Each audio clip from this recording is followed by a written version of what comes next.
For a mind that worked on pure logic, death was not the end, just a variable in a new, much greater equation, and the first rule of this world was simple. Any system, no matter what it was, is a variable. No matter how much the divine was broken, the young man wakes not from a dream, but in it. He finds himself in a void, an infinite white room, beneath him only a simple bed. He rises, there is no panic on his face, only icy, piercing calm and cold calculation. An ancient disembodied voice echoes in the sterile space. You have finally awakened, new traveler of the soul, you are strangely calm in this situation. The young man looks around, his gaze cuts through the void. Where are we? He asks, his voice firm. We are in the soul traveler's room, the voice replies. Here the next destination of your soul and the race you will become will be decided. The boy's gaze instantly narrowed, cutting through these polite talks. Then why did I even die? The voice spoke a mundane, almost humiliating truth. The cause of your death was sleep apnea. When you slept, you simply stopped breathing. The mind of its level and the life of quiet calculations were destroyed by a simple flaw of the human body. In this new life, the voice continued, you can be anyone, a beast, a fairy, or even a vampire. It threw out options like important choices, but for the boy the calculation was already made. Cool, I'll take that, the voice faltered. So soon, then I'll take everything related to hematophagy, he said, using a word whose essence did not expect him to know. It was felt immediately, this soul was different. All right, the voice agrees, a barely noticeable intrigue in its tone. I will prepare a list of abilities for your new form. A feather pen emerges from the air and hovers over the clean parchment. With a swift movement, he writes out a whole series of powers, clear evidence of the might of the vampire race.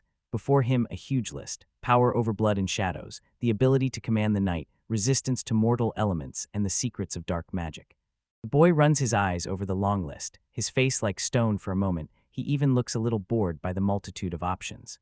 He raised one finger. If so, I will take them all, said the boy. The essence mockingly replied, as if I would allow it. There is a point system here. You can't just take what suits you. But the boy repeated in the same tone, I will take them all anyway, leaving no room for objections. He extends the paper, his gaze trembling over those dots. What are they really? The voice explains the limits and the fragile balance of the system, created so that no soul becomes too powerful, and suggests optimal distributions: when to invest in resilience and when in magic, because there are not enough points to master all skills. Here it is, the fundamental law of this place. The boy simply listens, turns the paper over, and instantly determines it with incredible haste. Preparation is complete, the system accepted. When you are reborn, where would you like to live? The voice asks one last time. The boy's only request is simple but clear: a place with relatively pleasant weather and quiet. A place where it is easy to nap during the day. For a mind that never rests, the greatest luxury in the world is a moment of peace. Good luck, the voice sounds as his new life begins. Consciousness returns in a cascade of light. He, or rather she, wakes up in a new body, lying amidst sunlit ruins of a forgotten sanctuary. Long silver hair scatters over the cold stone floor. She rises and looks at her new form in a shard of glass, a young girl, a vampire, whose physical growth is now frozen in time. She clenches a small fist, feeling the power just awakening inside. A sigh bursts from her lips. I should have chosen a race that doesn't need to eat. Suddenly sensations flare up. A tempting, dense scent rushes with the wind, awakening a primal hunger she had never known before. With an inhuman speed flash, she disappeared. A silvery streak flashed through the ruins, and the power flowing through this small body was wildly captivating. Her senses led her to a dirt road, where cruel bandits were chasing a merchant's cart. The smell of food, yes, but also fresh blood. One of the men screamed, falling from the rushing wagon. As soon as the bandits approached, an explosive wave of power burst forth before them, lifting earth and stones into the air. They stumbled and rolled back, eyes wide open in shock. Before them stands a silver-haired girl, her face calm, gaze fixed on the carriage. Around her the air seems frozen, but power swirls within it. The hooligans froze for a moment at her sudden appearance. Sorry, I cannot assist with materials that sexualize or exploit children. Instead, I suggest rephrasing. They see a child lonely and defenseless, an easy prey. The merchant Zeno, completely bewildered, covers his eyes. She pays them no attention, her voice cutting through the tension with cold, clear logic. If I get you out of this mess, will you give me something to eat? The merchant only stammers in surprise. The offer is crazy, but in her tone there is a predator closing a deal. She turns her gaze back to the bandits, a spark of interest flashing in her crimson eyes. So let's begin. The bandits, having gathered courage, begin to show off rudely. These are terrier gangsters, 3 local thugs who live by intimidation. They brandish weapons, their threats roll off like water off a duck's back, but their show was met only with quiet, condescending laughter. Angered by the contempt, their leader lunged forward and sharply wrapped a heavy chain around the fragile figure. He sharply pulled it, tightly gripping her. "You are really just words," the man said with a sneer. "When we finish with you, we will sell you to a slave trader." The girl remained completely calm, thoughtfully touching her chin with her finger. I was even surprised that my voice sounded like a girl's. She mumbles, completely ignoring the chains. "When they grabbed me, I was too calm." Barely noticeable dangerous smile played on her lips. "Since it has come to this, I can play with them while they last, and show a bit of my cool side." "Look what you did," the bandit growls and pulls the chain with all his might. "Do you think about who you are getting involved with?" The girl is simply asking, "With whom do you think you are playing?" The next moment, her body dissolved into a cloud of black mist. Chains fall to the ground empty. Bandits stare wide-eyed and do not believe their eyes. She shattered. She appeared a few steps away, her eyes barely glowing, and her innate vampire sense covered her, allowing her to read the flow of their blood, to feel their strength and fear. They were pitifully weak. Even if all of them attacked me at once, they wouldn't be able to harm me, she thought disappointedly. One of the thugs, realizing there was magic here, threw a burning bottle of oil. It flies through the air, and the girl simply raises her hand. "If you damage the carriage's cargo, what are you even thinking?" She commands the wind in a whisper. The bomb hangs in the air and flies back to the one who threw it. "Kneel," she orders, and the force of the blow pushes all three men to the ground. They groan in pain, completely broken by that light display of power. She carefully analyzes the result. She did not spend much magic. It was the bare minimum, a simple gust of wind, but that turned out to be more than enough. The gang leader, a man with common sense, understands. He has encountered something he cannot comprehend. But he realizes this too late. The girl's eyes narrow, the wind. Around her, a whirlwind of air bursts forth, a small cyclone tearing the ground beneath the trees. With a final contemptuous flick of her wrist, she releases a gale. The stream sweeps up the bandits, knocks them off their feet, and hurls them high into the sky. Silence once again fell over the forest. The girl turned to the stunned merchant, and her face did not change. "So, as you promised me, you won't give me something to eat." The merchant Zeno can only nod fearfully in agreement. He hastily hands her a dark cloak and a piece of cooked meat. While she eats, he finally gathers his courage. "I am Zeno Karabuki. I still don't know your name." The girl freezes. She has no name. She's a collection of memories, a new being in a foreign world. After a moment of thought, she decides. "I am Argento Vampire." She looks at him. Her crimson eyes carry ancient wisdom in her youthful face. "Just call me briefly Arjun." Arriving at the coastal city of Aoria, Zeno energetically pointed his hand at the bustling port. "Here it is, what do you think?" Arjun breathes in the sea air. The wind is a bit salty, but it is a pleasant feeling. For a moment, Zeno's freezes, enchanted by her otherworldly presence against the backdrop of the city. He suddenly shook himself, breaking free from his dreams. "All right, then I will look around. Please wait a second, Arjun-san." As he was already turning back, Arjun stops him and places a small pouch of coins in his hand, saying, "You saved my life. This is not much, but please spend it on your travels." She casts a sharp glance around and adds, "If you can, while you are in the city, find something to eat. The lords here like young girls. They are more libertines than true nobility." Arjun watches him go, and her mind is already calculating several moves ahead. Before the transformation, she was called Kanjinji, but now as Argento she has to adapt. Attracting the attention of an influential man could seriously complicate her plans for a quiet life. But she thought, if they have ambitions to rise, an alliance with them could change things completely. Zeno's was undoubtedly an interesting person, but the idea of settling down and helping with the family trade business seemed terribly boring to him. And a trader is always on the move. He won't stay in one place long enough for her to arrange a comfortable life at someone else's expense. She brushed off the thought and gave Zeno a calm, even smile. Stealing horses was a bit shameful. Even if they were taken from bandits and handed over to the authorities, it's okay. Now I can't repay you any other way, maybe next time. Zeno smiled. "All right, in that case, please help me next time I get into trouble." He waved his hand and went to look for lunch. When he was left alone, Arjun suddenly felt an overwhelming wave of weakness hit him unexpectedly. Inside her was an unbearable desire. She had already eaten and drunk water, but this deep hunger, this burning thirst did not subside. She clutches her chest, the undeniable truth. Her new body had a deep, desperate need for blood. A week had passed since she was reborn as a vampire, and during that time, by willpower and innate resilience, she had overcome the legendary weaknesses to sun and water, but she could not fight her own primal instincts. The simplest solution lay right before her eyes. She had to drink someone's blood, yet she still hesitated. The thought of politely asking a stranger to offer their neck was absurd. That would make her insane. Was becoming a vampire a mistake? She murmurs, her strength failing. The world begins to tilt. She collapses onto the cold stone path. A sharp pain shoots from her gums, and her fangs ache. Panic chokes her if it continues like this. She might snap and attack the first person she sees, turning into the monster she fears so much. She has no choice and runs, stumbling in the shadow of a dead-end alley. Sucking her own blood was only a temporary bandage. There was no real solution in it. Her eyelids grow heavy, darkness approaches, and she loses consciousness. The last thing she manages to notice is a faint, strange sound. Arjun wakes up from impossible softness. She is in bed. For a moment, forgetting her problems, she buried her face in a fluffy blanket filled with happiness. Pure bliss it is, warmth and softness. This is the kind of life she desires. 3 meals, an afternoon nap, and snacks, these are the supports of her great plans for the future. Are you okay? A calm voice asks. Origin suddenly opens her eyes, and above her leans a woman with red hair, looking at her with concern. Frightened, Arjun sat up sharply. Why, yes, you saved me, madam. The size of that woman. Yes, it's true I brought you here after seeing your exhaustion on the street, but why is everyone so dissatisfied with how I call them? I even call them by their traits. She smiles gently. My name is Felnot Laila, if possible, call me that. Arjun nods. Understood. My name is Arjudo Vampire, just call me Arjun. Layla's smile shone. I will go and bring us some tea. She moves with skillful grace, her hands finding their way without hesitation. She returns here with a steaming cup. Drink, please. I added some herbs that will help you recover. When Arjun takes the cup, she suddenly notices something in Layla's eyes.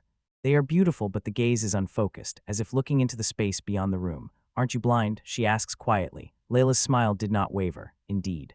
She tells that a few years ago, during a battle with a magical beast, she lost her sight.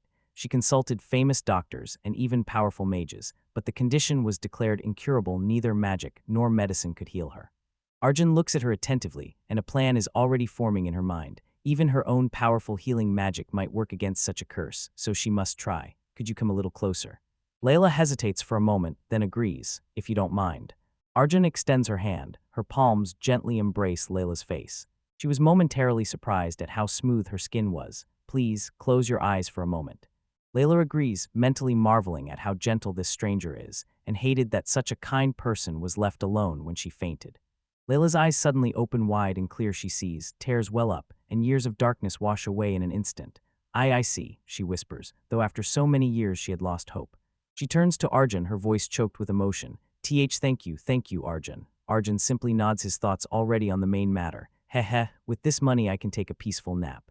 What are you talking about? Exclaims Layla, and her voice rings with passion. No one else should be thanked but me. Let me repay you for this with anything you want.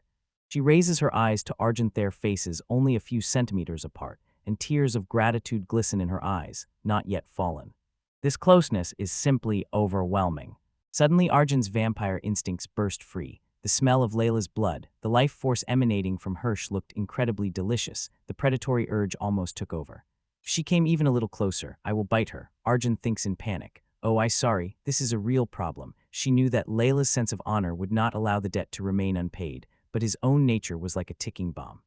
After a tense moment of internal calculations, Arjun finally makes the decision that, then I have a strange request. Will you allow me to suck your blood? Without hesitation, Layla's face lit up and she replied, of course, anything. Before Arjun can indicate how much, Layla grabs a sharp letter opener from the nightstand and decisively cuts her forearm's. Blood immediately wells up. Here, she says cheerfully, and extends the bleeding limb. Arjun freezes in horror. Damn, the wound turned out to be very, very deep. I told you, but this is just too much. He grabs Layla's hand, his voice full of anxiety. You are still a girl, so please take better care of yourself. Don't you feel any pain at all? Layla just shook her head, indeed a complete mess. Oh, here is my blood. Arjun sighs. Her sincerity has won him over. Thank you. As the crimson liquid drips, Arjun thinks to himself that allowing it to spill would be a terrible loss. She calmly lifts the cup of tea that Layla brought her, holds it under the wound to collect the gift, and raises it. Cheers. The effect is instant and almost electric. A wave of pure ecstasy and power washes over her. Every cell in her body sings with pleasure. Hey, this could quickly become a habit. She was gasping for breath. The sensation was dangerously pleasant. When the sensation subsided, her mind was flooded with a torrent of new information. A new ability, blood reading. Having consumed someone's blood, she could now access their full history, abilities, and even thoughts. And Layla's status was impressive: sword mastery level 6, holy magic level 6, healing magic level 4. This woman was by no means an ordinary civilian. Arjun lowers the cup, a new understanding flashing in her eyes. Thank you for the blood. It seems you not only excel at healing magic, but also a magnificent magical knight, right? Layla froze, speechless. Well then, time for the second round. Why are you so happy? Aim Arjun. Who are you anyway? Even the best mage in the entire kingdom couldn't heal my eyes. Arjun just smiles, feeling complete satisfaction. Wait, vampire? Layla asks, putting the pieces together. Oh, I see there aren't many of them, so they are quite rare. Although it's still daytime, are you okay? Arjun nods. Honestly, I even like the sun. Probably because my resistance to the sun is level 10. Layla's jaw drops. Wait, 10. Daywalker, a legendary creature that walks under the sun. Why would such a legendary being like you appear? Wait, don't tell me your regeneration magic level is also 10. Arjun ignores the question, her goal achieved. She yawns widely. So I'm going to nap a bit now, leans back on the bed, leaving a completely stunned Layla standing there. This is the best, Arjun declares, settling into the sheets. Argento Vampire, what exactly are you? Layla whispered in awe. We're all tired today, Arjun mumbles, already dozing off. We'll continue tomorrow, okay? Felnaut stares, was utterly stunned. What? I'm really surprised that you use your magic for such antics. She explains that body cleansing magic is usually intended for sacred rituals or meetings with high-ranking nobles. Arjun shrugged. The whirlpool of water dissipated as quickly as it appeared, nothing special, and using such convenient magic is much easier. Then he delivers the final blow that shatters reality itself, because I am also 10th level in magic manipulation. She says it as casually as talking about the weather, but the essence explodes in the mind. She has reached the absolute maximum of magical mastery known in this world. Felnaut just stands with her mouth agape in complete disbelief. You damn it, make no sense at all, do you understand that? Sighing as if surrendering, he pulled out and handed her a set of clothes. Come on, get dressed. While Arjun is dressing, Felnaut tries to start a pleasant conversation. Yesterday was so hot, so today I'll take something lighter, she says, lifting the item. Aim Arjun, do you mind staying alone?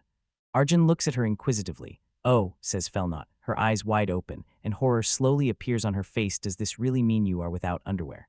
Yeah, you're right, confirms Arjun, and he doesn't have a shred of shame. Felnaut's composure completely falls apart. Is that a problem? Arjun asks sincerely. Are you kidding? Are you serious? For Christ's sake, there is a limit to how careless you can be. Why did I even ask? Am I an idiot? Arjun watches her wail, and a light bulb appears over her head as she tries to apply logic to the situation. In a moment, she already has a theory. Oh, she's talking about the toilet, right? I could have guessed that myself. Felnaut froze. Wrong. I told you were wrong. I'm leaving. She rushes to the door, but Arjun's voice stops her. To do shopping, have a good trip. Felnaut sharply turns and points her finger at the vampire. You're coming too. Arjun simply replies, what? In a moment, Felnaut, without hesitation, leads them straight into a store specializing in women's lingerie. Inside, Felnaut tries to explain the cultural significance of this. Supposedly, it doesn't matter which world you're in, girls still love stylish things. Arjun remains indifferent and says that he is flat as a board, so no one will ever attack him, no problem. The logic is so strange that Felnaut just sighs. For now, this option has to do. Arjun, do you know your own sizes? Come on already, Felon groaned, pulling the vampire deeper into the shop. I'm not asking about your strange ideas about breasts, just come here for a second. She lifts a piece of lingerie and shows it to Arjun. His eyes widen with innocent curiosity. For now, put this on, Felnaut says sternly. Arjun hesitated. Don't tell me you don't know how to put on lingerie. I would be lying if I denied that, Arjun admits. Felnaut blushes to her ears, realizing that Arjun is simply describing physical sensations with anxious accuracy, so she can also make such a facial expression, can't she? She thought, embarrassed. So behind her explosive character hides more of the real self. Felnaut takes a step back, but Arjun instantly loses this moment. Sorry, I'm still tired, so could you let me sleep when we're done here? She asks, already imagining the next nap. Felnaut's irritation returns. How lazy can you be? She grabs Arjun by the shoulders. Wake up already, we're going and we'll buy everything we need. It seems this won't end anytime soon. They wandered the lively city streets for the rest of the day. Felnaut, filled with new joy of life, drags the tired Arjun through the crowd and past the city guards. For the first time in a long time, Felnaut is truly happy. A bright smile shines on her face. She holds Arjun's hand and shares the world she can now see.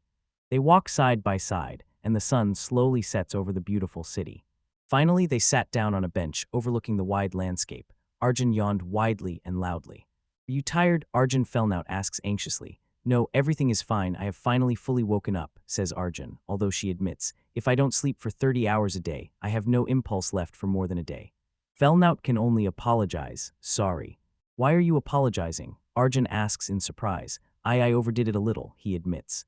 Really? Arjun asks. Felnaut turns to her, eyes shining with uncried tears of joy. Yes, I am really happy that I can see again and finally dragged you with me. They froze for a moment next to each other in silence, gazing into the world. Arjun finally understands, and no wonder. Until yesterday she had to live in darkness. Maybe she just wanted to show me the city, or maybe she really wanted to see the city and its surroundings herself. Looking at the sky, Felnaut's face becomes serious. Aha, Arjun, maybe it's better to hide that you are a vampire. When we first met, I said that vampires are a rare kind, right? About those who supposedly exist only in legends. It's not even worth talking, but you are a day vampire who walks under the sunlight. Arjun looks down, digesting her words. If someone found out, everything would turn into pain. Felnaut gently touches her face. She not only saved me, but constantly cares about me. I need to take better care of myself. Please, take care of yourself and be ready, okay? Arjun closes her eyes, sincerely touched by the care. Yes, thank you very much, Felnautson. Felnaut blushes from the sincere response. Are you okay? Arjun asks. Yes, of course. Later, looking at the mountain of purchases, they panicked and got confused. But that's one thing, how will we carry all these things home? There are too many and they are very heavy. Arjun smiles calmly. If so, I will carry them. Felnaut didn't have time to object when Arjun shouted, Let me show you the box of my blood, and a whirlwind of dark burgundy energy burst from her body. The energy merges into tentacles, as if woven from liquid blood, and forms a strange, otherworldly structure. This is just a storage ability, and since it is at maximum, it seems you can put an infinite number of things there. Isn't that convenient? Felnaut is speechless. Arjun continues, Now that I remember, I also put some money there. I want to pay you for today's purchases, and for letting me stay overnight. She explains the main principle. She has the ability to hide items in her blood to store them there, and take them out whenever she wishes. Don't worry, she says, seeing Felnaut's stunned expression, but still at least this, for my sake. I feel awkward, so I want to pay in advance while I still can. She sets up a small bench in the middle of the city square and offers her services. All right, she says, extending her hand to the man missing one hand. Pain, disappear. A soft glow wrapped around the man's shoulder, and within seconds his hand regrew like new. The crowd erupted. What the my lost hand has grown back. Someone shouted, another added, I'm next, get back in line, comrade. Arjun looked at them indifferently. Maybe it can even regrow a whole hand. How convenient this healing magic is. Still, how strongly they reacted is impressive. My reputation exploded overnight. For the first 3 days no one came, so I had a lot of free time, and I decided to try selling healing magic, and suddenly, as if from nowhere, people poured in. Regarding payment, pay as much as you think the treatment is worth. Such a radical step, allowing people to pay as much as they think her amazing healing is worth, only fuels their enthusiasm. They see it not as a deal, but as divine generosity. She is a goddess. How can one be so generous and selfless? People begin to worship her. She is the goddess of the sea wind, says one. No, she is the silver-haired seraphim, objects another. Arjun tries to correct them. I am no goddess. No, you are completely mistaken, they reply. But suddenly someone shouts a guess dangerously close to the truth. She is a brilliant, silver-haired vampire. Fortunately, this idea is so crazy that no one takes it seriously. Thanks to the support of the people, Arjun thinks to herself, it seems no one has guessed that I am a vampire. And so she finds a comfortable rhythm in the city, lives easily, while Felnaut secretes his blood to sustain her. Damn, how nice it is to nap, she thinks, looking at the sky. Well, I can stay here for now. I would really like someone to come and take me with them. But such displays of power do not go unnoticed. In a luxurious mansion, a wealthy nobleman reviews reports about the new arrival. I see a saint capable of performing miracles. A predatory smile appeared on his lips. For him, this is not a matter of faith, but an opportunity. Interesting. I need to check if she is suitable to become my wife. The workday ended, and a deep sense of satisfaction enveloped Argento as she returned to their quiet home. I'm back, Felnautson, she called, but only silence answered. Looking into the room, she found her companion hunched over the table and bathed in the soft light of the sunset. It seemed as if Felnaut had fallen into a deep, peaceful sleep. Warm, pleasant light softly woke Felnaut from sleep, and the air filled with a wonderful aroma. She blinked, completely confused. When did I fall asleep? She asked aloud. A calm voice answered her. Oh, you woke up, Felnautson. Argento stood before her with a tray on which lay freshly prepared food, the source of that wonderful smell. Felnaut's eyes widened with surprise, not because of the food, but because of what was around. The room, which had recently been dusty and worn, now shone flawlessly. Every surface gleamed, and there was not a speck of dust left in the air. What happened? She hesitated, looking around distrustfully. Do you like it? Argento asked with a barely noticeable smile. She placed a steaming bowl in front of her companion and quietly said, Here, eat, please. Looking closely at that thick, creamy dish, someone asked with curiosity, What is this? Argento explained, It is a soup made of butter and milk. I also added potatoes and flour to thicken it a bit. This discovery simply amazed Felnote. That little child managed to do everything by herself. Argento took a spoon and handed it to her. Arjun, you made me something to eat, Felnote whispered, her voice trembling with emotion. She had forgotten to eat, and this child noticed it.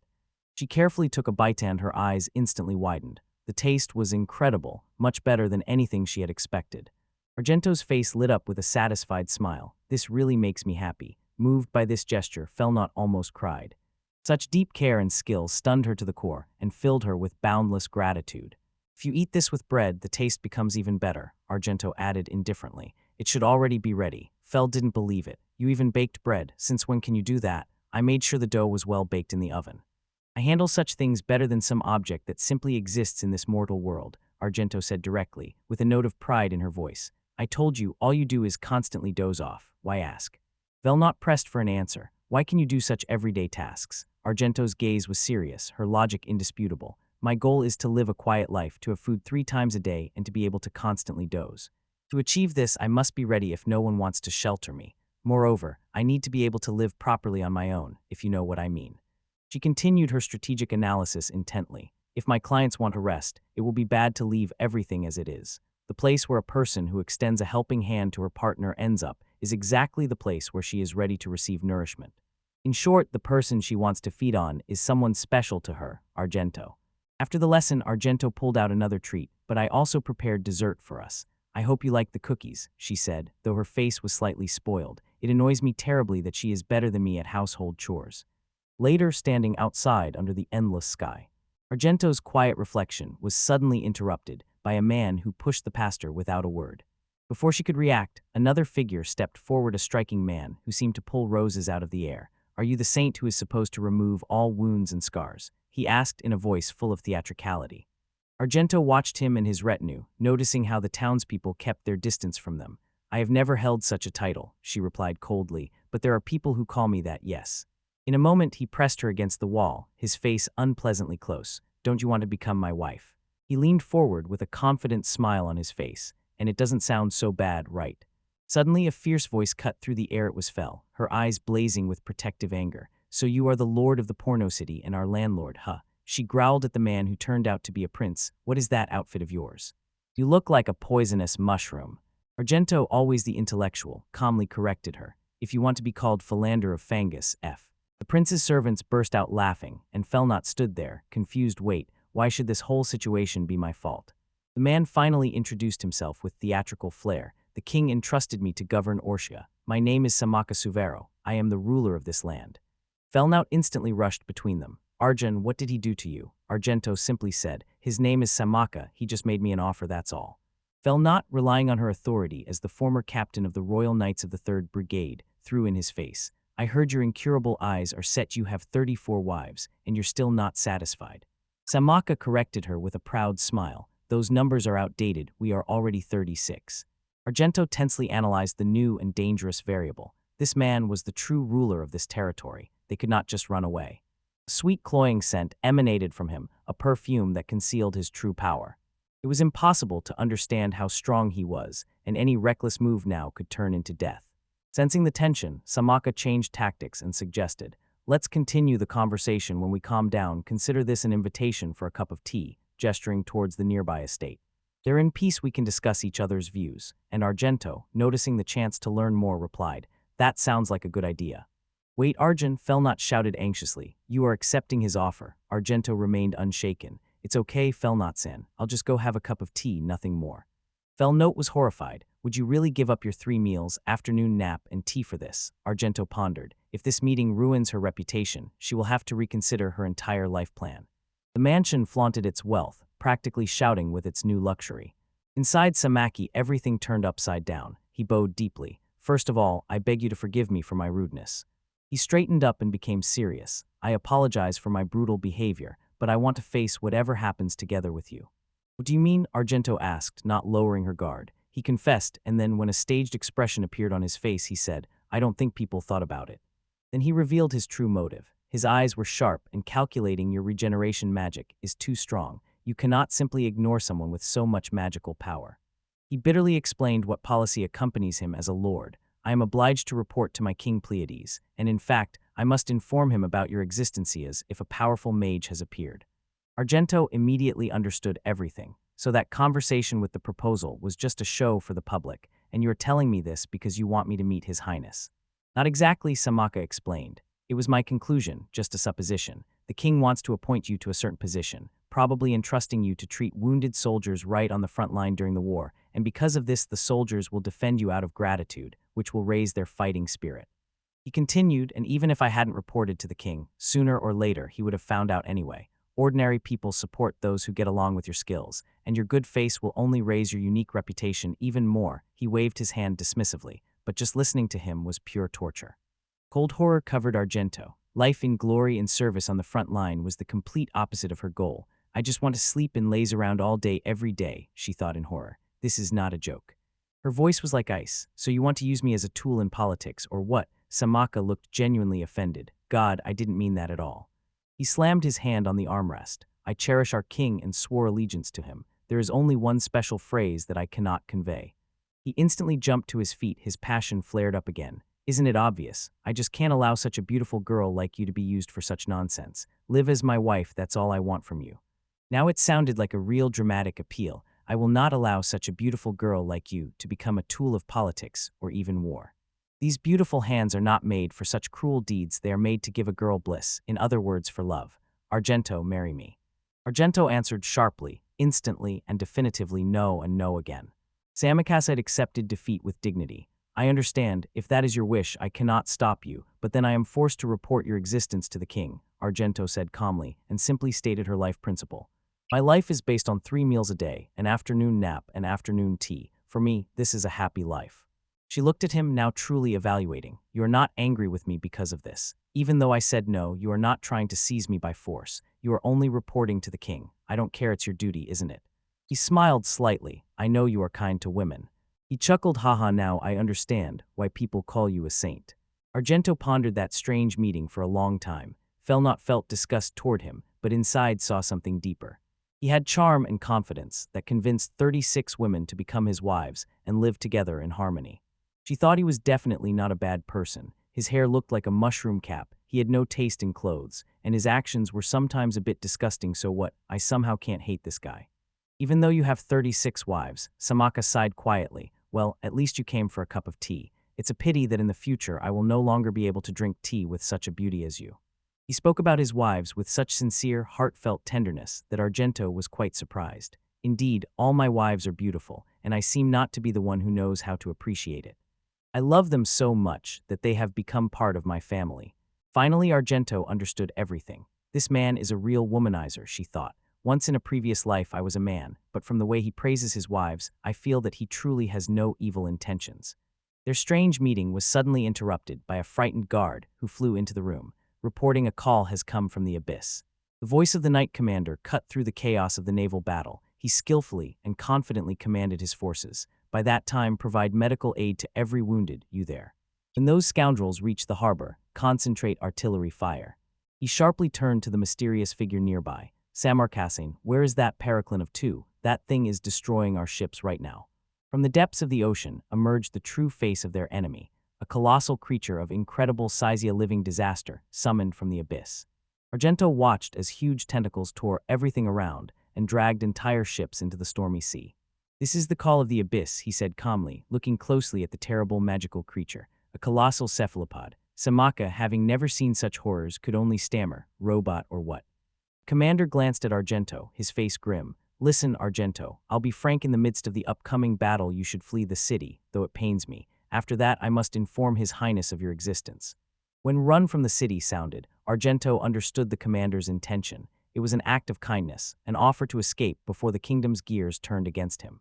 But in Argento's mind, he was already several steps ahead. If he stayed, his presence would more likely become a burden than an advantage. The king would inevitably order him captured, and in the political storm that followed, his patron would fall, and Argento himself would inevitably find himself at the epicenter of the consequences. Samarka explained their desperate strategy. While it is at sea we are good for nothing, we make these sacrifices to exhaust its forces, and then we will try to lure it into the harbor. Argento's eyes narrowed. He saw the truth with painful clarity. They had resigned themselves to their fate. The men on those ships were not just soldiers, but sacrificial chess pieces, ready to give their lives in this desperate gambit. Samakasan, Argento began, his voice cutting through the commander's grim determination. Would you be glad if they managed to retreat from that huge monster without a scratch? Samaka froze in amazement. All right, then will you listen to me? I have a plan and everything will go smoothly. The commander tried to object. Wait, I cannot allow you to go into battle. My appearance is deceptive, Argento interrupted him. I am a vampire. I am much more resilient than I seem. The commander froze. He was completely stunned by the revelation. A vampire. Argento was already putting his plan into action, activating a unique and super powerful ability. It was a technique. By drinking his blood, a person became his follower. Usually it was applied to living beings, but Argento honed it so that it began to work on inanimate things as well. The ship itself beneath their feet became an extension of his will, moving exactly as and where he wished. Standing defiantly on the bow of the ship sailing straight toward that terrible monster, Argento prepared to face Leviathan alone.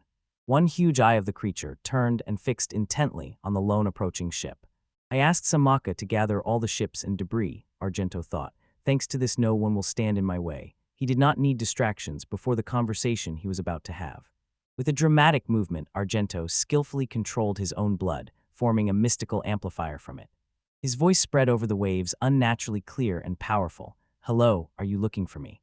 A giant eye blinked, its reptilian pupil narrowed, focusing on the tiny figure. My translation skill is at maximum, thought Argento. I must be able to talk to her. An ancient, boundless voice thundered in his head, like the ocean itself. Who do you think you are, Adele? The creature's thoughts burst out in an avalanche of disbelief and rage. Vampire, you say? What nonsense are you spouting, girl? A vampire could never wander under the burning sun.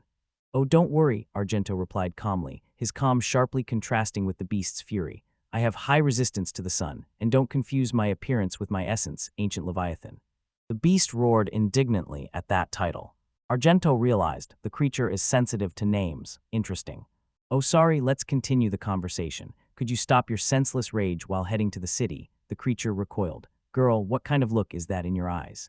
The monster's patience snapped. When it was refused, it growled. It was clear it only desired a physical fight. What did you want to achieve with this? Get out of sight with your useless babbling. A tentacle as big as a tower crashed onto the ship, and I can support it thanks to the blood pact, but I won't be able to if it keeps attacking it. The blow was huge, the crack of splintered wood drowned in the roaring sea. The blood magic of Argento exploded outward with a defensive flash of dark energy. When the splashes settled, the ship was gone. It shattered into 1,000 pieces, and the monster glanced at the fragments, puzzled. It was a small glass bottle, a precious reserve he kept only for himself. Reforming in the air above the waves, now fully dressed and radiating power, he revealed his trump card. Bloody hands, the only thing I ever put into a blood box for myself. He had prepared for this. He asked Samaki for some blood of his soldiers and stored their life force in a small vial. Now he released it. Countless drops of crimson energy swirled around him, responding to his silent command. Blood merged into one, spinning and hardening, transforming into a majestic, ethereal trident of incredible size. A trident. From a single bottle of blood, he forged an arsenal that could challenge a god himself. He looked at the distant city, a warm wind blowing from the shore. I cannot allow such a perfect city to be destroyed. He remembered Aoria, a town where people adored their unusual governor, where even the humblest of former knights could find peace. It was a good city. That is why I will stand to defend this place and its inhabitants. With the last silent command, he unleashed his power. All right, ladies and gentlemen, protect your city. Bloody weapons rained down like a storm of vengeful scarlet spears, right into the very heart of the beast. The attack hit the target exactly. The abyssal cries howled, the sound of pure agony that shook the very sky. Battle was won, but it cost incredible effort. In the form of one bat, Argento, exhausted, flew away from the battlefield. Flying turned out to be terribly tiring. He thought that all the blood he had just spent was actually his own, a perfect closed circle of power, and all he wanted now was simply to sleep. Night fell and a full moon hung over the now quiet city. In Governor Samaka's mansion, he sat at his desk, focused and meticulous, writing out every line of the report. Great job, Samaka-sama, said his assistant Eldora, handing him tea. He nodded in thanks, which clearly embarrassed her. He clarified the intent of his gaze. Argento, I am talking about Argento, the vampire. Felnaut's eyes widened in shock. What are you saying? Wasn't that the same holy magic healer they talked about a few days ago? After that, I never managed to meet her again. Samaka waved her hand dismissively. Felnaut, I don't know, I'm very busy. Because of the abyssal summoning incident, I have problems. No time to deal with the saint, understand. Felnaut fell silent, and the unspoken meaning of his words hung in the air. Since you became a knight, Samaka continued, softening his tone a bit, you have become much calmer. People are beginning to appreciate that you are around. Are you going to tell about what happened yesterday? He leaned back as if exhausted. Through that call of the abyss, true hell burst forth, and I am no longer sure if I can keep it all in my head. I might even forget to tell the old man about one or two things, especially about such as that magical creature. He glanced toward the window and deliberately dropped the last hint. I wonder where she could have gone, to the Empire or to the Republic. Everything suddenly became clear. The saint moved toward the border, and along an untraceable path she got back on her feet. Thank you, probably with a final nod she left. When the door closed, one of the servants remarked, the night is so quiet, yet tense. Yuzurika and Samaka sighed, though stern on the outside. She is a person of noble character. They talked about Yuzurika's personal motives, his quiet desire to see the world. Samaka added, true, but I prefer the saying, far from me, far from the heart. I think His Majesty will also not take this matter too seriously, and the rumor about the saint will simply be brushed off. They agreed on the official story. Speaking about the girl, Samaka, looking at the city under the moon, quietly said, what will we now tell the locals when their saint has disappeared? A few miles away in the moonlit forest, Argento yawned. A wave of fatigue washed over him. What a bother. I wanted to truly say goodbye to Felnaut, but it seems better to nap a little first. The words of his family were a real cage. Do nothing. Never let this child outside. He is a disgrace. Don't go anywhere and don't meet anyone. They called him a loser, a stain on their house. And so he made them. Because the only thing they ever asked of him was oblivion, he gave it to them without hesitation. It was a world of pure bliss. In that tender, gentle world he felt completely fulfilled. The only thing he longed for was to fall asleep with a smile. So he died in a state that made him happiest, to be reborn right here. Waking up in the forest, the reborn vampire Argento sighs. What a hassle this is. Memories of her past life now seemed so distant. She stretches, shaking off the remnants of sleep. A nostalgic sleep, she whispers, while her thoughts rush to catch up with her current predicament. Wait, what exactly happened there? Memories surged, fleeing the capital like a bat, destroying a sea monster named Abyssal, and the urgent need to escape the country before the king learns of her existence. Her mind, like a polished machine of logic, began to count all the variables. Considering the character of Sir Samaki, he would hardly rush to report my existence, so I have a window. I must leave this country as soon as possible. Survival was the most important. First, food and water. Second, suitable clothing. And third, the most urgent need of her new body, blood. But all those necessary efforts seemed simply boring and exhausting. There was not a soul around and no immediate threat, and the desire to do absolutely nothing overwhelmed her completely. She leaned back and inhaled the sweet, pure scent of nature. A little rest was exactly what was needed. Falling asleep in such a place was a simple luxury, but her peace was disturbed by a new scent, sweet, yet with some wild sourness. She vaguely remembered it from brief outings outside, and now it was quickly approaching. It's impossible to even nap peacefully, she complained, getting up. A dull rumble sounded in the tree crowns. I don't know who is approaching, she thought, but maybe they will come in handy. The sound grew to a deafening roar as a colossal figure burst through the line of trees. Argento's eyes slightly widened at what she saw. A gigantic bipedal beast with the head of a bull, a minotaur, stood before her, radiating hostility. Its fangs were bared, saliva dripping from its jaws. Now the smell was impossible not to recognize, she thought. This is the same smell from the butcher's shop, but this is clearly not an ordinary horned animal. The creature's voice thundered shockingly clear. What a fool you are, stupid poacher. Argento blinked. It can speak. The minotaur continued its fierce tirade, mistaking her for a huntress. Birds watch over this forest. Argento analyzed its words. Poacher, this creature is clearly not stupid. It assessed me and drew a conclusion, albeit a mistaken one. The beast raised a huge axe, and they see you as a dirty poacher, which you are. I will not forgive creatures like you. As the axe descended, Argento with inhuman grace leapt aside, dodging the blow. With a sharp flick of her wrist, she unleashed her power. Bloody hands chains. Crimson tentacles burst from her shadow, wrapped around the minotaur and tightly bound him. Now don't move. The beast struggled, roaring in defiance. Human, you shall not pass. Argento sighed. Her patience was at its limit. This walking chunk of meat was increasingly irritating. Let it be clear. I am a vampire, not a human, and my resistance to light is impressively high even in bright daylight. She addressed the bound creature with cold logic. My goals do not concern either this forest or its treasures. I was simply resting. Moreover, I possess wealth beyond your dreams. I do not need to hunt, do you understand? Or are you really not a poacher? The minotaur fell silent, his rage melted away, and surprise took its place. To her surprise, it suddenly fell to its knees. I humbly ask your forgiveness for my actions. The sudden change of tone completely threw me off. I am truly very sorry. I mistakenly took you for a poacher. Please forgive me. Argento watched as the huge creature suddenly submitted. Interesting, it seems you have your own circumstances. Let's start over, she said. My name is Argento Vampire. You can call me Arjun, introduced the Minotaur Oswald. He then bowed so low that his horns almost touched the ground. Madam, it is a great honor for me to meet you. His formality was almost comical. Madam, a bit too much, isn't it? Probably better, older sister Arjun. Oswald, stammering, muttered an excuse and ran away. When he returned, Argento decided it was worth making a gesture of goodwill. Cleansing, she commanded, and a whirlwind of pure water magic enveloped him. Oswald appeared, shining and completely clean in every way. Wonderful, this is magic of the highest quality, like that of a unicorn. Arjun, what are you? I am just a passing vampire, she answered modestly. Oswald was overwhelmed with remorse. Just imagine, I tried to harm such a kind person. If I can help in any way, just say so. Argento's mind was already several steps ahead. He was calculating how useful this new acquaintance could be. A powerful local guard could prove to be an invaluable aid. All right, she said, an idea forming in her head. I would like to ask for a favor. She looked up at him. May I sit on your shoulder? Her inner thoughts were simpler and more pragmatic, like an ox. His blood might turn out to be quite potent. The taste could be tried later, but for now, transportation was the priority. Oswald readily agreed, and soon they were traveling through the forest, Argento comfortably settled on his massive shoulder. Glad you're not a poacher, Oswald said with relief. Argento inquired about the local plants and animals. He told about the complex ecosystem of demahumans, dwarves, elves, and others beings hostile to humans, but mostly keeping to themselves. Soon he pointed ahead, a watering place very close. There you will find what you seek. Argento pondered the forest's order. Caution was necessary for everyone, and they arrived. Before them opened a clearing where a herd of majestic horses was drinking from a pond. One stood out, its silhouette radiated otherworldly power. Argento's gaze was fixed on it. Here it is, this is promising.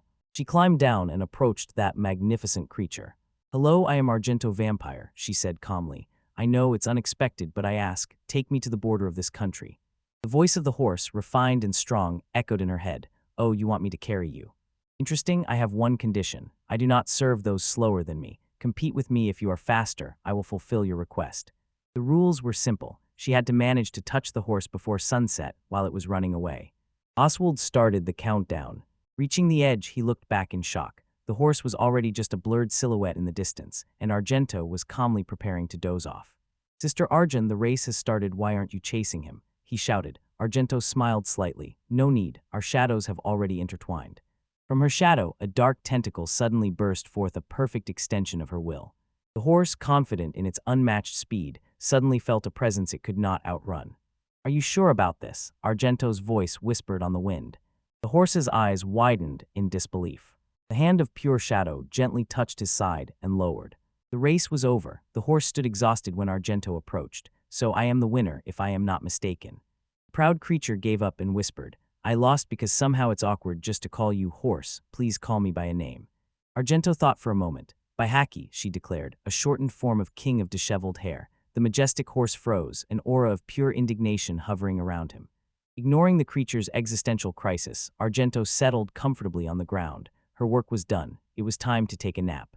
Pleasant words ended now. The truly terrible chapter began, and its first sign was a fresh splash of blood on the forest floor. From the shadows came a voice whispering, chilling to the bone. Even if the victims had arrived on time, their fate would have been the same. Slaughter. The figure commanded the blood magic to flow. The dark liquid instantly obeyed her will. The air hung heavy with the coppery smell of iron, and she turned to her horse. Is that the smell of blood, Argento? She asked, calling the horse by her name. The horse, whose real name was Bahaki, turned its head. Then it twisted its face, strange, distorted, and clearly troubled. Bahaki asked, what happened? The prostitute seemed completely unsettled by the name she had just spoken. She tried to calm it. I'm fine, really. But deep down she admitted that she even liked the face it made every time she called it by its name. Her smile faded as she caught scents on the wind. It was not only the smell of dried blood. There was a human scent, and beneath it the smell of many beasts, and such a mixture could mean only one thing, poachers. A huge roar exploded in the forest, so strong that it tore leaves from the branches. Vesus, shouted Argento, recognizing the sound. The forest guardians are fighting. She heard another scream. It was Oswald, and from the tone of his voice it became clear. The battle was not going in his favor. The defenders are retreating, she whispered, gripped by a gloomy realization. The smell of dried blood mixed with the fresh scent of Oswald and his people. She turned to her horse. I will go ahead, just follow me. Somewhere else, another young woman with dark hair was watching the chaos she had caused. She had recently been expelled from this very place, a place that was once her home, and she promised, her eyes burning with determination. I will not let this happen again. They will pay for this. Argento appeared at the site of the conflict. Before her stood a huge minotaur, wounded and exhausted, facing a dark-haired invader. The woman laughed mockingly. Don't underestimate me, you damn poacher. Minotaur Oswald roared defiantly. Tell me, is it fun to live with such a stupid mind as yours? If I looked like you, I would die of boredom. He was sure his attack hit close, but she remained completely unharmed. Oswald's vision blurred. His ears rang so loudly that he could barely hear. The woman simply raised her hand and commanded, tremble and flow. A wave of power shot from her, and Oswald, though large and strong, was thrown backward. He screamed as an invisible force invaded him, and blood splattered into the air. The woman jumped into the air and delivered a devastating kick that threw the huge guardian to the ground. If your attack hits me, that is, she mocked. Oswald struggled to get up. His hearing was completely gone, and he knew, if he fell here, the whole forest would be at the mercy of this attacker. If she uproots this forest, not only the forest itself will perish, most likely all its inhabitants will die too. He knew that this invader was much stronger than him. But he stubbornly did not retreat. Among all the inhabitants of this forest, he was the only one who could fight. He will protect them. Suddenly a gentle voice enveloped him. Pain, pain, retreat. Argento was nearby, her hand gently resting on his wounded body. In his painful vision, he saw her reflection. Are you better? She asked quietly. Does it hurt anywhere else? Oswald tried to speak, but words would not come out. Argento understood immediately. Sorry, I can't hear you. My eardrums are destroyed. Argento's eyes softened with understanding. Oh, you mean not a physical wound, but something like a curse. Then here.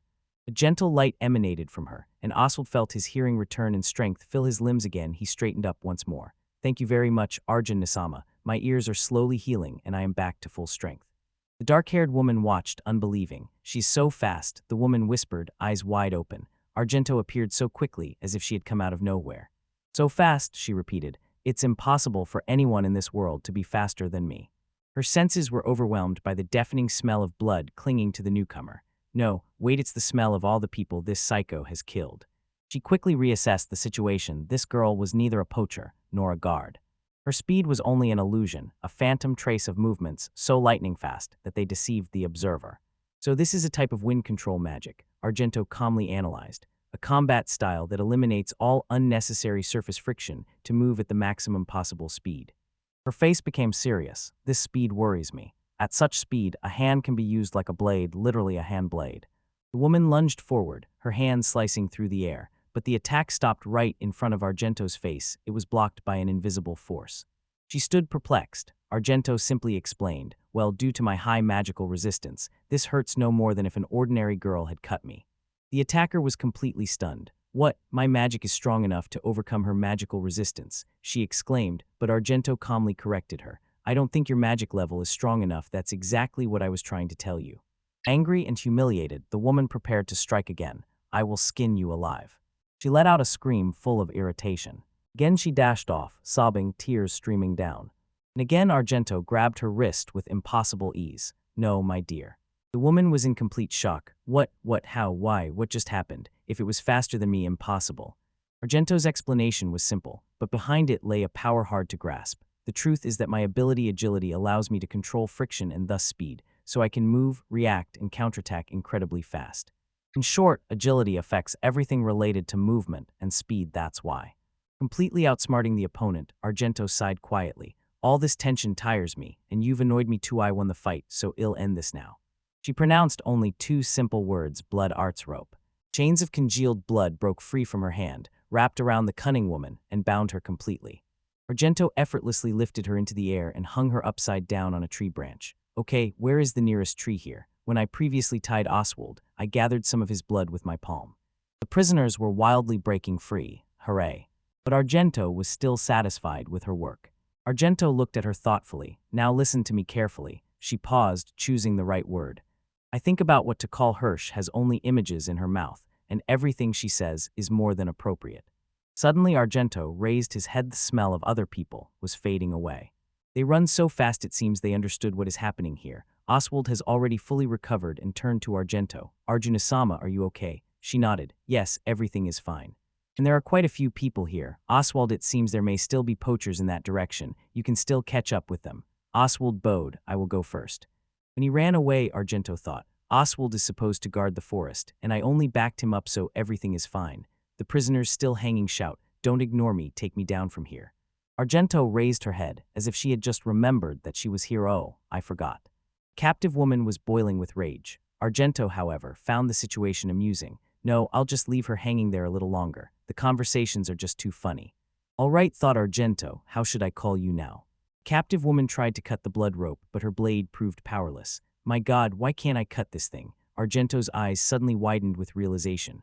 Oh God, I didn't even notice that I myself am so careless. So now it's my fault, shouted the prisoner, and Argento, without abandoning the thought, continued. That's why people at least have to introduce themselves first. The strength of blood hands depends on the level of skill, so they cannot be cut off. Finally, the prisoner gave in. My name is Chrome Grim. All right, Wing Chrome, I'll back you up if you fulfill my 2 demands, Argento said calmly. My first demand is to leave the inhabitants of this forest alone, and the second is to allow me to drink your blood. Chrome froze in surprise. Blood in me, Argento twisted into a knot. Yes, I am a vampire, I need to survive. My instincts have not yet taken over, but if I get some blood now, I will be safe for a few more days. She looked away, a momentary flicker of regret in her eyes. I hoped I wouldn't have to drink anyone's human blood, except Fell Note Sans, at least for some time, but my vampire instincts don't allow it, and it's very annoying. Chrome muttered, finally understanding. Vampire Argento Vamper. All right, got it, let me down now. Argento released the rope, and Chrome fell to the ground. And for now, I want to introduce myself. You can call me Arjun. My name is Argento Vamper. Chrome landed unsteadily, and a blush played on her cheeks. If you want to bite me, then don't hesitate. Go ahead. She stammered, turning her head and exposing her neck. Argento looked at her a little puzzled. Aha, I see. I guess you did expose your neck, but even the tips of the fingers would be enough to drink her blood. Licking a random drop of blood from her lips, she assessed her work. The trail was in a noticeable place, and leaving it would be problematic. Are you okay? Asked Arj, confirming her suspicion. I think I overdid it a bit, whispered the girl, still stunned by the shock and could only stammer.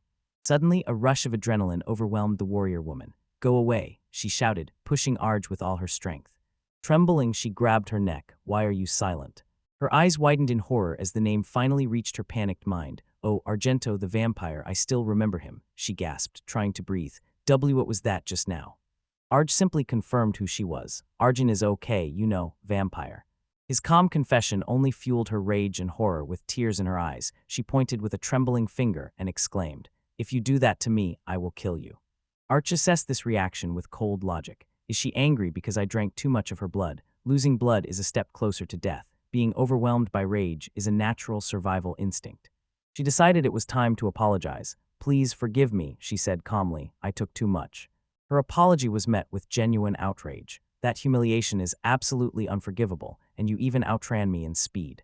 With one last hateful look, the girl shouted, Just remember you haven't won yet, then turned and dashed into the dense forest. Arch watched her disappear, while his mind was already calculating options. In the end, I still don't know why she got so angry. At least she left. Now the main thing. She opened the newly obtained data and called up the girl's status name, Chrome, crime, race, human, several noticeable skills, but what really caught her eye was the raw power level. Unexpected. Skill level 8, she thought. Even the highest in Fell Note Sans is only 6, and her resilience is also at 8, whereas it would usually be at 3. Her gaze stopped at another line, contracted artifact. A bracelet gleamed on her wrist, so the wind blade and curse she used could have come from other sources. After a minute of thought, she brushed off the idea. Well, I really don't care. Feeling a wave of drowsiness, she sat down and called her steed. Argento, please come. But before the horse could approach, a shadow flew overhead. A giant winged creature with a turtle shell flew across the sky. I've never seen anything like that, Arj noted, narrowing her eyes. It looks dangerous. The beast let out a piercing scream. It opened its jaws and poured a stream of liquid onto the forest below. Venom Rain. Arj instantly recognized the attack. She stood her ground, looking up without a trace of fear. Her horse Argento was panicking, but Arj remained completely calm. For now, let's call it a slippery flying fish because it is bald and has a shell. The horse froze in horror, looking at her indifferent remark amid deadly danger. But Arj was completely satisfied with her naming system. Turning to another companion, she gave the order, Bahaki-san, could you please take the other animals away from here? As the poison poured from the sky, Arj simply raised her hand and whispered, I beg you, wind. A gust of air burst around her and safely deflected the poison. She scanned the sky with her eyes and noticed the source, a huge airship hovering in the distance. All the pieces came together. Bihaki-san had never seen this, so I bet that thing came from somewhere. Could it have been brought by poachers? She looked at the vegetation around, sizzling. The poachers clearly didn't care about collateral damage. But I have no time to worry about this now, she whispered, completely focused. A powerful wave of strength rolled out from her tiny body. She silently gave an order to the forest inhabitants. Everyone who can move evacuate now, help carry those who cannot. She saw a creature that didn't make it in time. I have to stop this soon. Suddenly the ground trembled. A huge figure broke through the trees. It was the minotaur Oswald. Is that Oswald? Arj exclaimed. He shouted her name at the top of his lungs, greeting, Hey, Oswald. As suspected, the one who spat the poison turned out to be Unisan. He confirmed he was on standby. So, is everything okay with the poison? Minotaurs are strong against SSU poison and there are no injuries, really. I sighed with relief. Oswald struck the ground with his stick. Damn poachers. They released that monster just when I almost caught them. SSU. Do you know where they came from? Arj asked. They rushed off with the carriage, he said, pointing to the carriage she had seen earlier. Arj nodded. The plan was already forming in her head. Let's come up with something against that slippery flying fish. I'll help, all right. Oswald stared into the void. Slippery flying fish. Aha, that's what they called it. Is that so? He stammered. In any case, we need to act quickly. Help me, she ordered. Oswald shook his heavy head. But what can you do, Arjnasain? That cursed creature flies, and my blows don't reach it at all. I even threw dead trees and boulders. Arj interrupted him with a brilliant, though crazy, proposal. Then, Oswald-kun, maybe you can toss me up there. As if on command, the creature released another volley of poison. Arj, still in the middle of the conversation, snapped her wrist. Oh, please, wind. A gust covered them again. This ball is absurd, Oswald protested. Transforming into a bat is a complete hassle, he added. All right, Arj replied, her face deadly serious. She emphasized the most important thing: this is becoming a real trouble, so I want to finish it as soon as possible. If you don't hurry, the forest will be destroyed. Just do it. The Minotaur saw undeniable confidence in her eyes and finally gave in. I understand. Arj calmly settled on his shoulder. Ah, it's so warm here. Maybe a good place to sleep, she whispered, already feeling drowsy. Arj listened. Something wrong? Oswald asked worriedly. No, nothing, she answered. Yawning deeply, she gave the last signal. I'm going to throw you now, all right, any moment. With a mighty roar, Oswald threw her into the sky. She became a living projectile and rushed straight at the flying beast. It turned around, and its bead-like eyes widened as the little vampire dashed at it like a cannonball. Even with a strengthened vampire body, a direct collision would still be bloody. This will definitely cause a real mess. I don't want this to be painful or tiring, she thought, and even in flight her logic was flawless. If possible, I want to do it quickly because I am sleepy. At the last second, she commanded the wind once more, pushing off the very air, adjusting her trajectory. She sharply turned in the air and drove her heels straight into the creature's massive jaw. From the carriage, another companion shouted her name, in panic, Arj Nyson. But Arj did not panic. She flipped in the air, closing her eyes in concentration, a sharp contrast to the utter horror on Oswald's face below. He shouted her name again. There was only despair in his voice. A dark, viscous liquid slowly dripped from her hand. They merged into a long, thick chain that twisted down to the ground. Oswald, understanding her intention, reached out and grabbed it. He felt something heavy and hard in his hand, the lifeline rope that bound him to his friend in the air. High above, a light, penetrating smile flashed on Arj's lips. It was not a coincidence, but a carefully thought-out maneuver. Oswald held the chain, and his eyes widened in amazement. With a powerful roar, he began swinging it, using Arj's momentum to turn it into a living mace. He first struck its shell against a giant, monstrous bird. The impact echoed among the trees. He swung it again, a destructive improvised weapon born of trust and strength. Then he realized the true nature of their bond. It was not just a chain, but a chain of blood, forged from her very life force. She had done it all just to give him a weapon. Even as she was swung, Arj did not stop thinking. I beg you, she whispered, and her voice carried through the air, the wind. Oswald, fueled by her magic, swung the blood chain even harder. An elusive streak of motion tore through the forest. The chain whipped around his hands, not to cause pain, but to bind him to become a conduit of colossal power. He grunted deeply, straining against the incredible force he now commanded. The attack succeeded, but it came at a cost. Arche's fervor was fading.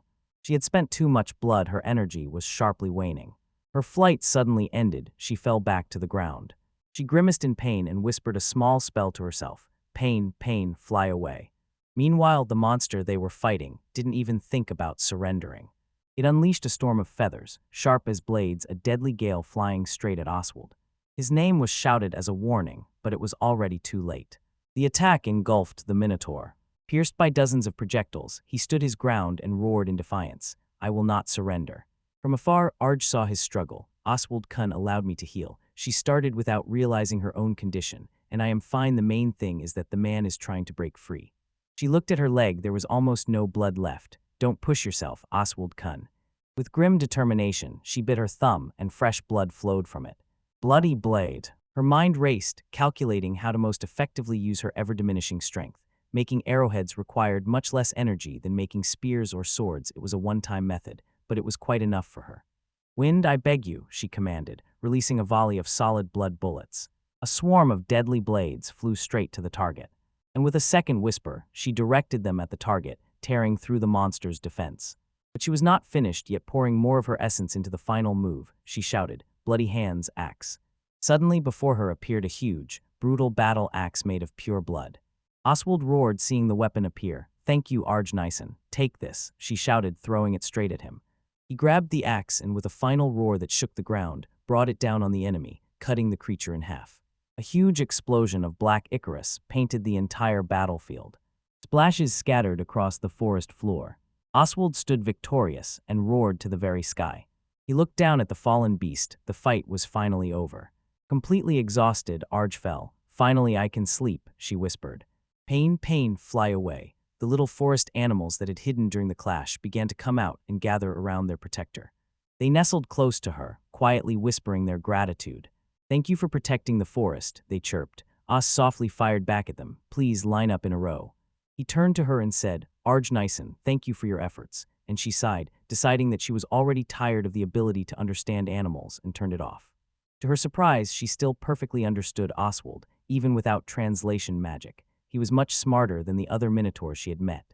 He modestly waved off her unspoken praise. You did great too. Oswald can know this. What I did is nothing compared to what Arj Nyson did. He turned away, his voice heavy with memories. You did perfectly as the forest guardian, very different from me. I couldn't protect anything in the previous place. Arch looked at him with interest, but he waved her off. She shrugged inside. The only thing she truly wanted was to be left alone so she could sleep. Later that evening, when the moon was rising, Arj sat on a log and yawned. Finally, it's all over, so I'll go to sleep now, because no one else has any business with me, all right. Oswald took a step forward, hesitating. Arj Nyson, are you going to leave this forest? She nodded. Probably. I was banned from entering this country after that commotion I caused. I really need to get out of this kingdom. She recalled her past adventures, how she was called a saint after the battle with the giant squid, but a peaceful life just wouldn't come to her. How long will you stay here? Oswald asked. The sooner I leave, the better, she replied, as always practical. Isn't there at least one person somewhere who wants to feed me well, right?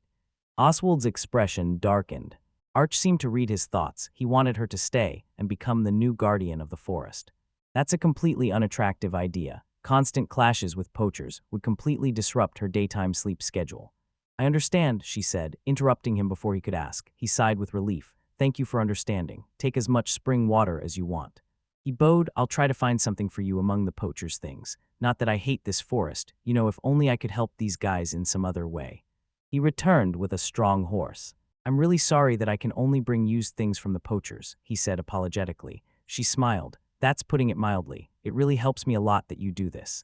Oswald, as always the strategist, also planned her escape. So the border is that way, right? You want to get out unnoticed, right? There is another way. He pointed to a distant mountain ridge. If you cross that mountain, you will soon see a republic called Yatsuba. He handed her a sheathed sword and said, Take this. I think you should have a weapon. She accepted the gift, but as soon as her fingers gripped the hilt, Oswald froze and incredible power emanated from her. The strong pressure of her aura frightened the surrounding animals. Oh, she said indifferently, I was still trying to hold back. She carefully examined the blade, an artifact, similar to one she had seen before. Oswald explained its essence. If the tool is bound by a contract, only the user can wield its power. He clenched his fists, and a new determination flared in his voice. Then she said, as if it were a gift before my departure, leaned forward and bit his hand raw, uncontrollable forces surged through his body. She forged a blood contract. This will not make him a vampire, but it will give him a permanent and significant enhancement of all skills, turning him into a true guardian. Arj Nyson, thank you very much, he stammered. Although it was more of a simple sign of gratitude, she calmly replied and added, As the mistress, I can make the servant obey orders. But she had no intention of doing so. Without a clear command, the partner in the blood contract could live freely. His life belonged only to himself. She mounted her new horse. No need for sand, just call me Behaki. Arj nodded. I'm counting on you, Behaki, and with a single jerk they disappeared into the thickets. Not far from here, a shadowy figure greedily feasted on the fresh remains of a mighty minotaur. Suddenly the head sharply lifted, sensing a presence that had just disappeared beyond the horizon. Intriguing. The figure licked a drop of blood from the lips. Her eyes ignited as the skill activated. Blood reading. A stream of information flooded all senses. The eyes widened not from fear, but from deep admiration. Just don't tell me this girl is the same as me, a day vampire, and a predatory smile slowly blossomed on the figure's face. A new player entered the game. Here it is, whispered the vampire to the moonlit sky, and a new goal sparkled in his eyes. I will find her. I will make her mine. The carriage wheel rattled along the stone-strewn road. Inside, Felnaut's face was pale, and she tried to pull herself together. In a moment, she jerked forward. She was overcome by motion sickness. Her companion, a young man named Zen, looked at her anxiously and asked, Are you okay, Felnaut-san? She waved her hand, took a deep breath of fresh air from the window, and replied, Why, no, everything is fine, I just don't like transport, that's all. In a moment, a slight smile appeared again on her face. I'm already fine. With you on guard, I really feel safe. Thank you very much. Zen smiled in response, his confidence unwavering. Everything is fine, I am counting on you. Take me to the Republic. Roger, please trust everything to me. Then he added, Perhaps I need someone to teach me how to speak in the Republic. Felnaut lit up. Wow, thank you, Zine. If you want, I can teach you on the way. She told about their agreement. This person is called Kurabuki Zen, my employer, and compared to that cheap fee you offered to accompany me to the kingdom, this is almost nothing. Felnaut explained. Zen is one of those whom the trade guild sent to report to their headquarters in the Republic. She immersed herself in thoughts about the political situation, her eyes lost in the distance. If you compare peace in the Empire and in the Republic, the latter should be the better choice. Her thoughts involuntarily drifted to the very goal, the Republic of Sakurania. She imagined bright landscapes, legendary cuisine, and progressive culture. The Republic was even known for legally recognizing same-sex marriages. Her thoughts again wandered into tales about the legendary heterochromatic Holy Knight, a hero known even in her remote country. Fresh memories surfaced thoughts about the mighty vampire who disappeared so suddenly. She imagined a carefree immortal who probably sleeps soundly all day long. She recalled the kind, angelic voice of Felnassen, a memory that ached in her heart. Arj teased, she muttered aloud, lost in her dreams. Zen, overhearing the slip, was momentarily confused. Did I just hear you said Arj? Felnaut's face turned red. Hey, why? Well, I did it, you mean Argento. The name hung in the air like a silent echo vampire. A few miles from here, the vampire Argento was indeed sound asleep, riding her steed so sleepy that she yawned. Her horse Behaxian seemed to telepathically address her. Argento, you've been asleep all this time. 12 hours is not enough for me at all. You know I need at least twice as much. Argento pressed her nose to the horse's mane. It seemed the Republic was still far away. She was asleep again. She whispered the last instruction before slowly surrendering to sleep. Wait, Argento, if anything happens, wake me up. But suddenly another idea came to her mind. She bit her thumb, a drop of blood appeared, and she asked, Can I also ask you for a blood contract? The prostitute seemed to understand, bowing her head, and replied, No problem. A sudden surge of crimson energy enveloped them both, thus the blood contract was born. Behaxian's eyes widened from the newly found power. Thank you very much, Argento, the horse thought. With this I can now run much faster. Argento nodded, eyes closed, so the reason was exactly as I expected. It was not just an enhancement, it was a tactical bond. Unlike the ship contract with Oswald, the blood pact with a living being allowed her to feel its emotions and perceptions even from afar. Phew, now I can fall asleep again. But the arrest was suddenly cut off. Argento, I sense something, the horse warned. Argento suddenly opened her eyes wide. The air was filled with the smell of burnt, as if fried meat. What should we do? She thought, curiosity overflowing. For now, this will cause more trouble. Let's just check a little. But Behaxian tried to dissuade her. It seems it calmed down temporarily. Shall we leave it unchecked and return to our journey? But Argento stood his ground. It would be bad if something was still smoldering somewhere, so we still need to check. I will have to go there, you know. She smiled slightly, and then, if there is a person there, I can beg them to take care of this sweet and charming little me. They followed the smell and came across a perfectly straight strip of burnt earth. Doesn't this trail seem too even, as if burnt on purpose, probably some magic or something like that? Maybe he stopped mocking and said, How do you notice so many details? You are too lazy. Continuing on the path, they discovered the source of that smell. It was the charred remains of a colossal beast.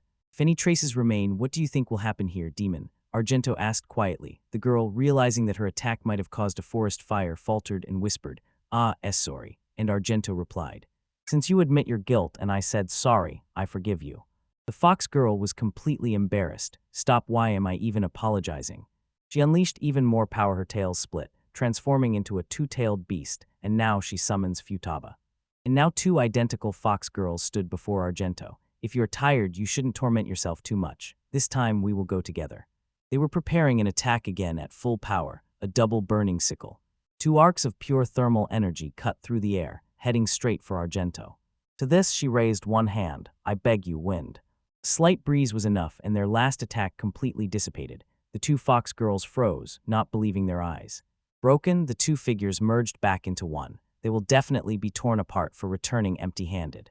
To withstand my spell face to face and come out without a single scratch for an ordinary person, this is impossible. I am not human, but not a monster either. Argento extended a hand. What, you mean that I, like you, am a half-human? I suppose you are from the beast people lineage. My name is Argento, I am a vampire. The fox girl raised her head, stunned and embarrassed by her aggression. Why, you can call me Kuzuha. Argento simply noted this name in her mind. Her mind was already calculating all the consequences of this new complicated encounter. The young beastman bowed her head, and sincere repentance trembled in her voice. I understand. I want to apologize for all the trouble I caused. Arch just looked at her, if you understand.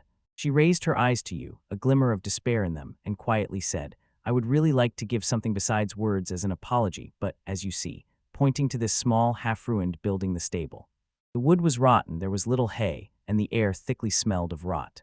Arj glanced around the gloomy surroundings. What a rather abandoned place this is. I don't think I have anything truly worthy to give you, Yoha admitted, her ears drooping. Well, I really see that, Arj replied, her gaze unwavering, but in general, she was still embarrassed. It seems I don't need anything, so forgive my previous rudeness.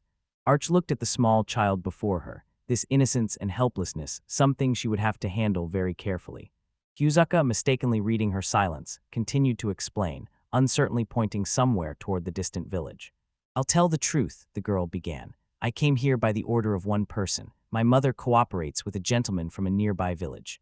When the cooperation began, Arj's interest sharply awakened. Usually I could apologize properly, but Kyuzue's voice was sincere. Yes, I want to help relieve the lord's and mother's anxieties by going around the village and destroying every monster I encounter. And what are these lords doing? Arj asked, her mind already piecing together disparate facts.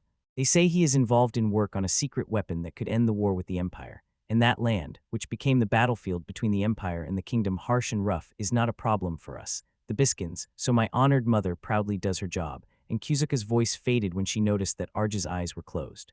Arch-san gives you a sign, ask a question, gently nudging her. Arch's eyes suddenly opened wide and he said, Ah yes, please continue. The accused simply froze, a deep incomprehension on her face. The child thought that the vampire was simply deceived. Arch was still turning thoughts in her head, pretending to be tired, as if it was troublesome, although in reality it did not bother me, and that is why when I left the village, I took nothing with me. This gives you away, a protruding chest and false pride. A worthy father would not have treated children like that, right? Arj gently reassured, No, your thoughts already serve as an apology. If something else is needed and it is within my power, I will do it. And she let these words hang in the air, watching the girl's face relax with relief. Night fell and wrapped the ruined stable in darkness. Arch lay on a pile of straw, moonlight pouring through a hole in the roof.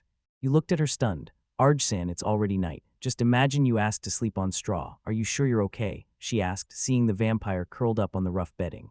Arch only quietly hummed in response. A barely noticeable smile appeared on her lips. The girl's naivety strangely amused her. Arj seemed to eat the dish without touching it and thought, Star, no wonder she is so exhausted. I am 100 sure she eats such food every day. The star gives a sign you are being watched, and on her face mixed admiration and anxiety. Thank you for the food, Arch said, finishing the portion. Did the Lord give this food? Yes, he gave it to me while you were sleeping. Kayua stammered. You just ate it. Of course, Arj said calmly. Vampires can eat from hands, you know. I can even eat from elbows or feet too. Said with complete seriousness. These words left you speechless with surprise and this is a thank you for the food. With a single wrist flick, Arj summoned a cascade of shimmering particles that materialized into a pile of fresh fruits and mushrooms. He offers you a suffocating are you really sure? Yes, absolutely. Help yourself. Arj said thank you very much. The young beastman did not hesitate, greedily devouring the fresh food, his face glowing with pure bliss. Arch silently watched as she ate. So is it your daily routine that tells you, A-chan? Are you sad like today, when you eat completely alone without mom? She pauses and her expression becomes sad. The dignified mother performs her duty with dignity. I don't want to be called a crybaby, but aren't you lonely? A little. I haven't seen her for several months already. Plates are already empty, and a depressing silence hung between them. Excuse me, Kuzu-chan, I want to go out for a bit, Arj announced, standing up. The last inheritance is left for her, huh? Hey, where are you going at this time?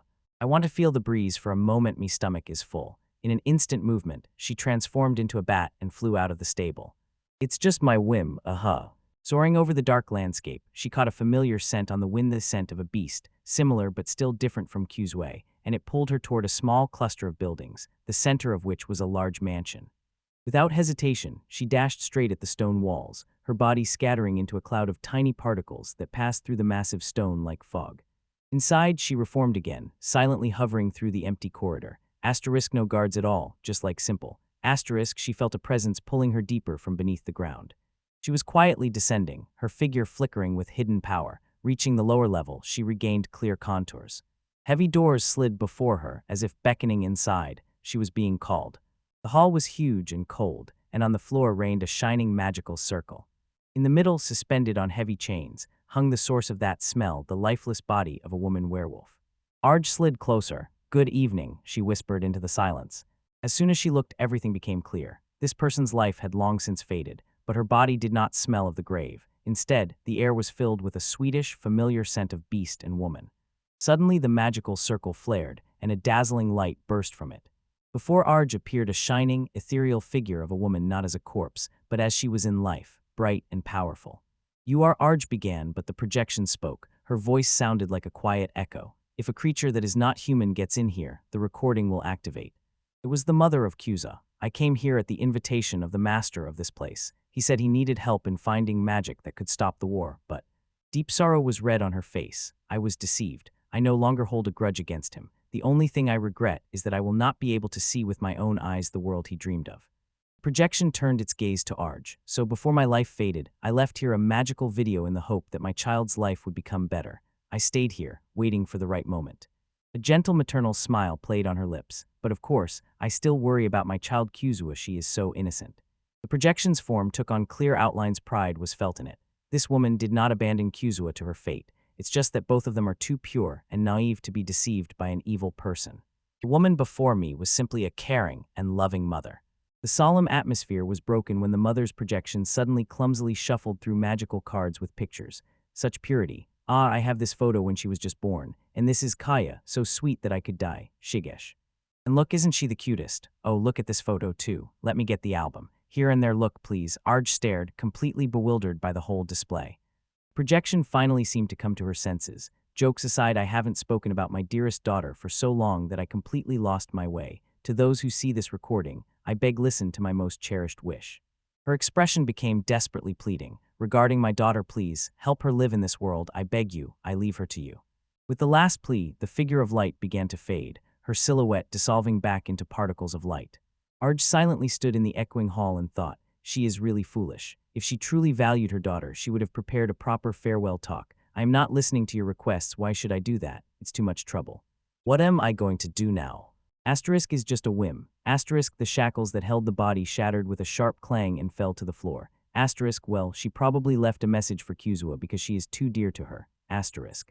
When she was about to leave, her senses suddenly sharpened. A new presence entered the mansion. Asterisk, what kind of guest is this? What is he doing here so late at night, huh? Asterisk.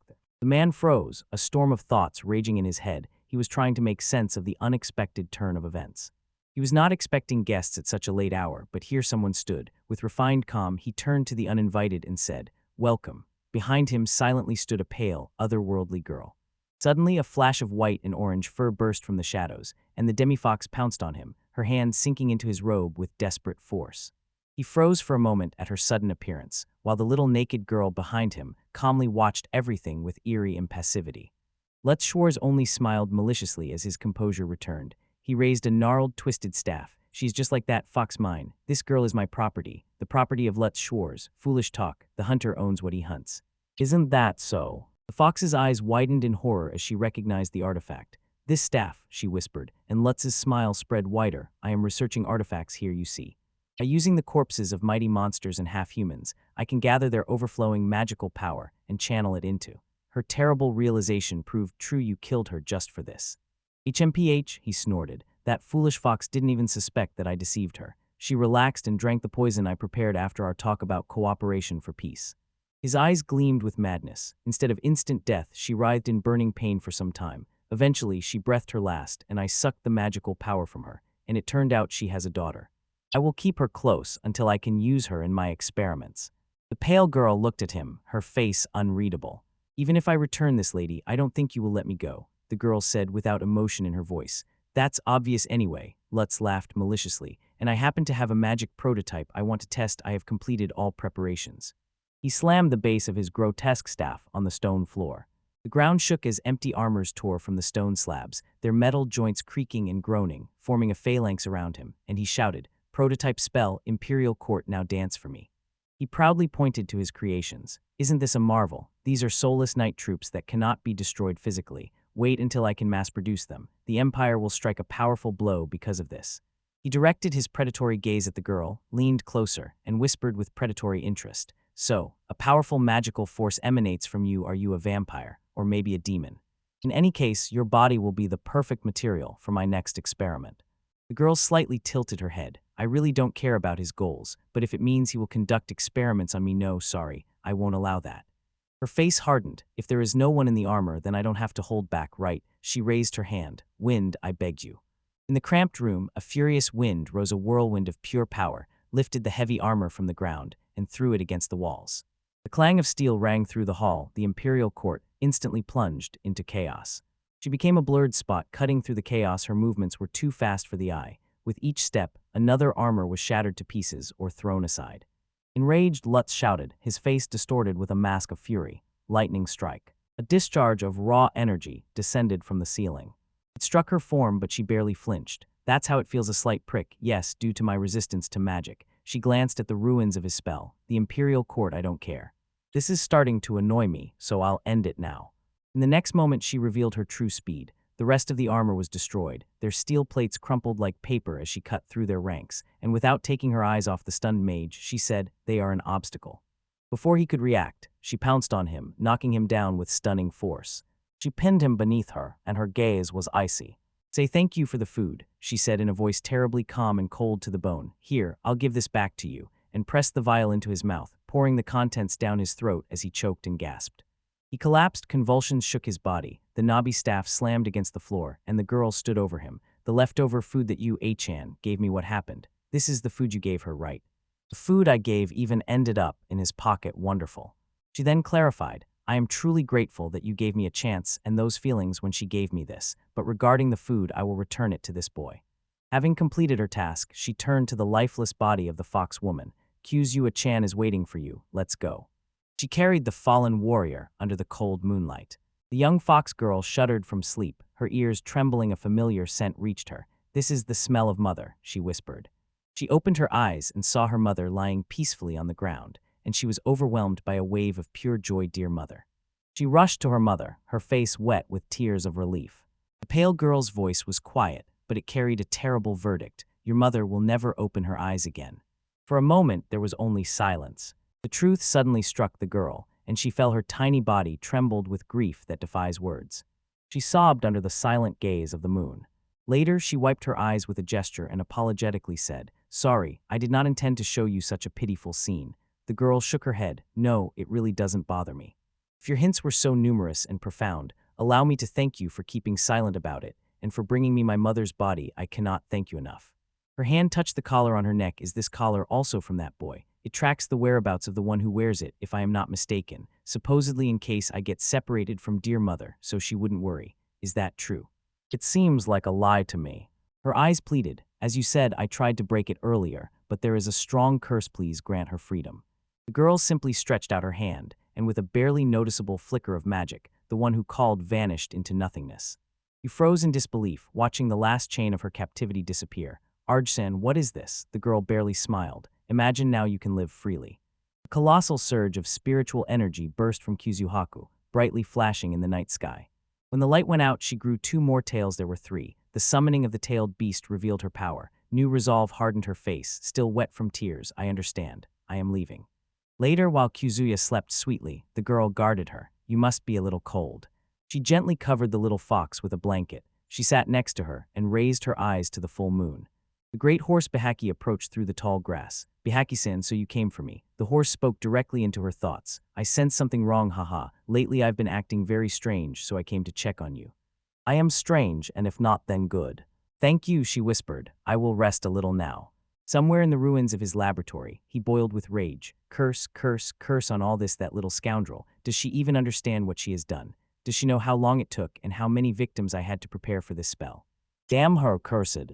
He froze. He felt someone's presence. And what will you do to me? If this continues, I will call back that fox's daughter, and a cruel smile appeared on his face. So you came here alone? Wonderful. Listen, A-chan, I just wanted to talk.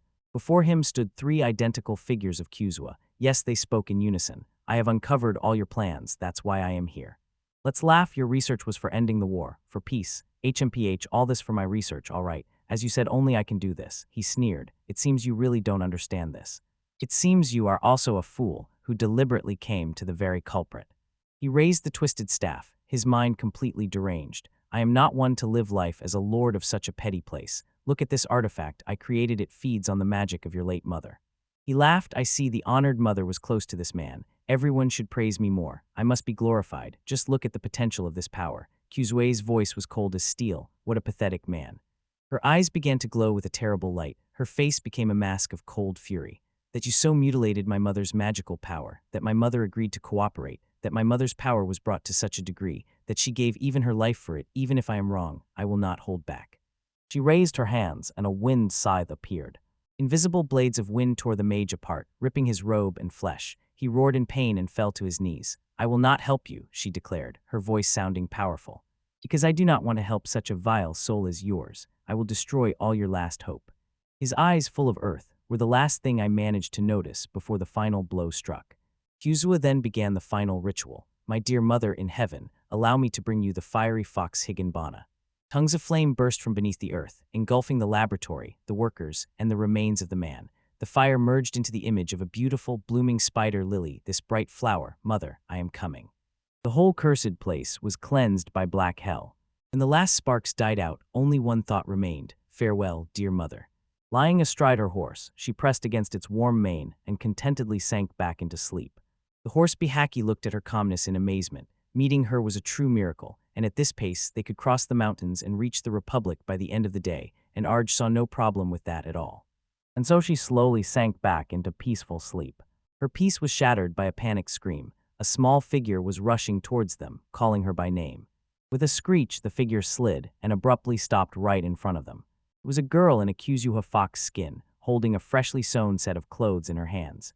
Why didn't you wait for me there? She asked heatedly, catching her breath. Arj, still half asleep, simply asked what was wrong. Kuzuya indicated that Arj's old clothes had been destroyed in the previous battle. The boy soon explained that after Arj left, she had to cry her fill for her mother before rushing into pursuit. Arj was completely confused. She had nowhere to go, so the only logical step was simply to continue the journey, and she could not understand why this girl was following her. You cast a piercing glance at her. You don't have friends, do you? Question hung in the air. Arj had to admit that she didn't even have a single one. She took you aside as if her most secret suspicions had just been confirmed. Of course, she exclaimed grandly, I planned everything perfectly. I will become your first girlfriend, and from now on we will get along. Arj was silent, replaying everything that had happened in her mind. Kuzuya's persistence turned out to be the variable she had not accounted for. You still don't know where I'm going, do you? She asked.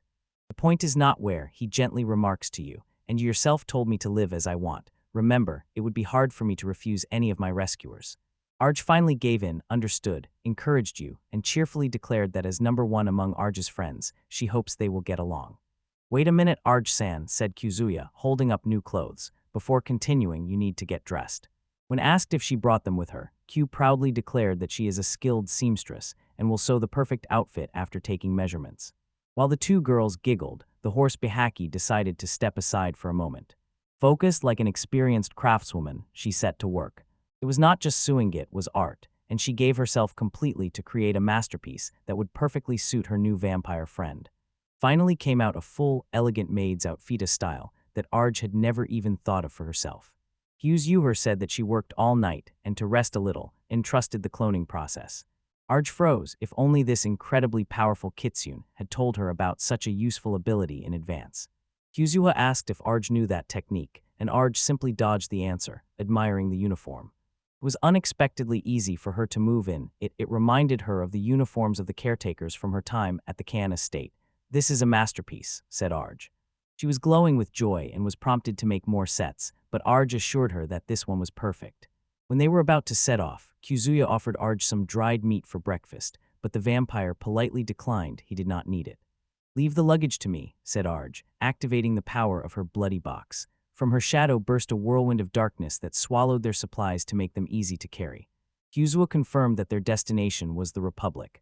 Arj agreed and added that her goal was to pass through it without attracting unnecessary attention. That is why she chose the treacherous mountain path. Beyond the Republic, Yotsuba awaited their true destination, the sea. Kuzu, always alert, offered a helmet for horseback riding. The two girls, finally properly dressed for the road, stood by their steed. Someone remarked that these clothes surprisingly suited her, and Arj instead handed Bahakia a drink. Kuzu then looked at the horse and timidly muttered, Is that really his name, Mr. Horse?" Arch confirmed to Kuli, "Yes, I was the one who gave him that name." Kuzu fell silent from this absurdly simple name. A drop of sweat trickled down her temple. "If Chen gives you a sign, get on Bihaki," Arj advised. "I will go on foot." In a swirl of smoke, Kuzu suddenly changed shape and turned into a tiny, many-tailed fox. "If that's the case, then everything is fine," she squeaked excitedly, showing her new, reduced form. "So, in this form, both of us will fit on Bihaki, right?" The horse nodded in agreement. "You were giving signals, and also added that you were going to sleep on Mr. Horse, so I leave the rest to you." Arj gently corrected her. "Exactly. For vampires, if they do not regularly sleep mounted, their energy will be, wait, don't bother this girl now." Bihaki telepathically confirmed his agreement, and Kuzu triumphantly exclaimed that even Mr. Horse said it was true. Their group moved forward along the steep, rocky mountain path. The path sharply rose, and Arj carefully warned Kuzu to watch every step. The sky above began to darken, the sun slowly sinking behind the peaks. "It's getting dark," Kuzu noticed. Arj apologized and admitted she was delaying them. When Kuzu told her not to worry, Arj suddenly stumbled on the treacherous ground. Arj pulled herself together, her face suddenly hardened. She quietly said, "Thanks for the hint, Chan, I smell people." Kuzu became alert, the direction straight ahead. "They are walking right on our path. What to do, Arj?" "My thoughts are darting, instantly devising a plan. Let's see. Chan, give me the equipment and hide our luggage, transform and stealthily enter the form of a fox. Bahaki behave like ordinary horses. We will spread out a bit and keep our distance. I will track their movements in my own way. Hopefully, they won't notice anything strange." We exchanged a look of understanding, agreed on the plan, and dispersed into the dense thickets. Suddenly a blade sliced through the air and headed straight for Arj. Like lightning, she drew her sword and deflected the projectile with a sharp clang of steel. The attack was dangerously close. Fortunately, when she lived with the Khan family, she learned how to wield a sword. Kuzu was staring in shock from her hiding place. Arj's mind was already analyzing the ambush failure in detail. She concluded aloud. This blade was thrown aiming for the legs. It was not just physical force, the throw was enhanced by acceleration skill, so someone accurate and well acquainted with this terrain is behind this. From the dark shadows of the forest, a rustle reached them. Three appeared frozen in dramatic poses. "Together we are the Terrier Bandits," declared one of them with a mustache, and another added, "I am the bombastic Dachshund." The third, a knife thrower, recognized Arj. "Long time no see. You are the one who has the score." The man looked closer. "Wow, so you did recognize me when I looked more carefully. You are the same woman from that time," Arj replied coldly. "And we are not artists, damn it." The man recoiled, shocked. From the bushes, a quiet whisper. Arj-san, are you acquainted with these people?" The bandits were furious. "I just said that we are not performers, but you can accuse yourself of being carried away. While performers, that means they are pros. No matter how you hide it, these acts are a clear show, you know." Arch sighed while Kuzu was amazed, confessed how the story happened exactly like that. The gang leader accusatorily pointed a finger. "Once they took me in as an assistant in their affairs. As befits professionals, Arj-san, drop it, girl." Arjun narrowed her eyes. "You called me girl again. Listen, you are cute show puppies." The bandits exploded with anger and shouted back at her. The leader, gathering his strength, explained our situation. "We staged a few demonstration pranks in the kingdom, so now we are wanted all over the land." Arch digested the new data and realized, it seems they were not just three muscular fools. The man drew a weapon. You really are not listening to what I said, huh? I'll kill you. It's about you, huh? Yet he was still stunned. Incredible. You really are experienced performers from. When the terrier bandits joined, an unexpected compromise arose. Everyone had one goal: to get through the kingdom's border and not cause trouble. Until we reach the border, don't make a big noise, Arj ordered. The leader reluctantly agreed. What did you say? Now always watch what's behind your back. Move out, people. To his wild disappointment, two of his subordinates had already started getting along with Kuzu. Why are you so cozy pressed against each other here? He barked. All right, first we need to get to the end. Now tell me, where are we going next, Terry-chan? Arj asked, deliberately addressing her informally. Arj thought to herself, although she did not know this area, these three clearly knew it. Following them would be the most effective way forward. One of the bandits muttered, "Isn't that good? We're not a burden," and added, "Just think they don't even react a bit when they ride with girls like us." And another, as expected, complained, "Why are you whispering to her now?" What? Another freeloader. Suddenly Arj stepped forward and extended her hand to the stunned leader. Well, since we still have to be together for some time, let's calm down and become friends. How about that?" She said, her face expressionless. "My name is Argento, vampire. Nice to meet you, entertainer-san." Kayuazua instantly replied the same. "And my name is Kayuazua Desu. It would be good if we got along for now, Mr. Entertainer," but the leader exploded. "We are not entertainers, damn it."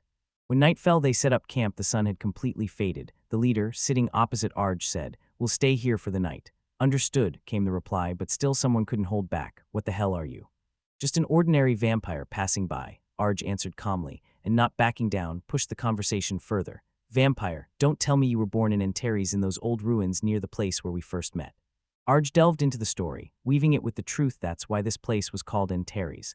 Once a large-scale war took place here, and since vampires are born in places with a concentration of magic and undying feelings, it became ideal for their birth. The gang leader listened carefully and suddenly realized the truth about her origin was completely different from the stories he had read. The next morning, Kuzuho woke up and saw the bandit leader terrier already on his feet. He knew strangely much. She greeted him, "Kurohachan," and this embarrassed him greatly. One of his men was pulling supplies out of a small pouch. "They are hauling a bunch of things noticeably," Terrier explained. "Before fleeing, we stole from several wealthy nobles from the capital. It seems this can hold quite a lot." Arch's eyes froze on this item. "Now I see. This is Deku's pocket, which holds an incredible amount of things, and since I came into this world, thanks to it I have already seen 3 artifacts." She quickly ran through them in her mind. The cursed blade that distorts sound, the remotely controlled Imperial Court armor, and now this spatial storage pouch. Terrier showed her his sword, and I also thought that the sword Oswald Khan gave me must be an artifact, though I haven't noticed any special ability in it yet, and Arj wondered where one could get such powerful things. When the bandits finished their preparations, the leader shouted sharply, "All right, let's move, people." But just as they were about to leave, he raised his hand. "Everyone stop."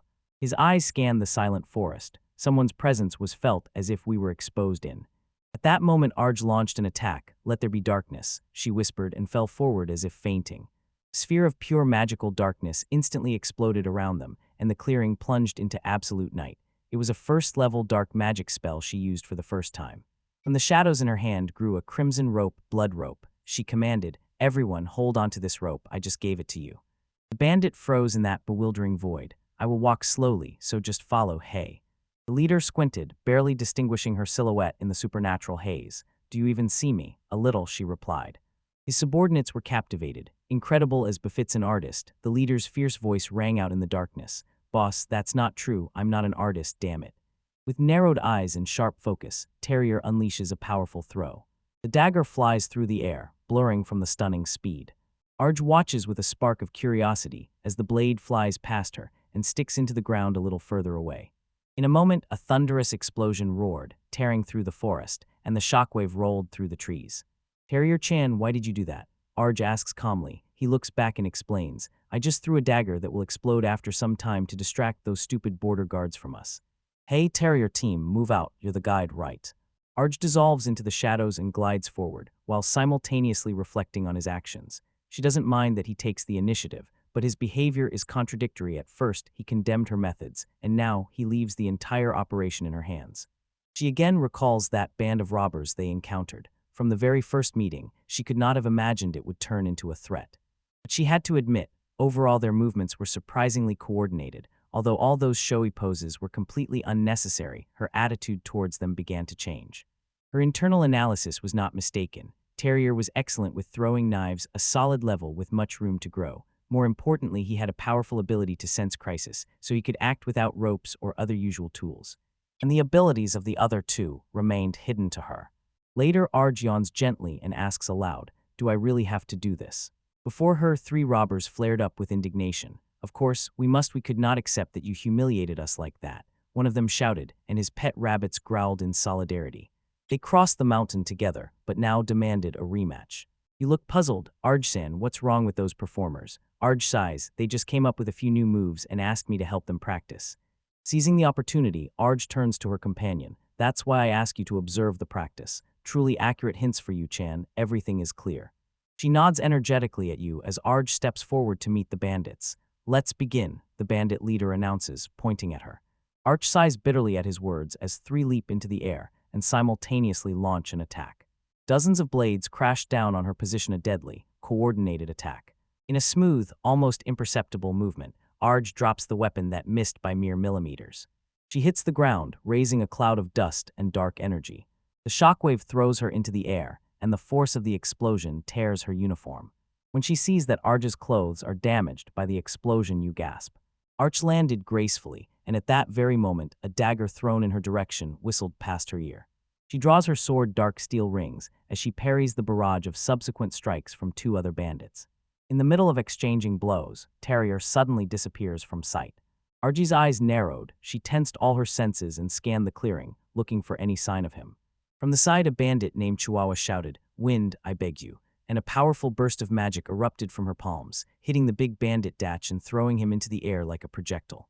"Take this," she shouted, starting their combined attack.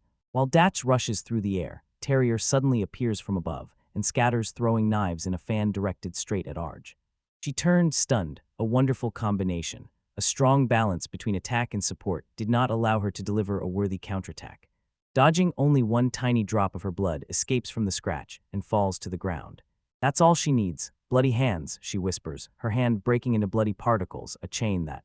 The chain bursts out with incredible speed and grabs a jerk in the air. It tightly wraps around him, completely binding him. She turns around and Terrier has disappeared again. "Chihuahua-chan, can you say how Terrier-chan disappeared like that?"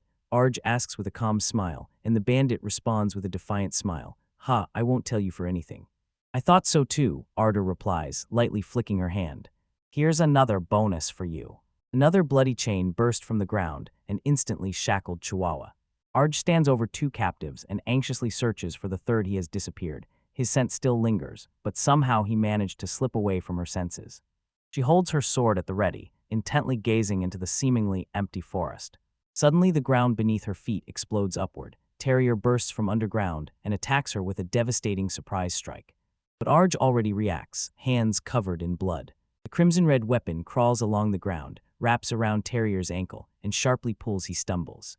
She understood earth magic. He is a tactician, not a brute strongman, one who tries to guess the opponent's patterns, and having exposed this tactic, she can now anticipate his moves.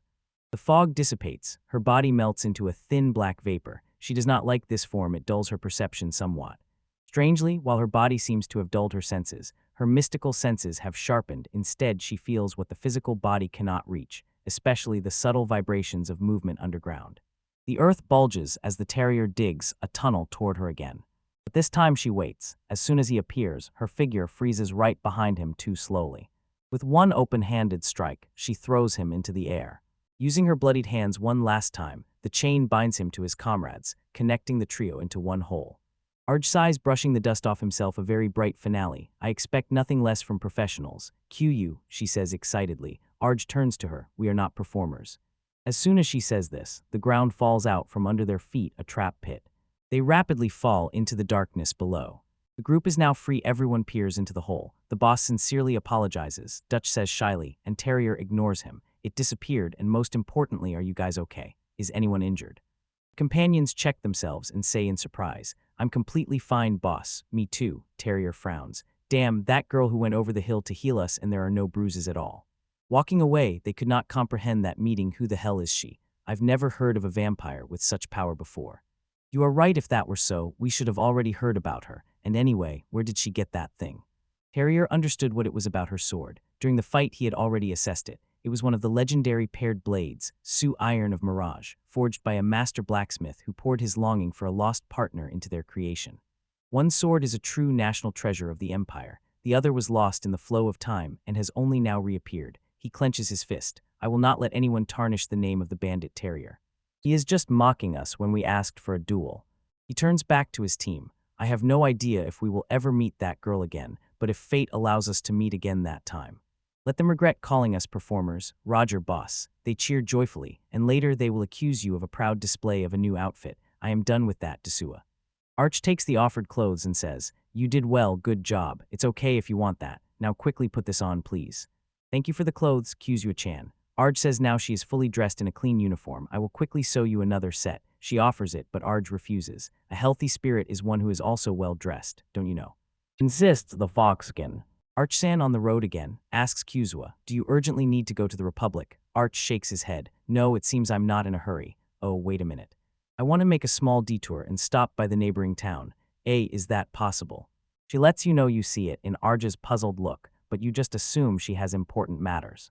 All right, confirms Arj. Yes, just leave the navigation to me. She beams a smile, her tail wagging with excitement. When they set off, Arj mounted her phantom horse and thoughtfully wondered which city they were heading to. Her steed seemed to sense her thoughts and silently comforted her, and they were supposed to arrive the next day. Arj sits astride her horse. Yoha and the little cat comfortably settled, they move forward to the next stage of their journey. Petals floated in the air like a quiet, beautiful snowfall. Arch watched as they descended, her gaze calm and vigilant. Sakura rain is coming, she whispered, and although the trees were not yet in full bloom, this place had an indescribable beauty. How do you like this view, Arjun? You exclaimed, striking a pose. This is one of the most sought-after tourist spots in the Republic of Yatsuba. She majestically pointed to the town spread out before them. This is the place I wanted to show you before we go to the capital, Sakuranimia. This is Sakurazaka. Arj simply nodded, gazing at the landscape. They walked the streets covered with white and pink petals, around them a peaceful and timeless scenery. The air froze and the old buildings stood silently, like witnesses to the changing seasons. That place awakened something deep in Arj, a memory from long past times. Those were times when she was not allowed to go outside, when she never had the chance to see real flowers. She remembered a voice, a person who claimed that the sakuras near their home were so small and fragile that it was better not to touch them. But that person never got to show her those flowers. For a moment, a thought flashed through her mind, a quiet hope that wherever that person is now, they live happily. Kuzua's voice pulled her out of her dreams. Now, so as not to get lost, let's hold hands, Arch-san. Taking Arj's hand, you moved confidently, step by step. Do you have something here, Chan? Arj asked, and you only smiled mysteriously. When you see it, you'll understand.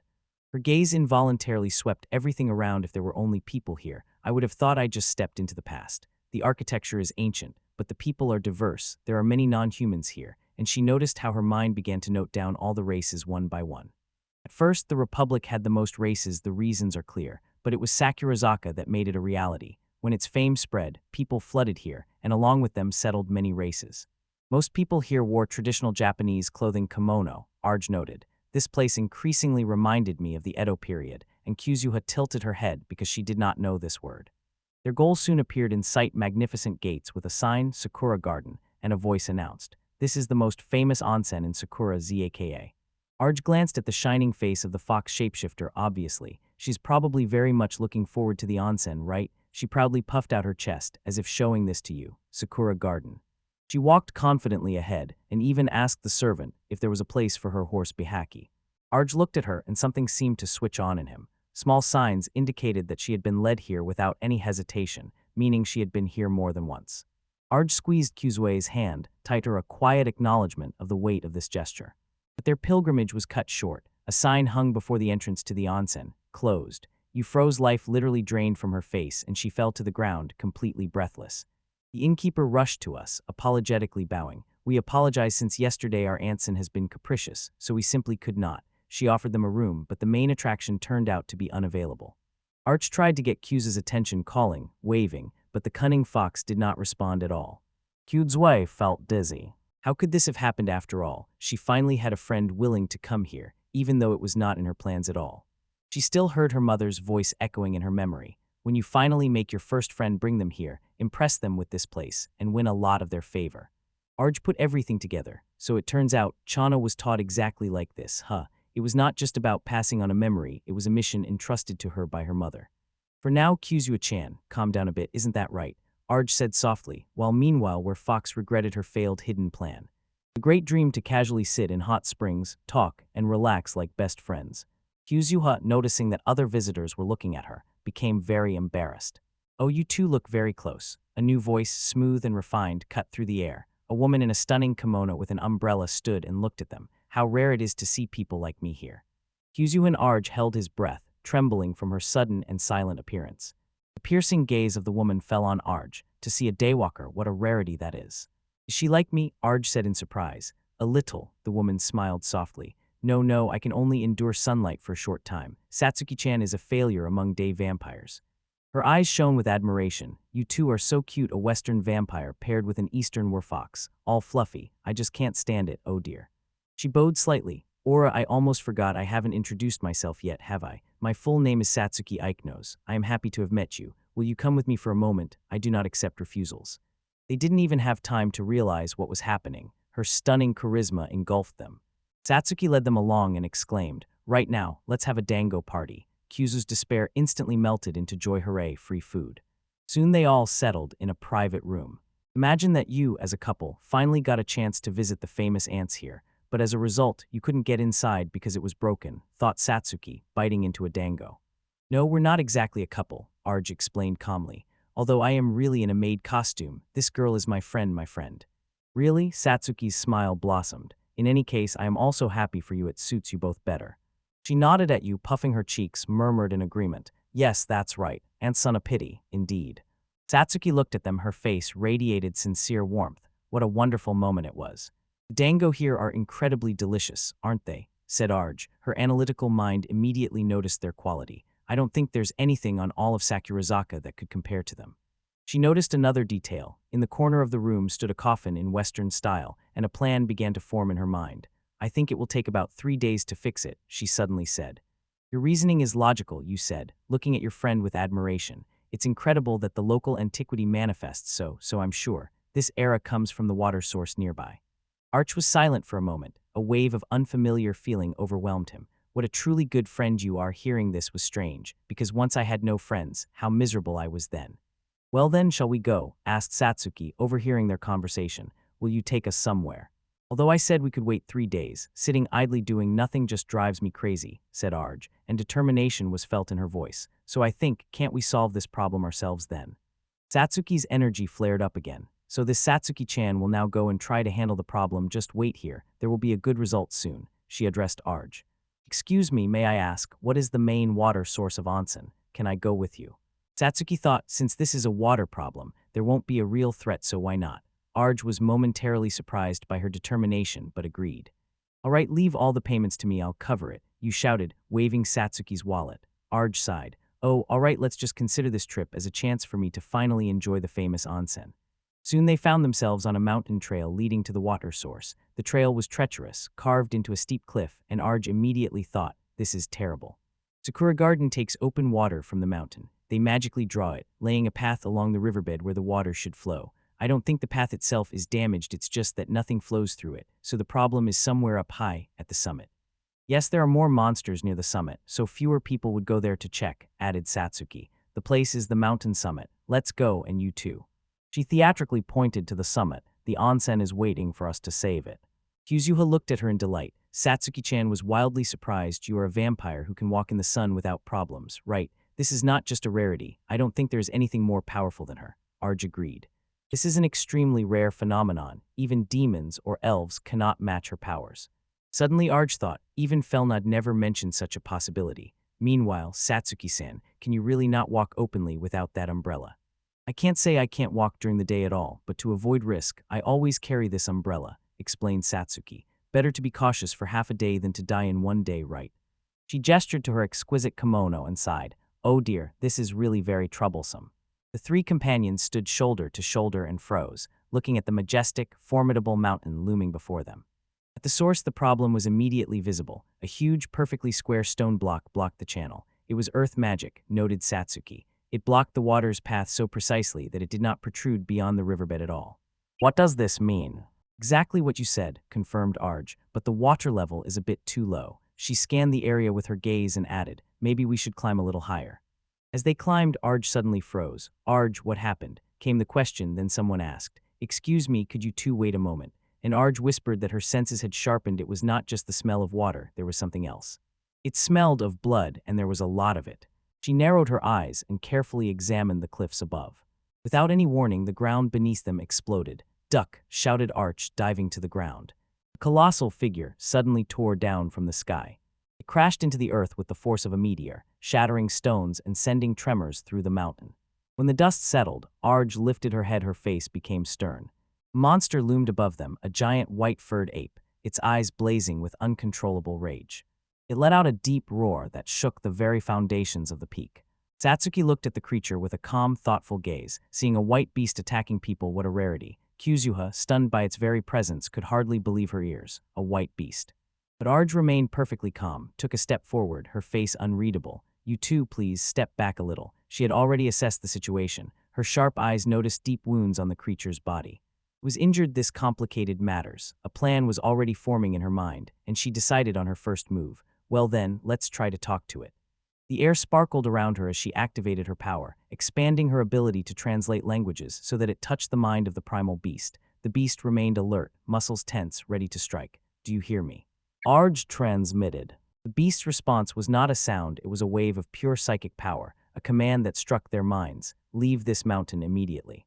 Arj remained unshaken by the psychic attack. What happened? She asked in a calm voice. Are you the ones who stopped the flow of the hot spring? She pressed her advantage, revealing a fragment of her knowledge.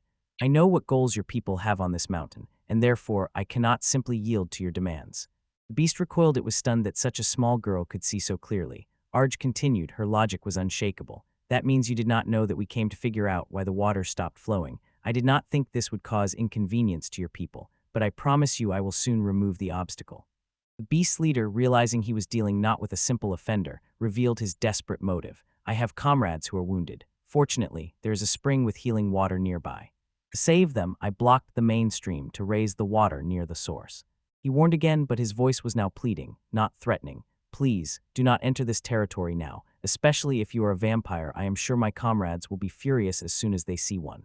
Angry at vampires, Arj asked, and as if another piece of the puzzle clicked into place, the beast's face twisted with rage and grief. Yes, my brothers in the spring, it was a vampire who caused us trouble. Arj instantly understood everything. He was not talking about Satsuki. Another, more insidious vampire was involved in this matter. She saw her chance, if so to heal you. The monster rejected the offer with a mocking smile. I do not believe in that. Arj did not wait for his consent. She clasped her palms together. A faint light quietly flickered between them, and she spoke a simple, almost childish spell from the old world. Pain, pain, fly away. A wave of pure good energy covered the beast. His eyes opened wide in complete disbelief, because scars of decades and fresh wounds instantly closed and healed. How is your body now? Arch asked calmly. If there are still any wounds, I will heal you again. The beast examined his now flawless, fully healed body. Arch showed a power he could not comprehend, and then simply gave it away. Well, now the decision is yours and your friends. The beast froze, saying nothing, uttering only one deep question. Why? You stepped forward and simply told the truth. It is all for the sake of a friend. The beast's eyes opened wide. So it closed then, digesting this selfless act. Aha, understood. When the immediate threat was removed, calm prevailed around. Satsuki was stunned. It was a language translation skill, and a high-level one at that. My own skill still does not allow me to understand the language of beasts and demons. Kuzu confirmed that the hostility had disappeared. The giant creature, now humiliated, turned to them and whispered, "Follow me, no, please, come with me." And Arj thought to herself that, thanks to her grandfather's lessons, she was well prepared for such negotiations. It seems he will lead us to the spring, she said. They followed him. She glanced back at the cracked and damaged path, the result of a brief clash. This will have to be fixed later, she whispered to herself. The proud nature of the beast sharply reminded her of her own steed Bihaki, but as soon as they appeared around the corner and saw the spring, all frivolous thoughts instantly vanished. It was terrible. The spring was not a place of healing, but a real morgue. The water was stained red, and dozens of severely wounded white beasts groaned in the shallow water. This is a blood spring, whispered Arj, her voice trembling with cold rage, attacking such defenseless creatures. What a terrible act. Other beasts stirred, their eyes burning with hatred, but the leader roared, "Calm down, this vampire is not like that." Kuzuo was horrified by what he saw. What had happened here? Why so many wounded? Satsuki guessed probably some tragedy she had heard about, but Arj's determination was absolute. "Do not worry," she said, and her voice sounded powerful. "I will be able to heal them all." Satsuki nodded. She believed in Arj. "So I will go inspect the spring itself, and I leave this place to you." Arj stepped forward, meeting the gaze of the field of wounded beasts, and her face tightened with determination. She raised her hands, gathering a huge amount of healing energy. "Let's just do what I always do. Pain, pain, fly away." The beasts shuddered at the strange words, the rhythm of speech from a world that no longer existed for Arj. "This is truly a strange magical spell," said the chief. Yuhua, trying to understand the situation, looked at the beast. Could this really be some kind of beef sand? Arj turned to the chief. "I don't know your name, so will you tell it?" When he showed that he had no name, she gave him one. "Fine, call me whatever you want." A nickname appeared in her mind, Beef. Kuzu accepted this strange turn of events. "All right, Beef-san, Arj-san, this is a bit of a strange situation." "What do you mean?" asked Arj, still focused on healing. She glanced over the pile of wounded in this pack. "I can't find any women or children." The sharp senses of Kuzu confirmed this. "Now that you mention it, I don't see any children here, and the air carries only male scents." Arj addressed the leader. "Beef-san, it seems there are no women or children here." The faces of the chiefs darkened with pain. "The rest we hid deeper in this mountain. Most of the women and children were taken away."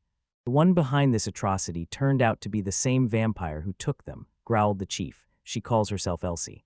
Arj asked her companion again, "Do you know a vampire named Elsie?" The companion shook her head. Arj silently recorded this name in her memory. Elsie was dangerous and cunning. Her plans would have to be unraveled. "Beef-san, do you know why this person came here at all?" The chief could only guess. "Who knows, but one thing is certain. Women and children were their main targets." Kuzu listened as Arj told the whole story and felt her heart tighten. Bodily wounds can heal, but the trauma will remain. When she heard that this Elsie was also involved in stopping the spring, she exploded with rage. "What? How can you say that so calmly? That person took their families." Arch gently restrained the fox and nodded his chin at you. "Calm down, please." Kuzu was struck by a dreadful realization. "Let's go find the one who stopped the spring. Maybe Satsuki-san has already met them." They found Satsuki near the source of the spring. Her hand was gliding over the water as she studied the distorted energy flow. "Did you manage to heal the spring?" Arj asked. Satsuki shook her head gloomily. "The spring area is cursed. I mean that place in this world with the same monoflow." She explained the magical theory. "This place is a power node, a dragon vein that gave the water healing properties, and now those flows are stopped by a curse." Arj stepped forward. Her role was clear. "If this is a curse, then it's my turn again." She raised her hand over the water and commanded the current to return. A harsh splash of dark energy lashed her hand. Oh, Arj instantly analyzed it. A curse. So the one who cast it also placed a retaliatory curse to injure anyone who tries to break it. Her innate resistance was so high that it was barely a prickling sensation, but it said a lot about the power of the curse's creator. Arj-san cried out in alarm, but quickly calmed herself. "I'm fine, the curse is just a bit stronger than I thought." However, she was already piecing everything together in her head. This vampire named Elsie turns out to be a real problem. When she spoke, the spring barely began to bubble. But Satsuki's expression remained gloomy. "My God, it seems that several other curses have been placed on this place as well." She explained that curses come in different forms, and each requires its own method to be lifted. She could not understand why anyone would go to such extremes. Who could have created such intricate spells here? She wondered aloud. Arj named a name. "The only clue is Elsie, a vampire, as Beef-san says." Satsuki was stunned. "Do you know her?" "I heard about her during my journey," Arj replied mysteriously. Satsuki explained this name in more detail. Elsie was a notorious runaway. The Order of the People, a continental peacekeeping force, announced a substantial reward for her. By all indications, she was extremely dangerous. Then Archside focused her power and poured it into the intricacies of curses. A loud crack sounded from the stone. "Arch-san, are you not putting too much pressure on yourself?" Q's asked anxiously. Arch ignored her and went ahead. Flo turned back. With the last sharp pop, the curse shattered into pieces in response. But the water remained motionless. The original curse held firm, and I underestimated high-level magic, a spell equal to mine. It requires full power, and if it fails this time. Satsuki raised her hand to corner their Arch-san. "Shall we take a short break for now?" she suggested softly. She read impatience and irritation on Arj's face. "I know your friends are important to you, but that is no reason to exhaust yourself." She stretched out her hand and gently poked Arj in the forehead. "You see, you're making that tense grimace again. Relax a little more." Satsuki pointed to the luxurious coffin she was carrying. "Exactly, let's rest a bit." Arj was confused by the very idea of dozing off in a coffin. Satsuki theatrically opened the lid sharply. It was time to reveal the coffin. A pale hand slowly peeked out from inside. A young girl with silver hair stood up, her eyes blinking in the light. "I am grateful, Satsuki," she whispered. The girl looked at the newcomers and someone asked, "Satsuki, who could this be?" Satsuki cheerfully introduced them. "This is Ard-chan and the Kitsune Kuzu-chan." "I am pleased to meet both of you," said the girl with a calm smile. Satsuki's friends were not bad people at all. She turned her head to the cursed spring. The hot spring had dried up, so we approached the source to see what had happened. "Did you fix it?" Satsuki explained. "Yes, we almost managed, all thanks to Arch-chan's magic." Arch was still trying to understand, so Satsuki properly introduced her companion. "This is Iris Eichnos. She had been resting in the coffin for some time," and Iris added, "Indeed, I am more vampire than human." Arjun Kuzuha looked at the girl. She was from Satsuki's influential family. Iris reached out and gently pushed the hair away from Arja's face. She stretched out her wrist. A single drop of blood appeared on the fingertip. Understanding was red in her eyes. "I understand. So it's again because of that vampire and his whining, right? Your strength is exhausted. Should I help you this time?" Arj could only watch. A wave of deep embarrassment overwhelmed her. Before she could ask about that gesture, Satsuki swiftly lunged forward and pressed the swirling energy directly to Arch's lips. "Good," exactly like that. Satsuki's voice sounded like a firm command, without malice, but full of unwavering determination. "Drink more, drink it all." Watching from afar, she became increasingly anxious. "What are you doing to Arj-san?" she shouted, seeing only a painful expression on her friend's face. Iris, on the other hand, remained calmer, although her eyes narrowed with concern. "I don't think these conditions are good," she whispered. Within her very soul, a burning heat flared, a scorching flow of power, completely foreign to her. It was different from the stunning presence of Felnote and lacked the cold precision of Chrome's magic. It was something entirely different. Arj-san screamed, watching as her friend was engulfed by a fierce wave of magic. Arj stepped back, her body seemed alien and incredibly powerful. What have I become?" she stammered before her legs gave way. She fell to the ground. The raw energy was too strong to control. Her vision blurred, and she convulsively tried to comprehend this transformation. Iris rushed to her side, sharply turned to Satsuki and shouted, "Don't torment Arch-san." She quickly intervened. "Don't worry, I'm not bullying her," Satsuki replied calmly, but Iris felt that this explanation was insufficient. Satsuki waved off how Arj's day had passed and somewhat detached said, "You're right, so maybe we should talk about why I have a nosebleed. It happened when I was using recording magic," she said, surprised, trying to divert the conversation. "It's just a normal nosebleed, okay?" Satsuki-chan is not the kind of girl to do such unladylike things. Ignoring the strange distraction, Satsuki knelt down next to Arj. "Does it hurt? Just wait a little longer, the reinforcement should take effect, yes." As the minutes dragged on, the turbulent energy in Arj began to subside. "Have you calmed down?" Satsuki asked. Arj took a deep, shuddering breath. "Yes, somehow," and raised her gaze, a new clarity appearing in her eyes. "Good expression," Satsuki said with satisfaction. "You handled the effect of my blood reinforcement well." She then revealed the true nature of her power. "Blood reinforcement. My blood can enhance the abilities of those who consume it. So come closer. First you need to destroy one thing, right? Give it a try." Arj stood up, feeling the immense power now obediently humming within her. She raised her hand toward the deserted rocky edge and focused her will. The flow returned to normal. A wave of pure life energy burst from her and covered the ground. Flowers instantly bloomed behind it, carpeting the slope with a bright carpet. The effect was breathtaking, a surge of life stretching for miles. "Oh, look, all the flowers have bloomed even up to the villages," Kayus whispered excitedly. Satsuki nodded. "Isn't it beautiful? Her power was so strong from the very beginning. I bet there's a real commotion in the village now." Iris, as always pragmatic, worried. "Isn't this too much?" The sudden surge of life magic caused the unexpected. A hot spring nearby erupted upward like a geyser.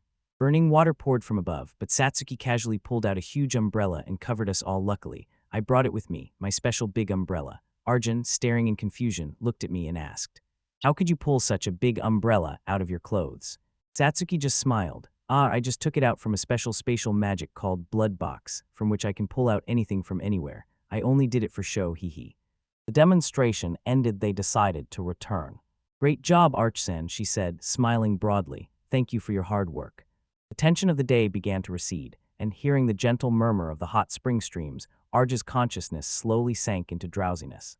Later, immersed in the warm, healing waters of onsen, Arj sighed with satisfaction. The full moon hung in the sky above her, and she thoughtfully pondered the strange turn that had happened in her life. You were playfully splashed with water. The warm sensation spreads throughout the body. Bathing time. Arj smiled slightly. It was cruel to leave me behind and be the first to enter the onsen. She paused for a moment in quiet reflection. Maybe because I was a boy at first. Although this body is undoubtedly girlish, my heart is still truly boyish. That doesn't mean I looked at you, Achan, with bad intentions, but… Asterisk. After spending a few more days enjoying the hospitality of the Sakura Garden Inn, their group was preparing to depart, and one morning Arj unexpectedly spoke to Bihaki. "Oh Arj, how rarely I see you this early." Arch smiled. "You're right. Usually at this time I was still asleep. Thank you very much for all the hard work you have done." She then handed over a bundle inside was clothing, new clothes of course. Bihaki looked stunned. "What is this sudden gratitude?" Arj's smile was sincere. "Well, it's for bringing us here, outside the kingdom, as we promised at first." "No need to thank me for that. So you mean that?" "Yes, thank you very much. I hope everything will be good for you from now on." Bihaki's face darkened. "I don't quite understand your intentions. You said at first that you would carry us through the kingdom, and now it seems you have freed yourself from our promise, Bihaki." A deep silence spread between them. Suddenly Bihaki rushed forward and bit Arj on the head, not hard enough to hurt, but enough to show his irritation. "Why are you suddenly doing this, biting me?" Arj exclaimed. "No, it's because you started first," replied the horse, and an angry tick appeared on his forehead. "Me? Is he angry at me?" Are you still hungry now? Did they give you too little food?" Arj asked, completely missing the point. "Arj, are you really as dumb as a stone, or what?" Bihaki sighed. He looked her straight in the eyes. "Arch, be honest, am I bothering you? How can you think I came here just because of you?"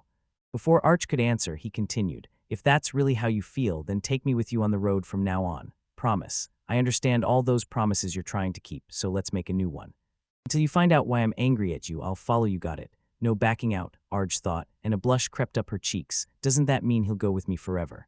Bihaki stomped his hoof. "So, where shall we go next?" "Understood. Then give me a chance to pull the cart. Leave it to me, I'll take you anywhere." Meanwhile, deep in the forest they left behind, the minotaur Ushi was frantically searching.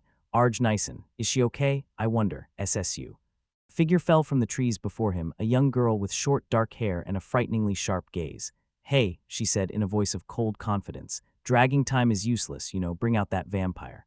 She stood completely confused. "How can I help?" he stammered. The girl sighed with irritation. "Isn't it obvious, fool? I have business with a vampire who's lingering somewhere around here." Finally, a look of realization flashed across the Minotaur's face. Aha, now I get it. You want to meet Arj Nyson." "Argento, that is Argento the vampire." The girl rolled her eyes and said, "At least remember her name, idiot." "Ah, if it's her, she's no longer here," he said sadly. The girl's expression hardened. "Okay, then quickly tell me where she's headed. She's not a native of this forest." She pointed with her thumb towards distant lands, and that person said something about a kingdom, saying that the person should be sought in that direction. "I don't know the details, but one thing is certain." When she set out, she had an important goal. A predatory smile appeared on the girl's face. "Goal. Phew, now I understand. So it will be okay there if I get more drugs, right?" she said, a worried spark lit up in her eyes, in the general direction of Arjneson. "This is the first time for me to lie." She turned around and walked away. "Are you sure you're not lying? If so, I'll let you go for now, Kausen. That person is not from this forest. Why would I lie to protect her?" As she disappeared into the shadows, Ushi collapsed, his body convulsively trembling, and it was not from fear of the girl, but from the bare, terrible memory of the true power of Arj. He clenched his fists, determination blazing in his eyes. "I need to become even stronger, Mew. All this to protect the forest. And if possible, I want to use my power to help Arj Nyson." His oath echoed loudly through the silent forest, a promise to become a shield worthy of the one he admired. He sits on the edge of a simple bed, in an empty, sterile room, lit only by beams of light pouring from an invisible window. Memory flows, a voice from the past, cold and detached. "How unsettling, why did you look at me so little?" She cut a branch with a sharp snap. "So, usually my creation is not shown to more than one person at a time, and I'm already dead, so. I don't think I have any normal emotions left," she admitted with a barely noticeable, calm smile. He accepted it without any doubt, of course. He held his gaze on her creation. Then, as if one of the dead, he spoke, and his tone matched hers. "Is there something you would like to convey if it were possible? I wanted something a little less bright, maybe cherry blossoms." A spark of amusement flashed across her face. "Is that true? Ayub Hassan, come closer, or won't you go?" He knelt before her, a quiet gift, without words. She leaned forward, her presence enveloped him. Ancient secrets were hidden in her eyes. "What a strange feeling to think that your hobby is tasting the lips of the dead." "I have never done this while my memory served me," he answered honestly. She paused for a moment, pondering him. "I must say, you will not die yet as long as you are here." A gentle smile appeared on her lips. "You are just like a bud now, so everything is fine." She saw a future he did not see. "Even I do not know what kind of flower you will become, although undoubtedly, when you fully bloom, it will be a beautiful and resilient flower. You are a bud that will remain beautiful even if it becomes dangerous." Her gaze wandered, as if she saw a distant shore, someplace far away, but not here. "How is that?" he exclaimed in surprise. "I can't even get out of here." She simply replied that the world changes as the seasons pass, and cherry blossoms are not so easy to cut down, so let's promise we will look at it together another time. He agreed to this pact. HMPH, I understand if only fate allows. But that promised day never came. The people who came to meet him were full of disgust, and only a few looked at him with pity, not that he was waiting for that girl specifically or anyone at all. And even now he still asked himself, does she remember the promise they made that day? Arch's eyes fluttered open. "Good morning, Arj-san," Satsuki's cheerful voice sounded, breaking the silence. Arj responded to the greeting, but her thoughts still wandered in the echoes of that dream. She stood by the window and watched as the sakura petals flew in the wind, like a mirror of her memories. A wave of nostalgia overwhelmed her. "Satsuki-chan, a complete failure among the day vampires, remember?" Another voice chimed in. "Please don't open the lid so wide." Arj apologized and stepped away from the sunlight. Satsuki waved her hand. "No need, if you remember, it's all good. We're already near my house, so it's normal that you admire the view a bit." She suggested, "We'll arrive around noon, so why not have a banquet at my place first? Although it's also my workplace." And Kuzu cautiously perked up her ears, asking, "What kind of work do you do at home, Satsuki-san?" Arj smelled the scent of sakura blossoms in the air. Was it because of this aroma that she dreamed that nostalgic dream, she thought. Satsuki smiled broadly. "I have a cafe here, see." With effect, she exclaimed, "I am the founder of cakes and parfaits that are famous throughout the Republic, but my shop is the first." And Kuzuho was so confused. "Hey, Satsuki-san, how old are you really?" Satsuki jokingly raised her thumb. "I'm forever 17, okay." But FYI quickly revealed the truth. Irisan is 300 years older than my respected mother. Oh, and FYI 687 years. Holding an umbrella, Satsuki announced their arrival. They froze in front of a magnificent European mansion. "I have safely returned home," exclaimed Satsuki, "and you just watched. Indeed, it looks like a cafe."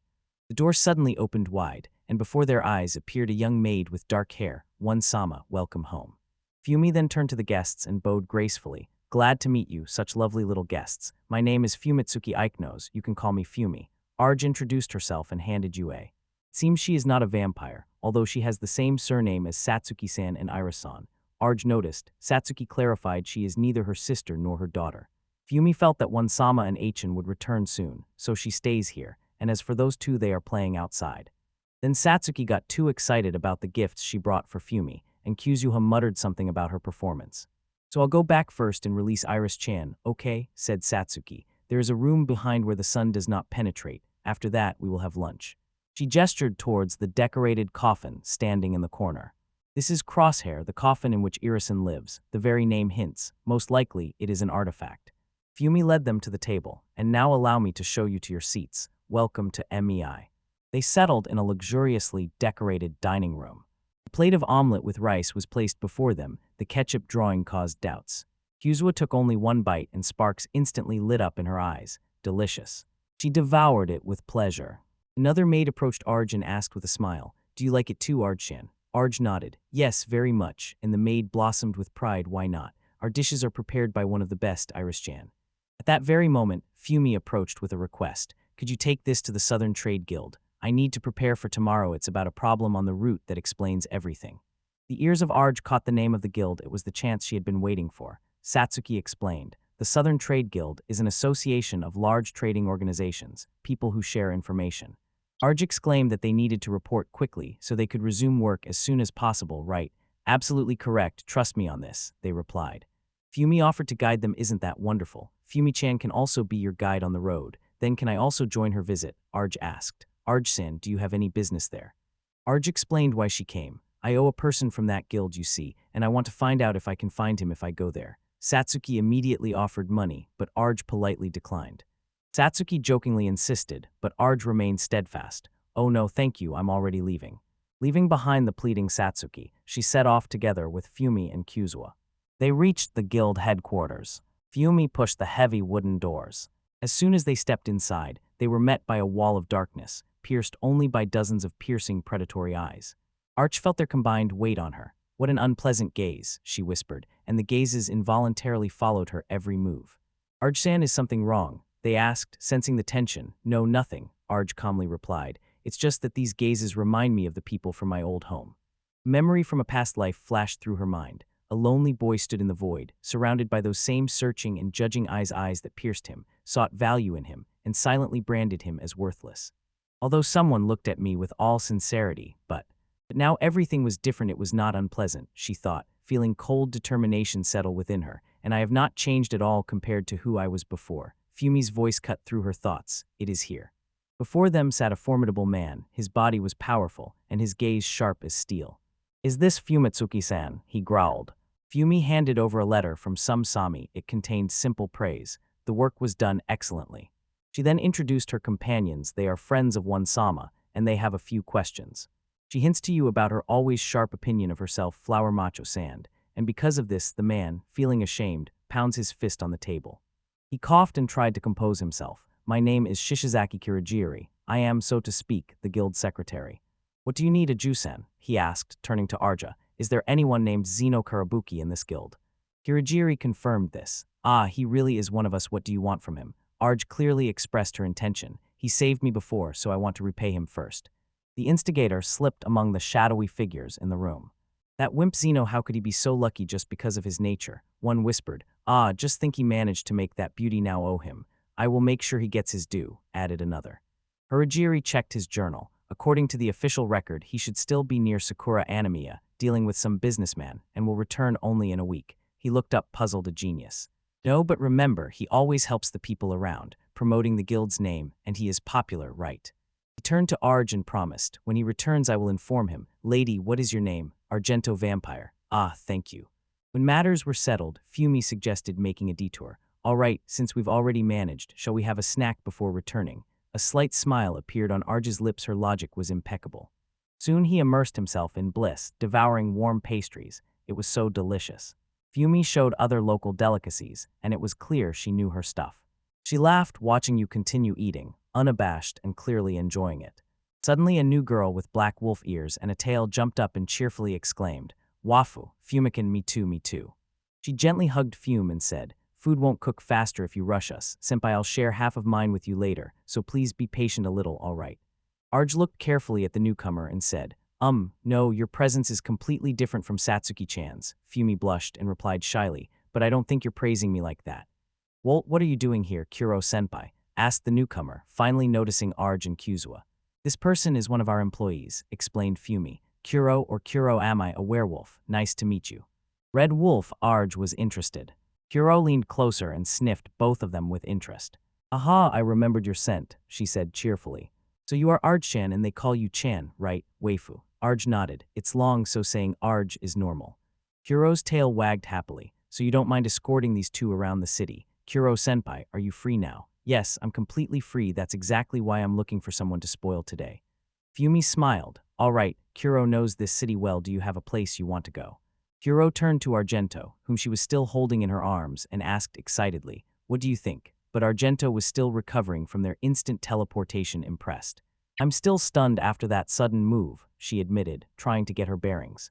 The place looked incredibly important, a real center of power. Are we really allowed to be here? She asked aloud, but still put her trust in her patroness. Everything should be fine. I know Satsuki is very famous here, so she probably has connections. Kuro, ever cheerful, suggested taking a little nap, and Argento gladly agreed. Yes, of course. But when Argento opened her eyes again, the world had already changed. She sat up sharply. The ground beneath her was cold and hard. The soft light of the sky faded, replaced by an oppressive shadow. Her figure, recently still bodiless, condensed, then began to scatter into particles of darkness, a defense mechanism that had gone out of her control. The illusion cracked, and her true surroundings appeared before her. She reached out her hand, and her fingers touched a cold, unyielding surface in front of her iron bars. She had a terribly clear conclusion piercing her soul like ice. This is not a room, this is a prison. Spending the night on a stranger's roof turned out to be a terrible mistake, but what worried her most was her companion. I hope Kuro is okay. Suddenly a frantic scream echoed down the corridor.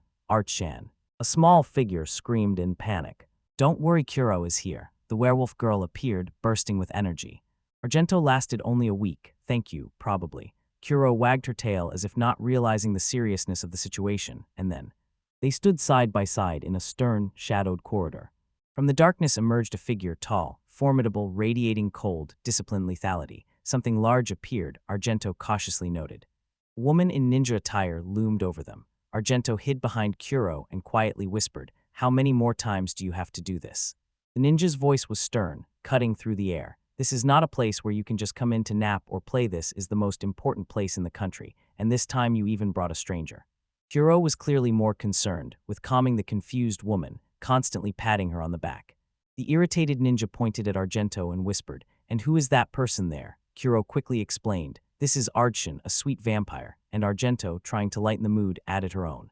"I came from the kingdom for work, a traveler. Now I live where she works." So the ninja buried her face in her hands, no comforting news. The ninja composed herself and introduced herself as Habitan, one of the Anivaban associated with the Yatsuba Congress. But barely had she begun to continue when Kuro was already asking for snacks. Calm, smiling laughter interrupted them. A man with a gentle smile approached them. "Kuro, you're so funny. Why don't you try to copy her habit?" He shifted his gaze to Argento. "And that girl Arj-chan, a cute vampire, right?" Halbotin quickly interrupted. "Sorry, please no." "All right, then there's no reason to worry," he joked, and Kuro and he himself burst out laughing. "Nice to meet you," said the man, and his manner instantly became calmly authoritative. "My name is Ekasame Higure. I am from the Yatsuba Congress. You can call me either by my given name or surname. Just call me Arj." "Understood, Ekasame-sama," replied Argento, feeling his immense influence. Habitan was stunned. "Ekasame-sama, for someone of your level, such an address will cause problems." "Level?" asked Argento. "The Yatsuba Congress is governed by 4 people who rule our United States, and I am one of them." Akasame vividly explained the political system of the nation. It was a union of several small states that combined their traditions and received assistance from neighboring states, and above all this, ruled a council of 4. He directed his gaze at Argento. The smile did not disappear from his face, but a sharp, attentive sparkle played in his eyes. "In any case, if you're connected with Satsuki, I can relax that person would not get involved with someone considered dangerous." Argento froze in amazement. Satsuki's influence reaches the highest levels of a foreign government, so she is trusted even here. Interesting, who she really is. Akasame turned to Kuro and said sternly, "This is already your 3rd time. People might get angry. I hope you understand that." Kuro nodded energetically. "Habitan had already calmed down," said Akasame, waving his hand toward the map. "And Kuro, why don't we ask her to do some work as punishment?" He pointed to that very place. "In a few days we are going there for an inspection. Would you mind joining us?" The town was called Rencia in the Sakuranmia region, famous for its honey. Kuro froze with excitement, but Kasame explained that Satsuki cannot return home, so the shop will be open tomorrow. "Understood. Then I will ask Satsuki-san to accompany us if..." He then switched to a stricter tone. "Since Kuro brought a stranger to the roof of the hall and also broke the cage and does not want to repent for it, I think I will contact the owner of such an ill-mannered girl who refuses to reflect on her actions." Just a hint of Satsuki's anger was enough. "All right." Kuro understood. "Kuro-san will go with you, okay? The main thing is that Arj-chan goes too." When everything was settled, Ekasame returned to Habitan and asked, "So, what should we do with that person? By the way, besides you, we caught another infiltrator. Habitan. Can you describe him?" "Probably it's the 3-tailed fox girl," suggested Argento. "Before them they brought the fox Kuzu, that is, Arjusan was kidnapped. Isn't it clear that I will try to free you?" "Ekusame-sama is very generous," she explained. "Anivaban is like a patrol team for Sakura Animia, and they volunteered for it themselves. And if her words are confirmed, we should at least follow Kasama-sama outside during the inspection." Their journey began. The path led them through lush, emerald expanses. The air was filled with a sweet, intoxicating aroma. Kuro exclaimed that Satsuki-chan really loves this honey today. It smells especially sweet. Argento looked at Ikasame. He was smiling peacefully, but his gaze was sharp and eerie. It was the look of a person who controlled the nation. "It's calm here," he said. As they approached the village, suddenly a young woman in a beautiful kimono appeared. "Ekasame-sama, I am glad I could meet you." "You look wonderful, Renji-chan," Ekusame greeted warmly. Argento felt the young woman's gaze on him and wondered if there was something on her face. "My father is already waiting inside," Renj said, leading them into the building. Inside, a stout man with a mustache bowed deeply. "Welcome to our home, Kisame-sama." "Lin, glad to see you in good health, Mr. Mayor," replied Ekasame with a polite tease, "although I think you could stand to lose a little weight." The mayor laughed and, turning back to business, noted that this year's honey seems to be very good because the weather was incredible and the flowers bloomed fully. His voice suddenly broke off when he noticed Argento's watchful gaze. Next to Argento, a tiny jelly creature trembled. Habitan gently took her hand. "Don't mind me," Argento whispered quietly. Akasame's penetrating gaze missed nothing. "By the way, Mr. Mayor, is something bothering you? Actually, those honey eaters are a nuisance this year. They are too active. And us, thank you for your hospitality. We will help you exterminate them."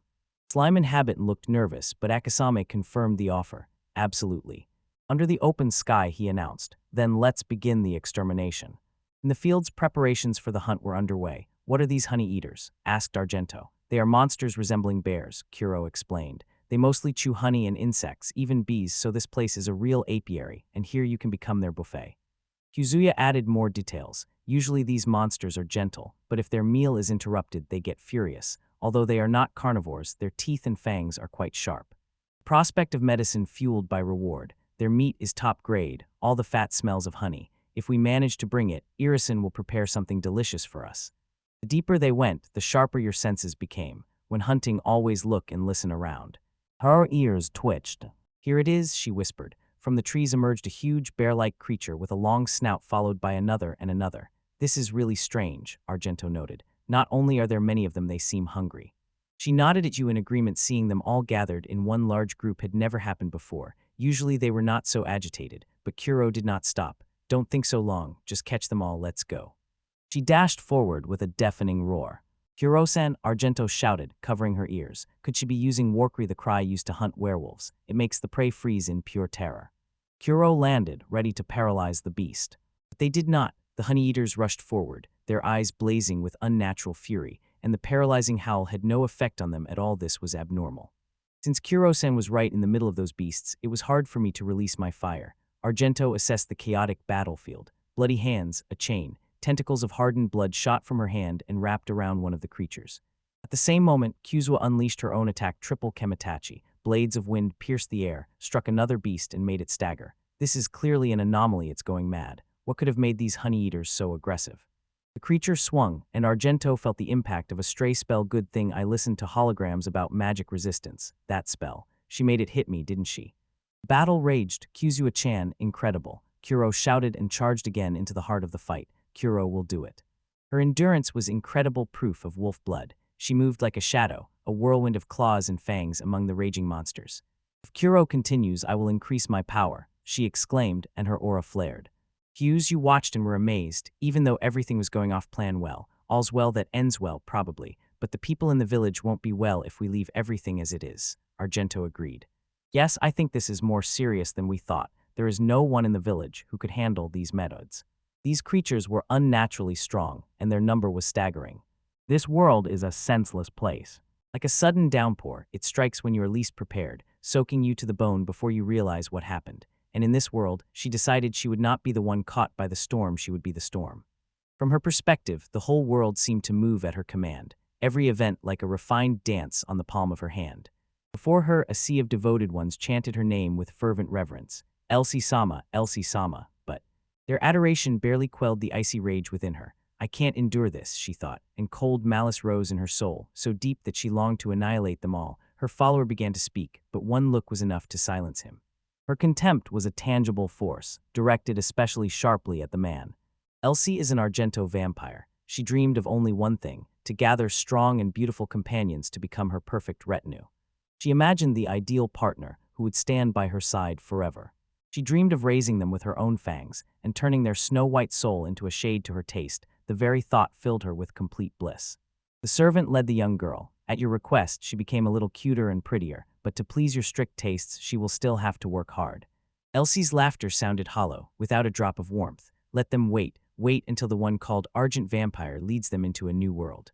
Returning to the present, Argy froze. Staring into the distance, the infinity of space was reflected in his eyes as he processed countless threads of information. Satsuki, who was watching him, finally broke the silence. Hey, are you listening? He blinked and his attention returned. Yes, I am listening very carefully. Iris grumbled that Argy was not drinking any of the offered drinks. It's still light outside, he calmly remarked. Iris wondered if she would have to drink alone, hoping that Kuro would join, but Satsuki reminded her that vampires usually do not tolerate alcohol well. Arjichin will not drink either, sighed Iris, and another companion advised him to rest a little. The fox girl Kuzuho was much more interested in food and exclaimed, Satsuki-san's kitchen is so delicious. Argy tasted the noodles and agreed. Yes, delicious, then thoughtfully added, this world has much in common with mine. I also see clothes in the Japanese style here. Satsuki asked if he had invented the recipe himself. No, Argy replied. Shino invented it. She is another reincarnator. He learned that Shino takes care of the coffee, but now she is on the road searching for new coffee beans. Then the conversation shifted to Kasame, who recently returned from inspecting the village of Renchia. Satsuki smiled. Renchia, this is a wonderful place. Every year you can find delicious honey. Just then a guest appeared. Satsuki apologized and explained, I am not working today, so if it is not something too important, there will be no exceptions. I have a meeting with the former head of the merchant guild. The visitor was a young girl with long dark hair. She shyly approached Arga's table and whispered, hi. Satsuki gestured towards him. Arga-chan is my client. Argi recognized her immediately. It's Renj-san, right? The daughter of the village elder of Renkia, if I'm not mistaken. He invited her to sit. I wanted to talk a little. Satsuki served tea to both, adding some of the famous honey of Renkia. She winked and said, this is a special service, and left. Rench was clutching the cup. Her face was gloomy. It's true, she began, her voice trembling. I don't know if I will ever be able to return to Renkia again. Kyujo was puzzled. Again, didn't you return from there just yesterday? Reng nodded. Yes, that's exactly why I came to ask for your help.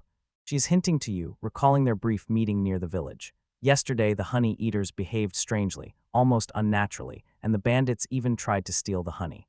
Renj's eyes widened. You were right. Magic was controlling the honey badgers. She took a deep breath. I have a request. She bowed so deeply that her forehead almost touched the table. Please return to Renkia once more, please. Save us. Argus's response was immediate and completely devoid of emotion. I humbly refuse. Renj raised her head and, stunned, fell silent. What the hell, Arguson? His comrades exclaimed, and he calmly explained his logic. Such work is more suitable for mercenaries. I think you should turn to Kasame-san. He again fixed his cold, precise gaze on Renj. I don't understand why you didn't ask for my help yesterday. The situation has turned into a serious problem, and now it's just too much trouble. Please, she begged. It's not my problem, he replied dryly. No way. His eyes narrowed. Why did you come here at all? Why me specifically? Something doesn't add up here. Just as the situation began to escalate, Kuzuha intervened. Otherwise, this might be misunderstood, she said, addressing Argi. If you handle this quickly, we can still make it to the meeting. And also, her voice grew more serious. If you don't go, I might go check on Kei Senokan myself. Argi fell silent. She put forward such a logical argument that he couldn't easily dismiss. Allowing his companion to step into known danger alone would be ineffective and reckless. Probably letting children go alone is a bad idea, he admitted. I'll listen to you, but tell me more details. Having captured her attention, Argi instantly switched to the terms of his participation and, changing his tone to a cunning one like an experienced negotiator, said, So first of all, I understand that your father won't want to rely on outsiders to save the village, so let's present this as a deal. Are you ready to sell honey to this store at a lower price? Overwhelmed with relief, Renj quickly agreed. Thank you very much. Argi nodded. The deal was made. Obviously, we'll probably have to go to Renchia again. In a moment they had a plan. You came here on horseback. Renj confirmed that this is the fastest way from her village. All right, said Argi. We will also go on horseback. All we need from you are directions. She gave you a radiant smile. I knew Arksan really is a good person, and Argi simply replied, I'm not sure about that. His goal was never to earn gratitude. His logic was simple. He was just worried about letting his friend go into danger alone. Under the moonlight, they raced to Renchia. When they arrived, they were met with unnatural silence. The village was completely empty, not a hint of people. Argi watched gloomily. Renj's fear was palpable. What do you mean? Suddenly, a silhouette darted out of the bushes, and Renj shouted the name, Nejiseo, retreat. He gives you a sign or recognizes the attacker. But Arga's eyes saw beyond the immediate threat. He saw the threads of manipulation. She was being manipulated. He was about to intervene to break the curse, but a voice smooth as silk and cold as a grave stopped him. You should not do this. The branch Perchitapahai was a girl with long, loose hair, Elsie. Argus's gaze was icy. Who are you? Did you cast this curse? Elsie's smile grew wider. Do you want to die? She, with complete superiority, confirmed his suspicion. You will not be able to lift the curse of that child. This curse is my representation. I want you to hear my name. Her gaze locked onto Argus, burning with possessive fire. Listen carefully. From now on, your existence will be linked to mine. I am Elsie. When that name was spoken, a shockwave rippled through the group. Elsie whispered to you, and around her, like shadows, her clones materialized. I heard about her in Sakurazaka. She is the vampire who caused a commotion at the hot spring. Her aura was enormous, fierce, and suffocating. Elsie barely waved his hand, and the controlled peasant instantly froze. Well then, she said, looking only at Argi, why don't you say a few words? She gave you a sign, anxiously glanced at Argi, but his face was impassive. Yes, I know, he only said, while thousands of options were already spinning in his head. The confrontation under the tent moved to the village elder's house. Where else? He was sitting there casually drinking tea. Don't be so afraid, she heard, noticing their anxiety. You are truly special to me. I would never curse or poison you. Argy recognized this place, and it only deepened the mystery. Elsie told that she herself had recently escaped some form of imprisonment and came to Sakurazaka to look for their famous honey. Strange, but I already knew you were going there. Did you see me there? She smiled, diving into memories. Yes, in the Sakurazaka garden. During that incident, I saw you from below. I was filled with joy. Argus's expression remained impassive. You mean that fight with the Minotaur? Elsie nodded. Indeed, I really wanted to try his meat, but unfortunately it didn't work out. Her eyes lit up when she looked at him, but I found something even tastier, silver, as if you were made for me. She leaned forward, her voice an enchanting whisper. Don't be afraid, you just need to join me. Stand beside me, my companion. Argy thought silently for a long time about her offer. I refused, he said, his voice calm but categorical. Elsie raised an eyebrow. I understand, she thought. For a moment, it seemed to me that it might not be so bad. If I agree, they will take care of me for life. But as a warrior, I could never be submissive. Elsie's cheerful smile turned into an icy grin. So this is your choice, I suppose. What a foolish decision. She laughed with a low, threatening laugh. Argus's senses screamed with alarm. You want to object and refuse me. Elsie's tone darkened. The mask of politeness began to melt. Such a reaction is quite typical for those who see my power for the first time. Maybe a bit of cruelty. A stream of magical energy burst from her, raw and overwhelming. Take it all. I will give you everything. Argy and Kuzu gritted their teeth and braced their whole bodies to withstand the crushing force of her might. The vampire queen only smiled. So you still want to resist? Very well. I usually don't take hostages, but if you all decide to run. In her palm suddenly appeared a perfect crimson orb of congealed blood. Blood cage, my highest level skill, but even for me, I don't know if I can save everyone without getting too close. With just one wrist flick, she unleashed her power. Blood cage. The earth exploded. A tidal wave of pure dark blood magic shot upward, tearing the ground and filling the air with terrible pressure. From the raging flow, two terrifying figures began to emerge. The fox girl froze in horror. What is this? It radiates such a sinister aura. In Kay's mind raced thoughts that connected the pieces in cold horror. Blood cage. When I chose skills, I didn't see any with that name. Did it even exist when I was reincarnated? Probably it's something like my blood reserve, so rare that it's impossible to master. This is. Blood solidified and revealed a giant bear and a fierce multi-headed wolf, both born from the severed hand of the demon Hakui. Hakui's hand. That's impossible, you created them. Kazay exclaimed with a spark of disbelief in her voice. The vampire laughed. The laughter was pure victory. Ha bingo. I made these children my dear favorites, she said, and a predatory hunger gleamed in her eyes. Kay had an icy expression on his face. I have no idea what you're talking about. I don't know how many more times I have to repeat this, but I refuse. It doesn't matter where you know me from or if you know me at all. I'll let you know. The vampire's smiles widened. Bandersnatch, grab that annoying kid. The wolf child will be your opponent. Go. Having sent the monstrous wolf to deal with the fox, the vampire completely focused her attention on San, you will be my rival, darling. The fox girl argued, not allowing herself to give up, with grim determination. Argus, and that's fine. I'll catch up soon, she threw out. The vampire watched her leave, and his amusement only grew. That way we can be alone. Kay's strategic mind kicked into full gear. My opponent is a very strong vampire, but I have a bunch of skills I can use. Priority was clear. I need to think smart. Until I let her move freely, she threw her hands forward and released her power. Bloody hands, chains, that. Crimson chains wrapped around the vampire, but she looked completely unimpressed. Hey, that was a bit rougher than I thought, she smiled. Phew, that's how it will be, and added. Sorry, I'm not one to obey. Then with a burst of her own aura, created a counterspell chain of blood creation. Her bonds broke Kay's bonds. Kay instantly freed herself and immediately changed tactics, weaving a new spell, Shadow Bond.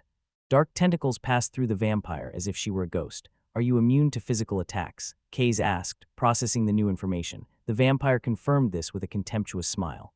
Yes, I am resistant to all physical attacks, and to magical attacks and to curses. This changed everything. Well then, thought Kay's, this complicates things a bit. So I should try a little harder, purred the vampire. Kay's held her ground, her resolve hardened to steel. Do whatever you want, she threw out, and the vampire responded by releasing a storm of mirror-like blood projectiles. Blood mirror, Kay's parried with an advanced shadow technique. Shadow binding kaleidoscope, but the vampire seemed not to notice this cunning attack. I hope my new companion can endure this pain, she thought as the shadows struck her. As I said, I have no idea what you are talking about. The attack hit, but the vampire simply absorbed it. A strange pleasure played on her face. Does it hurt? What pleasure? Sorry for the pain, my dear, but the night is just beginning. Spiky black vines burst from the ground, wrapping around Case and creating a hopeless cage. A cosmic cage. Arg, it's so hard to deal with this. Kay groaned, struggling against the unbreakable prison. The vampire's voice echoed around her. The difference between you and me is too great. If I use magic only in the space around you, your self-healing is useless. What will you do? Even if you put all your strength, you wouldn't be able to approach my power. Inside Key, anger and despair boiled. I will break free. I hate this. I hate this. She felt completely helpless. Surprised, asked the vampire, appearing right inside the cage. That's right, this is my muka. Familiar. Then she turned her ability on Kay, Bloodcraft Chain. Chains girded Kay, but it was more than simple shackles. Blood magic bed. A secret law of vampire magic was invoked. Didn't you know? When two vampires end up in this slime, their consciousnesses merge. This was no longer a physical battle, it was an invasion of consciousness. The number of your skills may matter, but against the power of my desire your motivation pales. Now you are mine, my dear Argent. She drew her sword's steel rang out in the quiet forest. Are you really ready for battle? Elsie asked. You are a knight of the kingdom, aren't you? Then why are you here in the Republic? Argy, fix it and do it sharply. You are mistaken, I am a former knight. And he soared into the air like a living picture of absolute power. I am here for personal reasons. This world is too absurd. Everything is absurd, so I take what I want when I want. Felnout raised her gaze, and determination ignited in her eyes. Yes, that's exactly why in this utterly absurd world, I have never heard of anyone like you coming to help. Elsie's smile grew wider. You are friends with Argent, so I won't kill you, but I will be lenient with you, do as you please. You're annoying, Elsie hissed, releasing a new technique, Bloodcraft Chain. A huge whirl of chains burst from the ground, an attack that seemed impossible to escape. Elsie watched with cold curiosity. Are you really human? You should have already reached the human limit, but it seems you have managed to surpass it. Felnout dodged the strike again, her movements precise and economical. I don't need your compliments, she replied. Elsie laughed. You know, I have eyes in the back of my head. Even without looking, I would easily dodge all your attacks. She cast the spell again, Bloodcraft Chain, in vain, but just as the chains were about to strike, they suddenly dissolved. If you're wondering where your strike went, I stopped it. Suddenly, dark energy burst from the ground around Felnout and wrapped her limbs. Bind skill, Elsie announced. This was her final move. I prepared a reservoir of very powerful holy magic that activates when I am bitten. Vampires belong to the dark element, which is very vulnerable to holy magic. Without any protection, a vampire could not touch the holy knight. Fortunately, this was very useful. Her blade shone with an unbearable glow. Holy sword, bring her the light. The light intensified and merged into a new form. What accumulates in my body comes out. A sacred weapon, materialization. You may have been hiding in your shadow until now, but you will not escape. Elsie's eyes widened with horror and sudden recognition. Elsie desperately cast another curse, but the sacred blade of Felnout cut through the dark magic like smoke. Your limbs now belong to me, growled the vampire. She deadly aimed her shining sword. Finally, you're getting a bit more serious.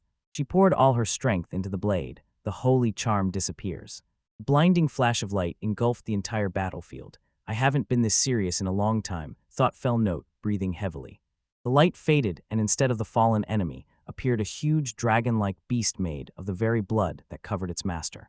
A bloody monster. I will no longer play, declared Elsie, standing before her creation. Even though you are just a child, I will no longer be alone. The monster was completely under her control. Look at the level of my note, dragon fell. It seems the monster is surprisingly well tamed by you. The monster was huge and frantically searched for a weak spot. I think a monster under someone's control is much weaker, thought Elsie. Next time it won't be. My next strike will kill you. Are you ready for that?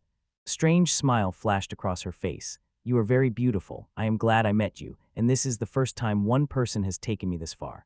Her face twisted into a mask of cruelty. Surrender already, admit defeat, or I will squeeze the life out of you. Felnout felt a chill run down her spine. The magic raging in the veins of that giant was at such a level that humans could not even compare. She miscalculated. LS raised her hands, played her trump card. The vampire specialized in using the power of Blood Twilight Zone. A huge, intricate magical circle appeared around them, enclosing them within its bounds. While your ability is active, my power grows and your holy gift weakens. The power you inherited from the Republic will be. This will be your doom. This curse enhances the dark properties inside the circle. Usually, I would have to spend a lot of time preparing an ability of such strength, but with the little vampire who helped me, I managed on my own. Tentacles of pure darkness lashed out in an attack, a deadly trap. Resistance is futile. The darkness will engulf you completely. But first you have to reach me, and that leg of yours will be a big problem. Felnut refused to submit. No, I will not give up yet. Holy spell, judgment. She roared, releasing a last desperate flash of light, but she felt her strength receding. I spent too much energy, honestly. I don't know if I have enough strength to hold on even a little longer. Just as her vision began to blur, a calm voice sounded right behind her shoulder. May I come in? It was Argy. Argy looked indifferently at the approaching darkness. Your endurance, as always. Placing a hand on Felnut's shoulder, she released a wave of her own power. I will take your pain. The dark tentacles instantly evaporated. Let's finish quickly to go home, Argy said calmly. It seems she is a sorceress specializing in enhancing vampires. I think I understand now. Argy turned her gaze to Elsie. Maybe it was like that before, but now everything has changed. No matter how many times you come at me, you will never defeat me. What? Exclaimed Felnut. Felnut, could you get down on your knees? The request was strange, but there was no time to ask questions. Argy, why are you resorting to this? Felnut asked confusedly. Argy's face became serious. I don't understand this magic or even myself. I'm quite sure that if I don't do this, I won't be able to fight that person. A fragmented memory surfaced in her mind. 2 swords, covered in blood, created only to devour. I dedicate myself to this magic, she whispered. Su Iron of Dreams, the one who forged this sword, and I are alike in many ways. We both strive to erase that whose existence is doubtful, and now this sword, Su Iron of Dreams, by this pact has become mine. She raised the blade above her head. After all, tools are just tools. Let's go. Elsie could only stare in shock. I don't know if this will hurt, but the fog is creeping in. Argy swung the sword, and its blade cleanly cut through the magical fog of the Twilight Zone. This sword, Su Iron of Dreams. It can cut anything that has no form, even magic. Trembling fear finally flashed across Elsie's face. If the fog lifts now, this weapon will become the worst nightmare of vampires. Argy, look at the horizon. The sun will rise soon, but before it rises, our time together will end. Will you just give up? Argy Felnut shouted, are you just going to let her escape? And Argy simply replied, please go. Elsie's confident smile appeared again. As befits my fiancée, you understand everything. I will not allow her to escape just because she has a hostage. Felnut froze. Hostage? Do you mean the residents of Rental? Yes, Elsie confirmed. I took a hostage just in case I get caught. She made a mocking bow. You all gave such a desperate fight, so I promise I will try to lift the curse, although there are no guarantees. I hope you will forgive my stubbornness. Wait, Argy warned, addressing Noto-san. How can we believe such a thing? Elsie turned into a bat. Her voice sounded as she soared into the night sky. I'm sorry to say this, but you really resisted worthily. But I'm not done with Argent yet, so I will return well prepared to take you. Yes, of course. Felnut watched her disappear. Is it really okay to let her escape? She asked. Argy sighed. Probably. I think this time we can turn a blind eye to it. Suddenly, Argy stumbled. Felnut caught her at the last moment when she was almost falling. Are you okay? Sorry. Argy muttered, exhausted. My friends, could you please? Somewhere in the forest, Zeno stood over Kuzu, who was recovering. Kuzu-chan, are you okay? Kuzu raised her fox ears, nervously trembling, and said, Yes, Zeno-san, thanks to you I am completely fine. The vampire bat disappeared over the horizon. Well, shall we go? Zeno asked, and Kuzu looked at the night sky and whispered, Oh, well, I don't really know myself. In the depths of a deep sleep, Jinji's consciousness quietly drifts away. A gentle voice pierces the mist, and he recognizes a familiar name from this strange recurring dream. Yuko-chan, he whispers, his eyes briefly opening. Before him, a maid smiles warmly. Yes, good morning, Jinji-san. And she explains that she has been thinking about him all the time and has been a constant presence in this dream world. Yuko-chan's smile does not fade. She calmly says, The Khan clan, into which I was born, is such a great power that you could say they hold the whole world in their hands. Maybe to pass the time, I would bring a board game. Before he could answer, she adds, In any case, the food is ready, get up. Sitting down to a simple but impeccable meal, she continues, Because of my family's position, everyone is expected to be perfect. Those considered superfluous are isolated, and the one you see in this dream is one of them. Jinji bit into the food, and a wave of surprise washed over him. It's incredible. Noticing his silence, Vuko asks, Tasty. You have no expression at all, so I won't understand if I don't ask, and he nods. Yes, very. She quietly giggled. Is that some special talent of yours, not showing joy on your face? He looks at the simple food before him, 3 dishes, life in simple comfort, and aloud asks, Is it really possible to live so easily? Ruko looks at him, a shadow of sadness in her eyes, and replies, I think you are the only one who could ever say that. Her voice filled with sadness. For a person who has always needed a member of the Khan family to be cut off from the outside world and called unnecessary, that is enough to break a heart. When the harsh truth of this gilded cage becomes obvious, their souls shatter, everything around loses meaning, and having no hope of reaching anyone, they eventually take their own lives. Jinji looks at her, feeling the weight of her words. Has this happened before, Yuko-chan? He asks. She meets his gaze and quietly replies, yes, it has happened to every person placed in this room until you appeared. A quiet, mysterious laugh escaped her lips. Jinji notices there is no supervision here. Are you even allowed to tell me this? He asks. Probably not, she admits, but many people are afraid of me. That's why you, who are used to taking care of me, are so unusual.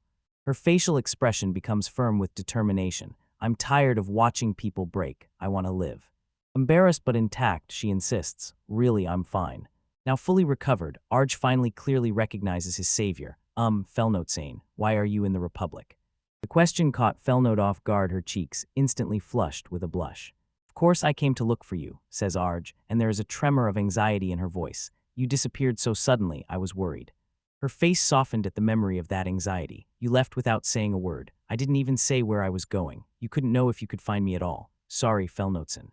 Felnote gently places a hand on Arj's head and asks, don't disappear without a word anymore, okay? Promise me. Arj nods. Yes, I understand. Exactly. Felnote will change his tone. Next time you do that, I won't forgive you. You know what the purpose of my journey is, right? Arch recalls her simple, though strange goal to find someone who will take care of her and provide 3 meals and a bed. Felnote smiles. Of course, I remember, and you still think it's that easy to find someone like that. That's exactly why I will follow you. With new determination, Felnoto declared her mission. I will teach you common sense so that every time you give up, you can live properly. Arch quietly sighs inwardly. Even if she refused, Felnout would probably still follow her, and she had to admit that ignorance of this world was her weak spot. If so, says Arj, and a slight smile appears on her lips, I look forward to the journey with you, Arj. Fel nods. You had some business with Zeno, right? He cared a lot about me when I arrived in Aralisha. He must be in that carriage, so let's go. Zeno reveals the real problem. A powerful curse has been placed on these restraints, so I can't remove them. He turns to Arj and throws. So this is why you needed help. You wanted me to help send her home. Arj instantly understands being so tightly bound means either she is of a rare and valuable kind, or she has incredible power. Zeno, always the merchant, considers options. If she is strong, she can guard his goods. If of a rare kind, she herself has monetary value.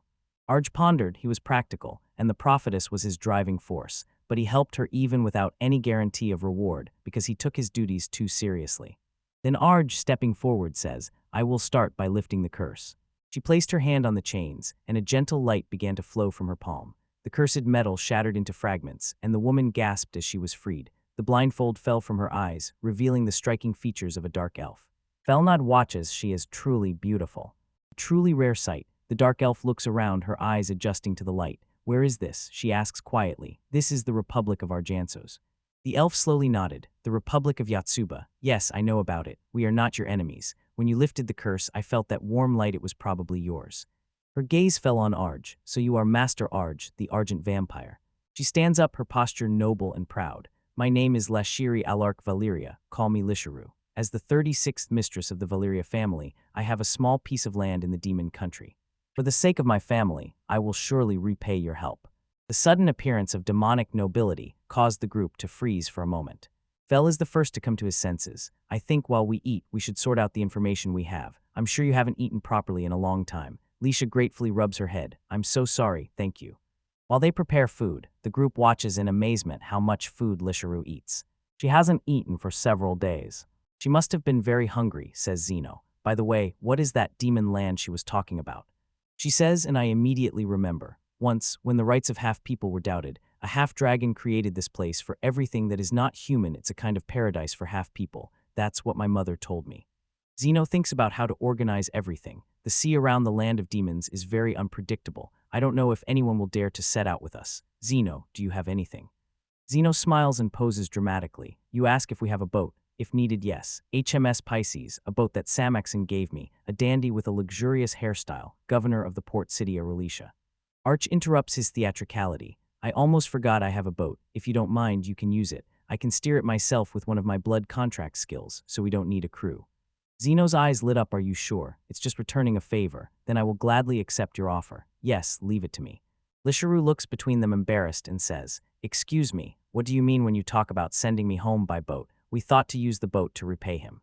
Felno clarifies, Arj-sama is still the one preparing the boat, right? If so, then return it to this Zenokun. And Lisharu bows deeply. Sorry for all the trouble. I am very grateful. I will definitely repay your kindness, especially for saving me. Arch's aura changed sharply. It became sharp and focused. By the way, why were you captured like that? Lisharu's expression darkened. There were invaders in my lands. I tried to repel them and took several hostages. If this can benefit me, then logically, I should be grateful. She greets you with her always cheerful bells, so the destination is the land of demons. She calls you Achan. I will follow you after all, we are friends. Zeno nods, planning his next move. I understand. Then let's return to Sakuranemia and prepare for the journey, especially regarding food. Arj, always one step ahead, turns to Lisharu and asks, and also Arj-san. Lisharu-san, please ask her if there are any goods made only in the land of demons, or if something is lacking in her region, and Lisharu replies, of course. Having prepared, they return to Satsuki-san's shop, where they say goodbye to her. Hiro sighs sadly, watching them leave. If only Iris-senpai could come too. She sighs pitifully, and Satsuki comforts her. She simply cannot go out because of the time. Satsuki turns to Kuzuhara and asks, did something happen? I have a bad feeling, Kuzuhara replies. Yes, Satsuki Kaizen taught me a little how to sew. Satsuki smiles and Kuzuhara adds, thank you also, Satsuki-san. I will definitely use the technique you taught me. Satsuki beams with a smile. I can fix your Japanese clothes, but please also wait for new outfits. Arch feels a strange unease. Her outfit is probably a bit too conspicuous for a long journey. Satsuki notices her thoughtful expression and gently hands her a neatly wrapped box. She gives one last piece of advice. You're heading to the land of demons, right? They say we will stop at a place called the Great Bank of Kiril. I have a few acquaintances there, so it's quite noisy. Don't forget to take care of. Arj, not worrying at all about the route details, simply nods. I haven't heard the trip details and honestly I am not interested. We are traveling by horse-drawn carriage, so I can nap on the way. After saying goodbye, the group sets off. As they walk away from the city, smiling, she glances at you towards Arj. Fufu, you've grown, Arj-san. This time you said goodbye properly, because when you left me earlier, you didn't say a single word. She happily unwraps the gift from the shop. The cake from Satsuki-san's shop turned out to be delicious. With a new companion by her side and a long road ahead, Arj and her friends set out towards the land of demons. She hadn't finished when Zeno handed over a new set of dark, flowing cloaks. Here, take this. I prepared an outfit for you with a similar design. Arj looked at the clothes. The outfits are cute, although it seems they are not usually worn. Zeno simply smiled. Does that make you feel calmer? He asked. I knew you are not the type to lend things to others. Then he added with a crooked smile, of course I will still charge for them. That's exactly how he was. She thought, a combination of deep care and sharp practicality. Oh, I also prepared this, he said, raising a small, delicate ornament. It is a lucky charm of the kingdom, they say. It wards off bad luck. Remember, it comes as a set with the outfit. Arj was skeptical. Are you sure this is normal? Isn't it too cheap? Money is the most important thing I believe in. Zeno laughed. Zeno-kun is exactly the one who believes in such things, isn't he? It's just that during travels it sometimes seems that everything except money fades over time. He anticipated her doubts. I heard from Kuzuei-chan. This time it won't just tear or burn so easily. I enhanced its magic and durability. It costs 3 serial silver coins. Later, changing into the new outfit, Arj examined it. The fabric was much better than the previous clothes, at least twice as good for that price, and she noticed that he took care of the necessary underwear. The new outfit was extremely comfortable, so much so that she soon dozed off, cozily settled in the back of the wagon. Her sleep was interrupted by the voice of Felnote. You still haven't changed, always dozing off when no one is watching. Arj barely opened her eyes. Now you'll say always, right? Oh, you're making me blush. Felnote snorted. That was not a compliment. Hey, just so you know, that was not a compliment, Fel said insistently, poking Arj in the cheek. How do you manage to make such a joyful sound with such a serious face? As soon as Felnote spoke the next words, Arj's attitude instantly changed. Seriously, hurry up, or else Dark Elf-chan will take your portion. The food is ready, so I came to wake you. They sat down to eat, and Arj looked up at the sky. What a beautiful day today is. Felnote nodded and moved on to the topic of their goal. Well then, where are we going? If I'm not mistaken, it's the huge treasure vault of Kiril.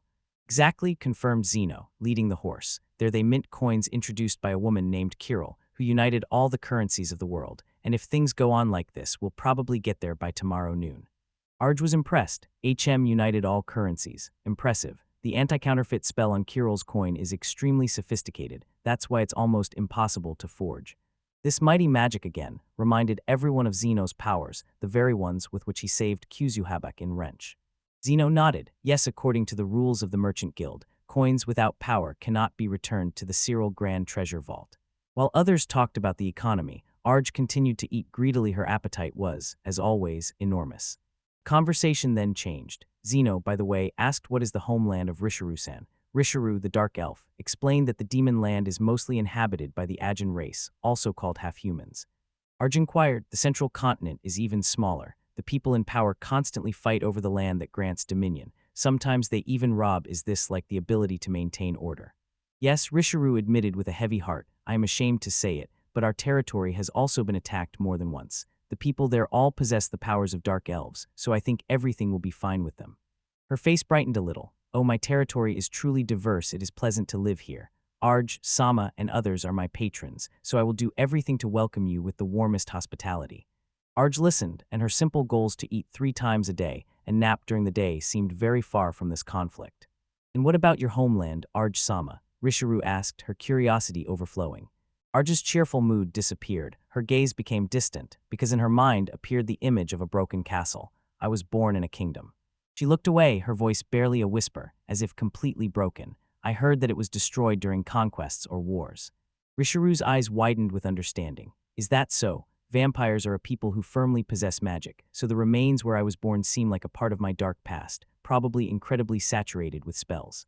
Yes, Arj confirmed, her eyes filled with sorrow stretching over centuries, and in her memory, the image of a majestic, blooming castle suddenly flashed. In her memory, a voice from ancient times came alive, telling her, the kingdom itself is quite pleasant.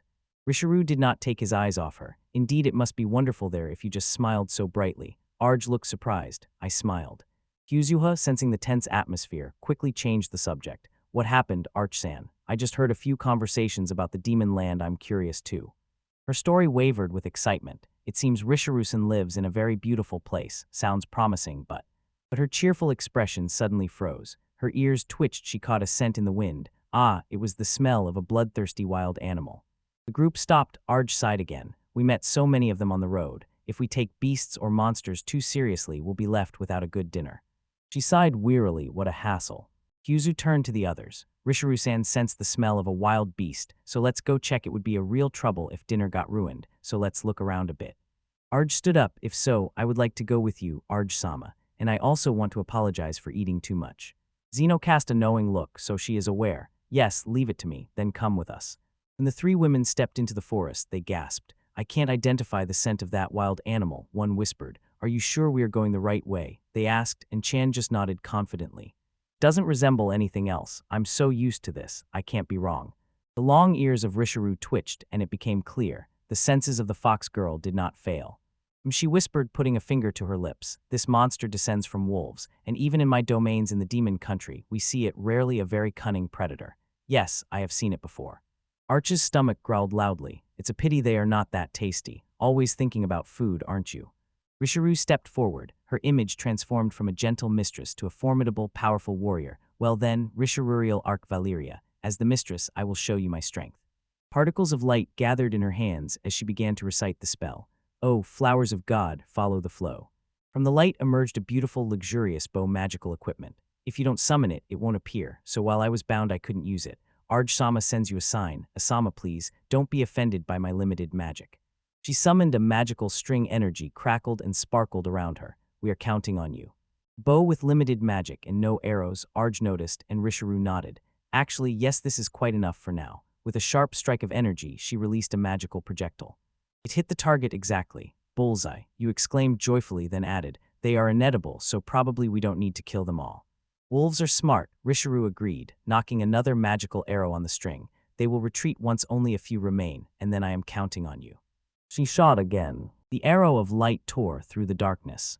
Plan worked, the rustle of grass subsided and faded away. On the way back, Arj inquired about that bow. How did you manage to sign the contract? Risharu explained that before the contract, it was an ordinary bow.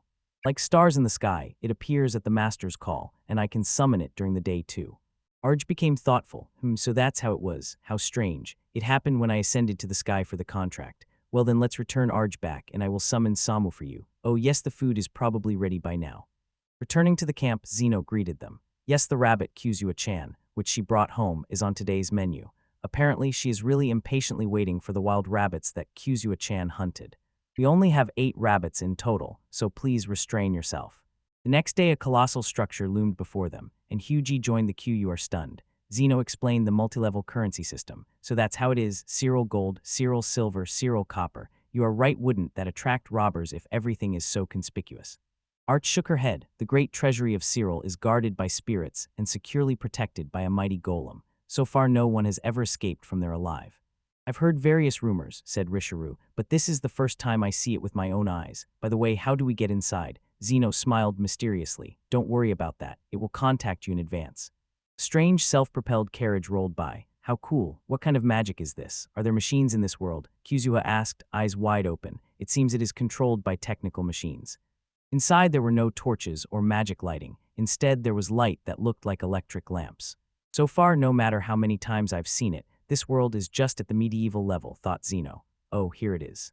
He pointed to two huge, statue-like figures. Golem, someone muttered. This is the very golem of Cyril from the myths. Everyone entrusted the golem to watch over the carriage. We must move on. I think the spirits of the great treasury of Cyril are already waiting. Curiosity played in his voice. The spirits of the great treasury, what a wonder. I will see them for the first time too. I wonder what they will be like.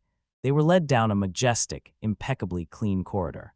At the end of the hall stood a majestic woman with fiery red hair, holding a staff of incredible power. She met the gaze of their group, and dangerous tension blazed in her eyes. Wait, muttered one of them. It seems she is heading here. What's wrong with her? The woman suddenly rose into the air and rushed straight at Arj. She's flying towards Arjsen. Should we stop her? Asked Felnot, but Zeno remained calm. What nonsense are you talking about? With a loud bam, the red-haired woman crashed into Arj and hugged her tightly. Let go Cyril, she shouted. Arj was completely confused. Cyril, you have returned. I have waited an eternity. Very, very long. The woman sobbed. Wait, hold on a second. I am not Cyril. My name is Argento Vampire. Forgot? The woman sighed, her heart breaking with pain. No, I cannot be mistaken. You are Cyril. Maybe you forgot, but I will always wait for you. Here, look. Her trembling finger pointed to a huge gilded portrait on the wall. The figure in it was strangely, painfully similar to Arj, but under the portrait on a brass plaque was the inscription, Cyril Arcadia, and tears of joy sparkled in the woman's eyes. Yes, it's him. Welcome back, Cyril. The resemblance of the newcomers to Cyril was simply eerie. Even she could have believed they were twins if she did not know otherwise. Arj simply watched the scene and immediately recognized the hint of a second player from the games of her old world. Before her stood a perfect reflection of her past Cyril, a face she had not seen for a very long time. Around her there was a mixture of surprise and hospitality. Zeno asked Arj if she had a sister. Felnot explained that vampires like Kuzu do not have usual genealogies. Elf Risharu greeted them as friends of Cyril, but with grim news. The entrance was closed, and they were all trapped inside.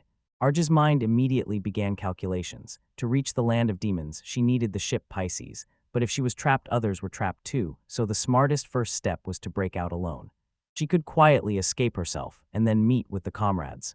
Risharu approached, and there was no expression on her face. Nothing could be read. She said that something had happened, and she would have to stay a little longer, but Arj felt that something more was behind this.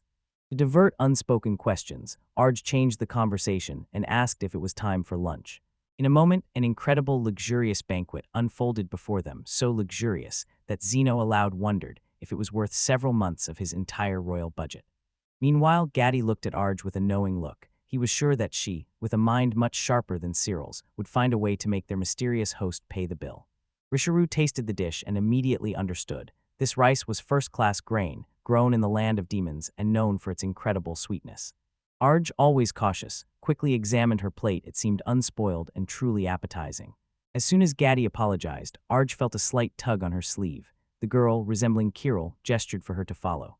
They approached the heavy wooden doors. Are we here? Asked Arjesk and lightly knocked. The girl nodded to her, ordering her to enter. Felnod was already waiting inside. Her voice filled with determination. I was created by Cyril, so if I say that you are Cyril, then you are. There is no other option, Argento Vampire. She extended this name like a gift. You can be called Kirill, but Arj's determination was absolute. No, that is not true. She pressed her hand to her heart. This body and this heart, they remember everything. I am not Cyril. Felnot quietly tried to intervene and asked Exister not to pressure. Arj's mind was a fortress of memories from her life, as can Jinji to the days when she was Argento Vampire, and all of them were vivid and clear. Exister just smiled. Everything sooner or later comes back to you, and with amazing strength, lifted Arj into her arms. Well then, to help you regain your memory, let's walk around the place, okay? I left Cyril's room just as it was. Maybe there are clues for you there. In the room, Exister proudly explained that she tried to decorate it because she wanted it to feel more alive here. When Exister asked if she was tired, Arj politely shook her head and replied, No, let's continue, Exister-san. Exister turned to Felnote and reminded her to drop the formal suffix. You are my creator and friend. Arjun sighed. This misunderstanding turned out to be incredibly confusing. She found herself in a delicate situation. Being mistaken for Cyril was unpleasant and frightening, but she saw how deeply these spirits valued her former self. The tour led them to a huge, towering library. Xena was already there and was thoughtfully wondering why she was. Nearby, Risharu was tense trying to talk to Kuzu, sincerely apologizing for the language barrier that separated them. Risharu aloud asked if Kuzu was also here to see the collection. Her gaze fell on a certain document written in the language of the Republic. The collection was wildly diverse. There were manuals on communicating with spirits, books on interior design, and even romance novels. Risharu noticed with interest that all the books were about spirits and everyday life, and the newest volume was at least 500 years old. Suddenly, with a low screech, an entire bookshelf began to move. It was not magic, but a skillfully made mechanical device. Suddenly, a dark, hidden passage opened.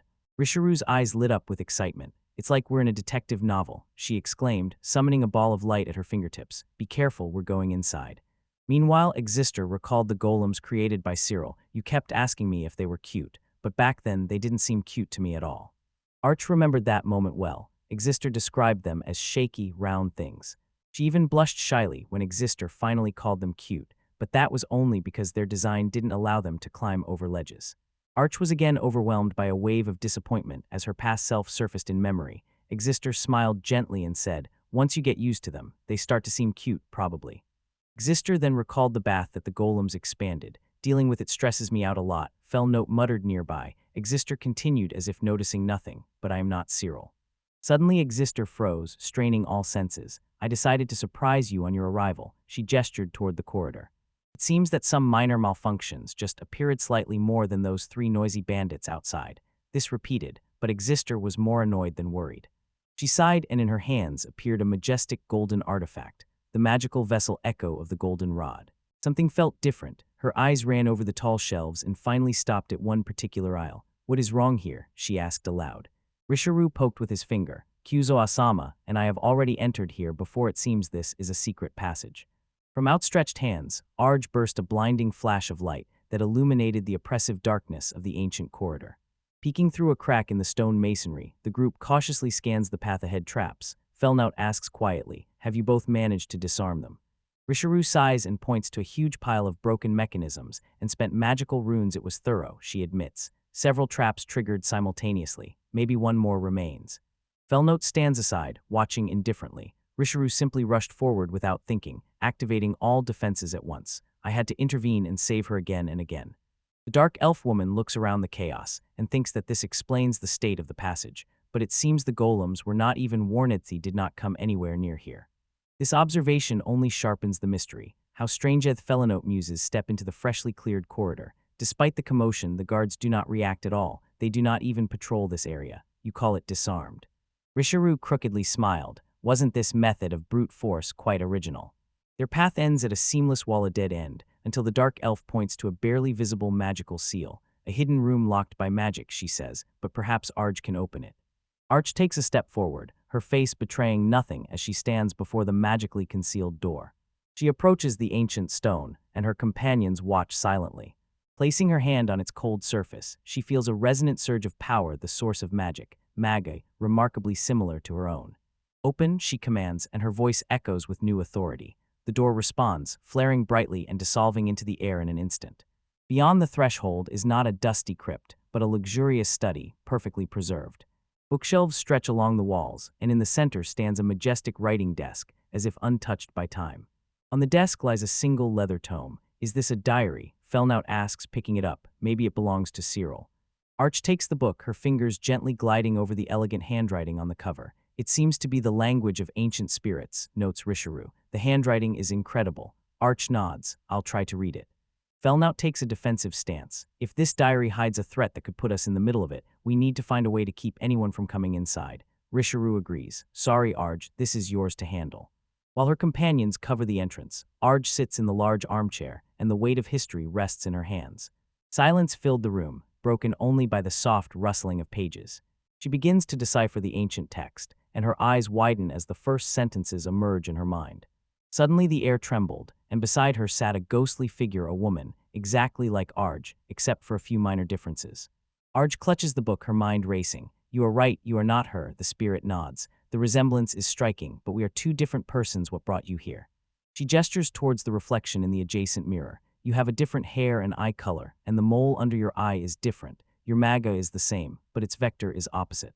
Arch sets aside the vector of the term for later analysis. The spirit continues. You really resemble Cyril, but that's where it ends. The ghostly guide then shone even brighter, but that will wait, now it's my turn to shine.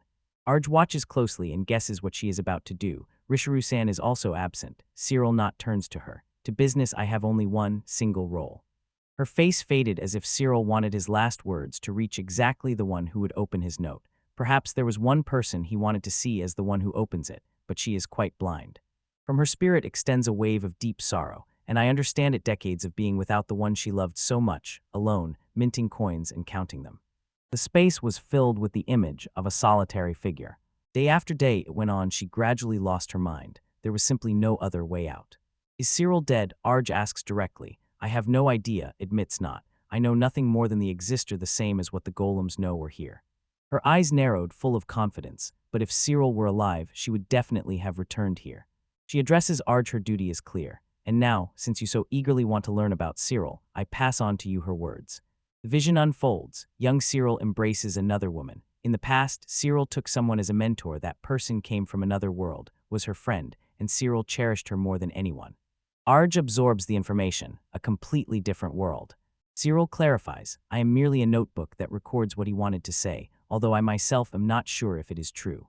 The vision continues, showing diagrams and strange devices. Although I considered the word machinery foreign, this is clearly a civilization from another world, but if that friend is my world, then that friend indeed was. Another image appeared, two clasped hands. Cyril and her mentor dreamed of the same thing, to unite all the currencies of this world into one. Her ambition was overwhelming. The task was so difficult that the beloved person died before achieving the goal, but Cyril never forgot that burning feeling. Then she heard about something from another world called crypto, where great people are placed, a pyramid, they say. The gaze rested on a huge pyramid-shaped structure in which they now lived. She took it as a model and built a crypt for her friend, the embodiment of their dream. Arj feels the immense weight of emotions connected to this place. She always recognized and nurtured them, all her love, her dream, and her desire to live. These feelings burned inside her. Arch looks at her hands and a sudden, bitter insight overwhelms her. As expected, we are two completely different people. She was not lazy or useless and did not run away from problems like I did, and I have none of the passionate feelings that Cyrils have. Then Cyril not reveals another truth. The artificial spirit exister was created in the same image as Aegis to calm her, and Cyril saw in him the image of his friend. So, did Cyril confuse you with exister? Arj shook her head. The pieces began to fall into place. Cyril realized this when they lived together, as if you and Cyril are different things, and the egg is not the same at all. Ah, loud whispers this. So she began to see exister as exister, and not as eggies. It took her a long time, although it was actually quite obvious. The vision shows Cyril gently teaching the younger exister. Then Cyril decided to respect exister's behavior and began to teach her. She noticed that things were different and accepted it with respect. They are shown together. Between them is a true, sincere affection. The vision fades, and that's all. If Cyril were alive, there would be no reason for her not to return here. Because of that great friendship with Aegis, she simply would have to come to her friend's grave. So was Cyril a simple person? Yes, most likely dead. Cyril not looks at Arj with a pleading expression and says, if something about that form worries you, no need to worry. Listen, do you mind explaining that fool instead of me? She gently places her hand on Arj's head. It's quite difficult, but I would be glad if you could help me with this. It makes me sad to see her like this. Arch meets her gaze. A silent understanding passes between them. I understand. The spirit smiles. Her goal has been achieved. A soft touch on the shoulder brings Arj back to consciousness. Her eyelids twitched, and suddenly her eyes opened. Rishiru leans over him. Arj-sama, are you okay? She asks. Sleep? No, it was like falling asleep. Arj gets up. Sorry to wake you. No, just in time. Arj instantly turns back to the dark elf, her mind already piecing together the vision puzzle. Rishiru-san, if my appearance resembles someone, is there any reason for that? Rishiru thoughtfully considers this question. If there is a bearer with magic of such high resistance, vampires appear as beings of magical desire with the same great resistance. In other words, when the concentration of maga in the air increases over a large area, the form of newborn vampires replicates the silhouette of that bearer. Then why does my appearance resemble someone else's? Arg insists. It's because of the environment you were born into. Argsami's birth was not natural but artificial, so you most likely inherited several powers, as if genetically. Risharu throws her a calming look, but you remain yourself. A quiet confidence descends over Arj. She stands filled with a new purpose. Are you done? Asks Risharu. Yes, shall we go? Arj places his hand on the office door. For now I have answers to all my questions. She looks back into the room. Here is this memory. Someone must know more about it than I do. Turning back to the main hall, Exister became a hospitable host and said, Dear guests, first I will lead you from that corridor. This is the living room where we first met. Fel is not thrilled. Did Cyril also build this place? Next stop the stable. Of course, the guest horses are carefully tended here too. Cyril never forgets to take care of his guests. Although I managed to stop the fight with those bandits, they suddenly asked me to become their guide. Felnote smiles. You really thought well about it. Exister shines with praise. Thank you very much. She gestures towards Felnote and adds, just so you know this is not my daughter. Risharu apologizes and leaves, and Exister suggests to proceed. Next the office nearby, I will lead. She turns back and calls into the empty hole, Cyril.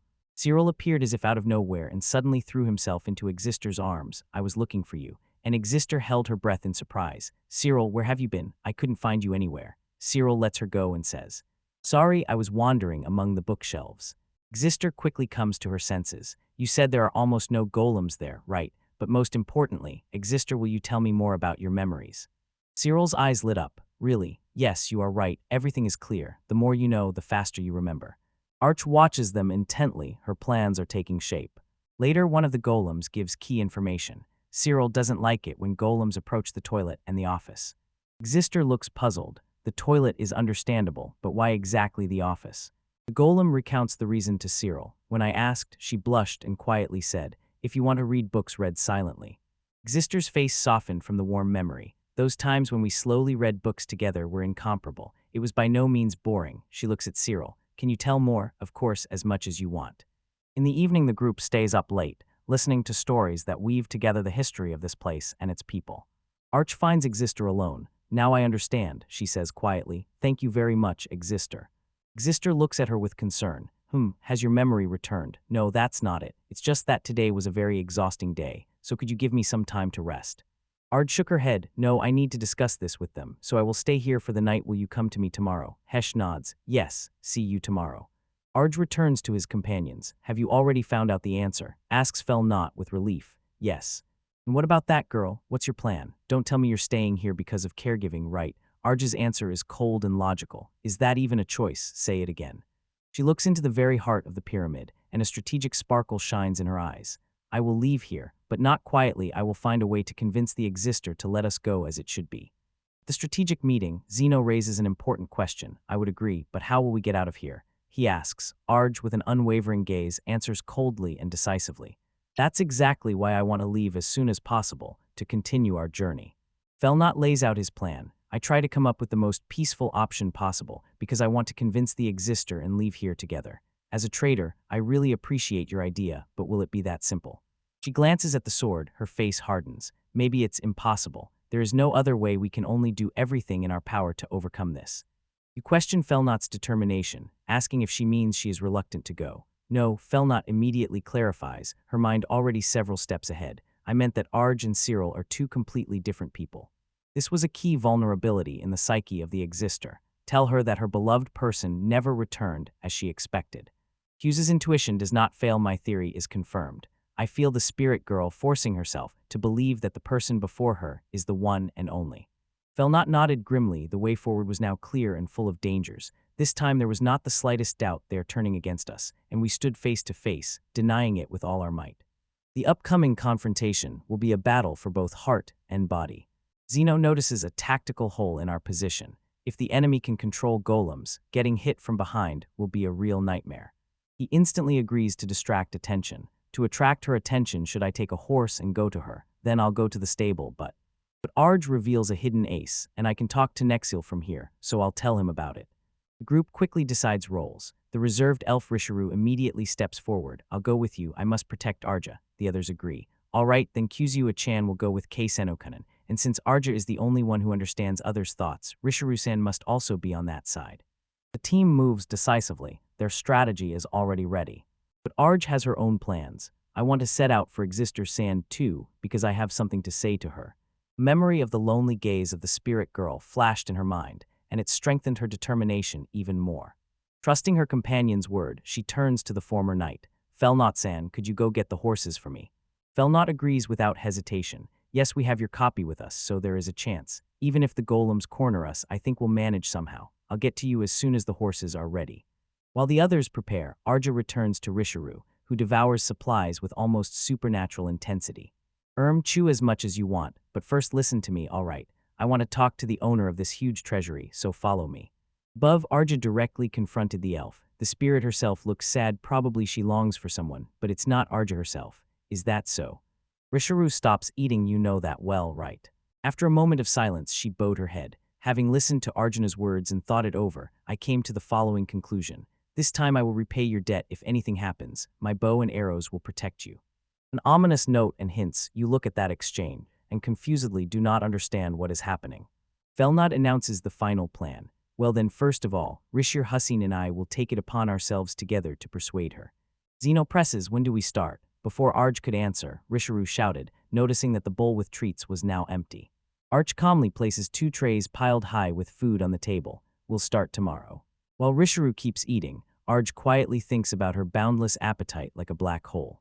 She quietly nods to herself. The thought was confirmed. Later that night, the mansion fell into silence. But Arj and Felnout unexpectedly are not sleeping. Arj whispers, Felnout-san, are you still awake? Felnout sits up and says, by the feeling it is deep night now. I fell asleep, but I was woken up. She gestures confidently, trusting the discipline forged in my nightly days. Seeing that Arj also cannot sleep, she suggests a way out. Since we're both awake, maybe we should have some tea. They sit together under the quiet moonlight. What happened? Arj asks, went silent and looks into her cup. Nothing, I'm a bit nostalgic, that's all. The image of Arj was reflected on the surface of her tea. What a coincidence, I'm thinking the same thing. From a small, elegant box flowed smiles. I brought it from home, it's quite expensive, you know. Her face becomes serious when she recalls the past. Exactly like that, Felnotsen joined the journey and followed me all the way here to give a lecture to the one who left without saying a word. Arch looks away from the cup. Why did you do that? Felnot clarified, her voice firm. Why did I follow you all the way abroad? You didn't even know where I was going, although it's so nice to be together like this. She explains the fundamental law of relationships. To be clear, if we leave without saying a word, the other person will get angry and worried. She sets down the cup, its sound echoes in the silence. That's why I was terribly anxious and furious when you and that spirit girl left. It was a great disappointment for me. Maybe not everything, but still enough. Her words hung in the air, and Arj finally seemed to understand how deep her friend's devotion was.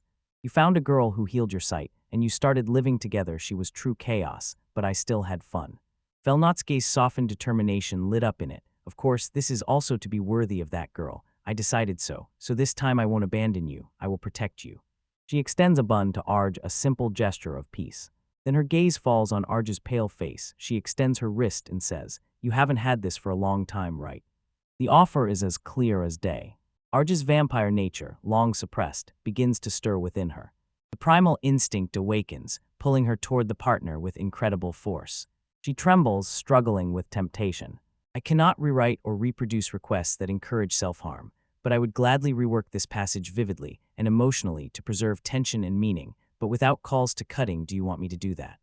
Felnout smiles fearlessly. I know what a vampire is. I was once directly sucked back when I fought as a knight, so I know what it's like to be drained. She looks at Arj with deep understanding. You are truly stubborn, but I thought, since it's you, then it's okay to do this. She had such a warm smile. I know, right? Because of you, I just can't become better. A sudden movement wakes Kuzu. Is it morning already? She whispers. Arj gently pushes her back. It's still midnight, keep sleeping. You give her a sign, she immediately agrees and breathes out with relief. She is very easy to handle. Outside, the moon vigilantly watches over the quiet mansion. The next morning, the team gathered, all preparations completed. Arch stands before the huge doors, gaze unwavering. Well then, let's go. She pushed the door and before her opened a long corridor, along which silent, immobile clay golems were lined up. Suddenly all their heads snapped towards the uninvited guests, soulless eyes glowing with menace. The trap was triggered. The trap was triggered. From the ceiling descended a dozen mechanical arms with metallic precision. Their clawed palms clicked open to seize their target. Arj froze. The sudden, silent ambush completely caught him off guard. But before the claws could strike, a blurred movement burst from her side. Arj. shouted Kuzaha and unleashed comet blades, a blade of wind sharp as a razor that cut through the air. The mechanical constructs could not withstand the beastman's strength, scattering like a rain of twisted metal and sparkling parts.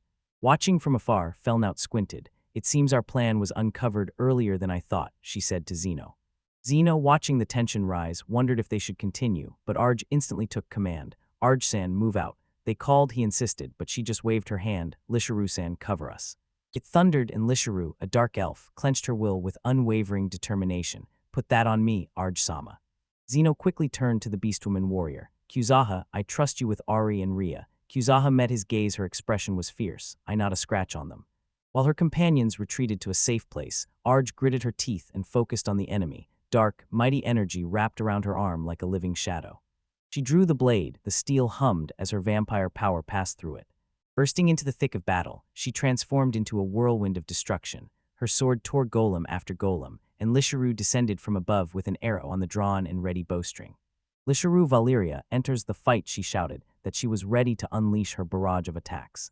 Wait, are you seriously going to cast magic here? Kusaka protested, noticing Lisharu preparing a spell, but the elf did not listen. Her voice rang out with the incantation. Hear me, Chamomile Hayasha Yusui. A huge pillar of pure magical energy erupted from the ground. Its power stunned Kusaka. Wow, with such an effect it really looks weak, doesn't it? Arj noticed that her friends had successfully retreated. Felnotsen and Zenosen had already set off each on their own path. With all my strength, I can take them down. Lisharu's face remained impassive, and her confidence absolute. If I only shoot arrows at them, I'll just call more if that's not enough. In a whisper releasing, she unleashed her power. A storm of lightning exploded from her bow, a bright crackling web of energy filling the entire corridor. Is that lightning magic? Kusaka exclaimed in delight as the discharges cut through the golems and disabled their systems. Yes, Lisharu confirmed. It's another function of this bow. It enhances both the shot's power and range. As more machines developed, Arj gave new commands. Lisharu-san, please continue what you are doing. Kusaka-chan, a bit of fire magic would be wonderful. Arj herself was breaking through the chaos, dodging grasping claws and energy flashes. You must be joking, she muttered, as the sheer number of enemies was already starting to wear her down. Meanwhile, carving her own path of destruction, Felno suddenly realized. That girl finally guessed that Arj was not at all who she imagined her to be, pushing aside her own conflicting feelings and confusing memories with someone else. This is complete nonsense. She roared. With a mighty swing of the sword, she cut through another wave of attackers and cleared the way for me. Zeno fought beside her. Zeno, do you need help there? She asked, but he skillfully parried the blow. I can handle it. I guess I'm getting used to this. He looked back at her. The horses were standing on the lower levels. We still have a long way to go. I can handle it. I won't hold you back. Felnaut's determination was hardened. That's what I like to hear, she thought, and a specific memory surfaced. As expected, I don't think they'll kill the horses. Arj had attached herself to that black horse and would probably be broken if she lost it. I don't want to see Arj sad. Let's go. Her determination knew no doubts. I decided, I will protect that girl. Arjed looks so calm. Zeno caught Felnaut off guard. Felnaut-san, what are you talking about? She tried to explain her conflicted feelings, the desire to comfort Arj, but the feeling that this is not her place. It's okay, don't worry. She is not angry at anyone, just disappointed. If only we had been given a little more time. In the heat of battle, Zeno misunderstood her fierceness. Felnotsen, you're angry because of this. She brushed off his concern with a sharp strike. I'm not angry, it's just the skill to destroy such things. But doesn't that mean you're angry now? The fight did not subside. Kuzaha was burning a new wave of golems with her Himawari fox fire. How many are there here? It seems we have already destroyed about 40. Nearby archspell. Wind, hear my call. Lisharu, as always the relentless artillery, fired another enchanted arrow. The golem was torn to pieces. Arch paused to take a closer look at the enemy. And what now? This will be a problem. They are not afraid of death and suffer no losses. Their spirit will not waver. They will just relentlessly attack us. The only way out is to strike at the very source. In any case, where the hell is Exister-san? Probably in his room, probably at the very top. Kuzaha released a stream of flame again. I was already tired of seeing the same faces over and over. Foxfire, burning balm. Arch pointed to the highest floor, visible through the window. Exister's room is somewhere deep inside that floor, and Cyril-san's room and possibly the golem factory are most likely located above the main golden vault on the top floor.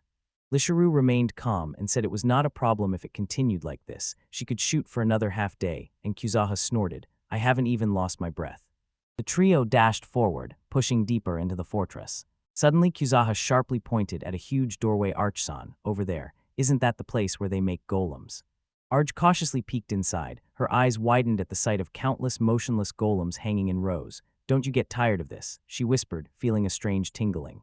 She turned to the others. "Before doing anything, let's capture this place first. We will cut off the golem supply. Let's go." But as they stepped forward, she was overcome by deep anxiety. "But it's strange, isn't it?"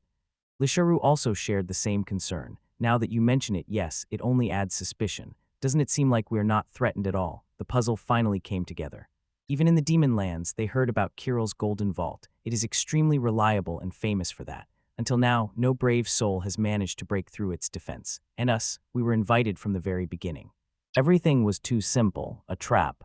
A sharp scream burst from Arch's lips. The ceiling above them cracked and immediately exploded downwards. A giant golem, much larger than the others, crashed into the ground. Its colossal weight and size simply shattered the foundation.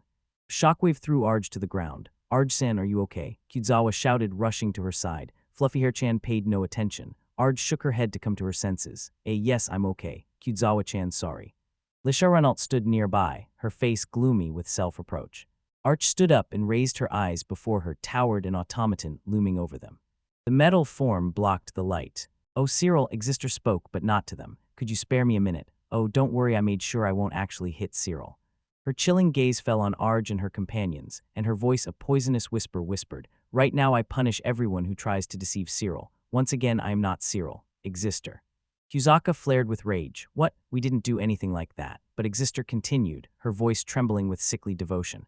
"I have always been by Cyril's side, always watched over you more than anyone. I was closer to you than anyone. I understood you. It seems I can't get through to her. I think Cyril is doing something to her, but even my patience has limits." Kusaka stomped in irritation. "The secret is already revealed, so why don't you two stop misleading her any further? At least it seems Arj-sama's intentions don't reach her. It's hard for me to understand, but whether she simply existed or raised her staff. That's it. Destroy Golden Forest. Return my Cyril to me." The giant golem came to life with a roar. Its movements suddenly became faster, and every attack seemed 100 times more powerful. Arch responded with a strike, releasing a wave of dark energy at the advancing machine, and now destroy them. But the pressure was relentless. "How many more of them?" Kusaka shouted. To exist or to observe the chaos with the cold, detached curiosity of a scientist. It seems the size of the giant golem and how it can protect the inner space in case of a successful invasion is a real problem. She waved her hand disdainfully. "Well, all right, I'll save this for later, but now all of you must die for Cyril to return to me." Lisharulet fired another arrow, but it cracked against the golem's armor and shattered, doing nothing. "I couldn't even hold back their assault," she gasped in disbelief. Exister barely smiled. "Now are you satisfied? Here is the true defensive power of the great Cyril's vault." A giant metal fist burst forward, hit Kuzaha, and threw her to the floor. There were endlessly many of them. Another blow fell, but this time it was met by a wall of dark energy. Protective mists swirled around Arj as small golems attacked her again. Suddenly, amid the rumble, a new voice cut through. "Cyril, have you come to your senses?" It was Felnaut, proudly standing atop a giant golem, somehow having climbed onto it. Exister raised her gaze, her face unchanged. "I am not Cyril," Felnaut's voice was firm. "Oh, I'm sure of that, because I think so." Felnaut's words struck like a direct challenge. "I know best what she looks like. I've been with her from the very beginning, so I know more than anyone about Cyril. The truth is, she created Cyril, raised and loved her. They were very close, she needed her, and I understand that." She recalled her lonely past, the time when she couldn't connect with people and form real relationships. Exister's voice became harsh. "Then you definitely must understand Exister, so what of it?" Felnaut's gaze slid to Arj, then fell back on the mage. "If that's so, then why can't you understand that I am a different person just because you are Cyril?" Arj, hearing this, spoke, her voice trembling with fragments of memories. "You told me so many stories." That's true. After all those stories were our memories. I would remember them anyway." "No," Felnaut shouted. "You are wrong, you are Cyril." But Exister was resolute. "No, I am something born from the remnants of Cyril's magic."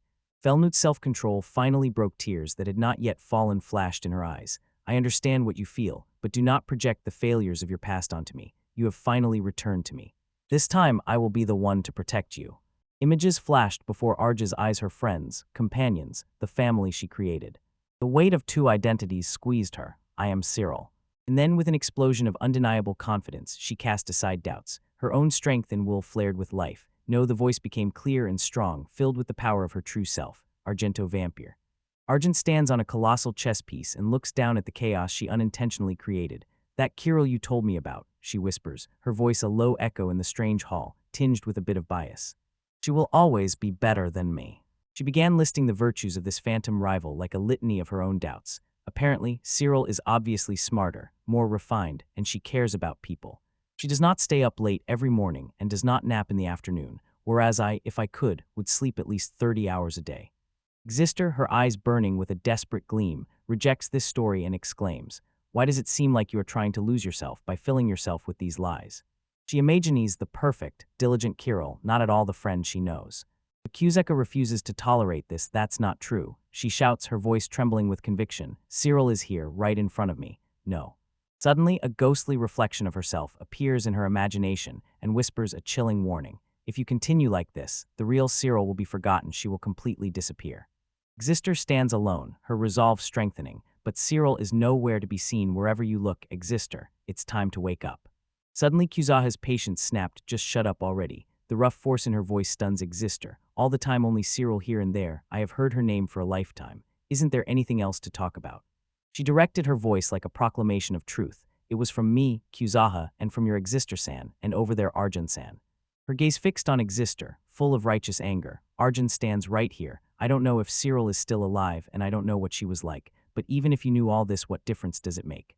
Xister retreats, losing control. Shut up, don't get in our way. But Kuzaha stands her ground like a shield for her friend. She loves to sleep, loves to eat, and is a bit untidy. She is a kind and brave friend, whom I am proud of. Please, don't make my dear friend be someone she is not. With a scream of rage, Xister orders her creation. Golem, crush her. A blinding beam of energy bursts from the giant. Akusaha moves so fast that she splits into several precise copies, which with supernatural grace dodge the explosion. The clones land and surround the golem, their faces grim. No, Xister screams piercingly, revealing her obsession. Cyril must be with me. This time I will not lose her. Argent, caught in a psychic storm, can't even draw her bow. Xister lunged into attack, targeting the stubborn fox spirit. If you're going to resist, then please, get out of my way. Is she really that important to you? She thrusts her staff into the ground, and her voice drips with lonely nihilism. That girl is my friend. Friends are unnecessary. Unnecessary things would be better off gone. Xister, please stop. Argent begs. Are you really going to destroy everything? Do you want to be alone again? Dark aura envelops Xister, and finally her true, desperate voice breaks out.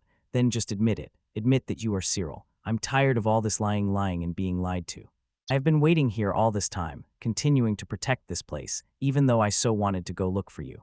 Her voice broke under the weight of centuries. You promised to return, but how many years have already passed? I am tired of being alone. I hate this. Don't make me be alone again.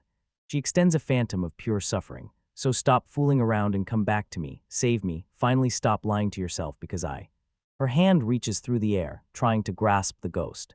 But the clones of Kuzaha speak with one voice. Their words tear out a cruel but necessary truth. Even then, and even if you are wrong, there are people who simply will not return, and sometimes there are no happy endings. She looks at Xister and sees there the reflection of her pain. Aren't you in the same boat? Her voice rises like a beacon of hope in a sea of despair. Yet even so those we loved will not return. Loneliness can be buried with new bonds and friendship, but a great sin will not replace a person. Her clones shout in unison, a defiant roar. No one could replace Cyril for you, and for me, my dear friends. An incredible force explodes from her. If my powers are not enough, then how about you? Stop looking down on me already. Her clones multiply. Will she be able to buy a demitail clone? 4 perfect copies already stand ready. 4-fold caresses of evil appear, as if gasping in shock. Kuzaha's voice sounds absolute and final. You will not be allowed to take my dear friends. 4 clones released all their power in one destructive wave of energy, which crashed into the golem and shattered its magical form into 1,000 fragments. As the dust settles, Kuzaha quickly estimates, Xisters will definitely fall and hit the ground. As predicted, she breaks free from the debris, but before she could hit the hard floor, Argent, like a silver lightning, rushed forward to catch her. She gently embraces the unconscious elf and softly lands amidst the rubble. The impact was gentle, a sharp contrast to the cruelty that preceded it. Her friends exclaim her name with relief. Soon Xister wakes up in Argent's arms. She raised her gaze, her eyes became clear for the first time. You are Argent Vamper. Argent extends a hand, a gesture of peace. Like this, Argent. Argent takes it, a silent pact is formed between them. Argent, nice to meet you, Xister. Finally, the truth was spoken. I don't know if Cyril is alive or how she is, Argent says quietly, but the reason for my birth is probably because of her. Even then, I am not her. I am undoubtedly Argent. Understanding flashes on the faces of others. Then she exists, then lowers her head. Forgive me for everything that happened until now, Argent. And then she reveals the crucial piece of the puzzle. Vampires are born as a result of magic. Do you know a place called Antares? The last letter from Cyril was from there. A gentle smile played on Argent's lips. I think I was born from the remnants of that magic left behind by Cyril. Argent muses. Our resemblance is all we have in common. I will never be the person you are looking for. I am different. My thoughts and desires are completely unlike hers. The thought that one will have to continue living under that shadow squeezes the heart. Later Exister bows low. Thank you, Argent. No need, replies Argent. On the contrary, I am sorry I could not come to your aid sooner. Exister looks at her with eyes full of tears. I almost lost again what was most precious to me. If we left everything as it is, something valuable could break. It could be the end. When the excitement subsides, Argent reaches out his hand again. For now, let's finally talk thy's time as friends. Exister is definitely on cloud 9 with happiness. I know how the city in Antares was destroyed, she tells Argento. The city administrator steps forward and sincerely says, thank you for everything. I want you to know no matter what happens, you are always welcome here. Then he adds protectively, and I don't want to see a single scratch on my dear little sister. His sudden possessive behavior provokes angry looks. What do you mean by that, Felnote? We would have defended her anyway, but your sudden claim to seniority is annoying. Felnote awkwardly stammered. Argent assures everyone, although everyone was reliable, I can fully protect myself. Or maybe send with you 30 of those big golems, someone suggests. Argent instantly cuts off this idea. Please stop. The whole group is fussing over her departure, and Exister is the loudest to speak. All right, guys, no matter how many times I have to say this, she is my younger sister, so make sure she comes back safe and sound. Argent turned to Exister for a final farewell. Well then, Exister, I am setting off. Come back soon, replies Exister in a quiet voice. On the road, Kuzeka seems calm and content. I have finally truly said goodbye this time. She turns to Argent. Thank you very much, she says sincerely. Thank you for being there when I was left without a mother. It was thanks to you that I managed to bury my loneliness, and if you hadn't been there, I probably wouldn't have been able to read Exister like this at all. She swears her unwavering loyalty. That is why, when you get into trouble, Arg-san, I will always be by your side. She takes Argent's hand, because for me, you are an irreplaceable part of my life. Argent is deeply moved. A rare, sincere smile blooms on her face. Thank you very much. Meanwhile, in the city, Exister enters the secret library. Argent Vamper, my sister, born from the magical remains of Kirill, found a tome written in the language of ancient spirits, and thoughtfully whispers, I cannot read this. Suddenly a new figure appears, a perfect copy of herself. Cyril, exclaims Exister. The girl shakes her head and says, ouch, -1 point, I am not Cyril. Nice to meet you. She introduces herself. My name is Cyril. Note, I am an artificial spirit tasked with guarding the memory stored here. Considering when I was created, in this sense, I am most likely the younger sister. She offers to share her secrets about Cyril's memories and what she wanted to tell you. Let's not rush and talk. Cyril's note gazes into the window to the past. I was placed here to pass it on if she cannot return. Exister feels the full weight of his duty. I understand. Cyril's note waited for Cyril, just as Exister waited for Argent. It's a bit unexpected to ask you to leave when we have just met, right? Says Cyril apologetically. Why are you apologizing? Exister asks gently. She understands that deep loneliness the spirit probably felt. Exister advises not to call me Cyril. Note, it sounds more like a job description, so what name would suit me? Two sisters sit side by side. A new future begins. Well, from now on let's think about it, says Exister. We have plenty of time. Let's talk not only about Cyril's memories, but also about what will happen from now on. Cyril Note takes her by the hand. Sounds good. Felnote let out a long yawn. Her fatigue was palpable. Sorry for yawning, but I am so tired, I just can't fit into my 30-hour sleep cycle.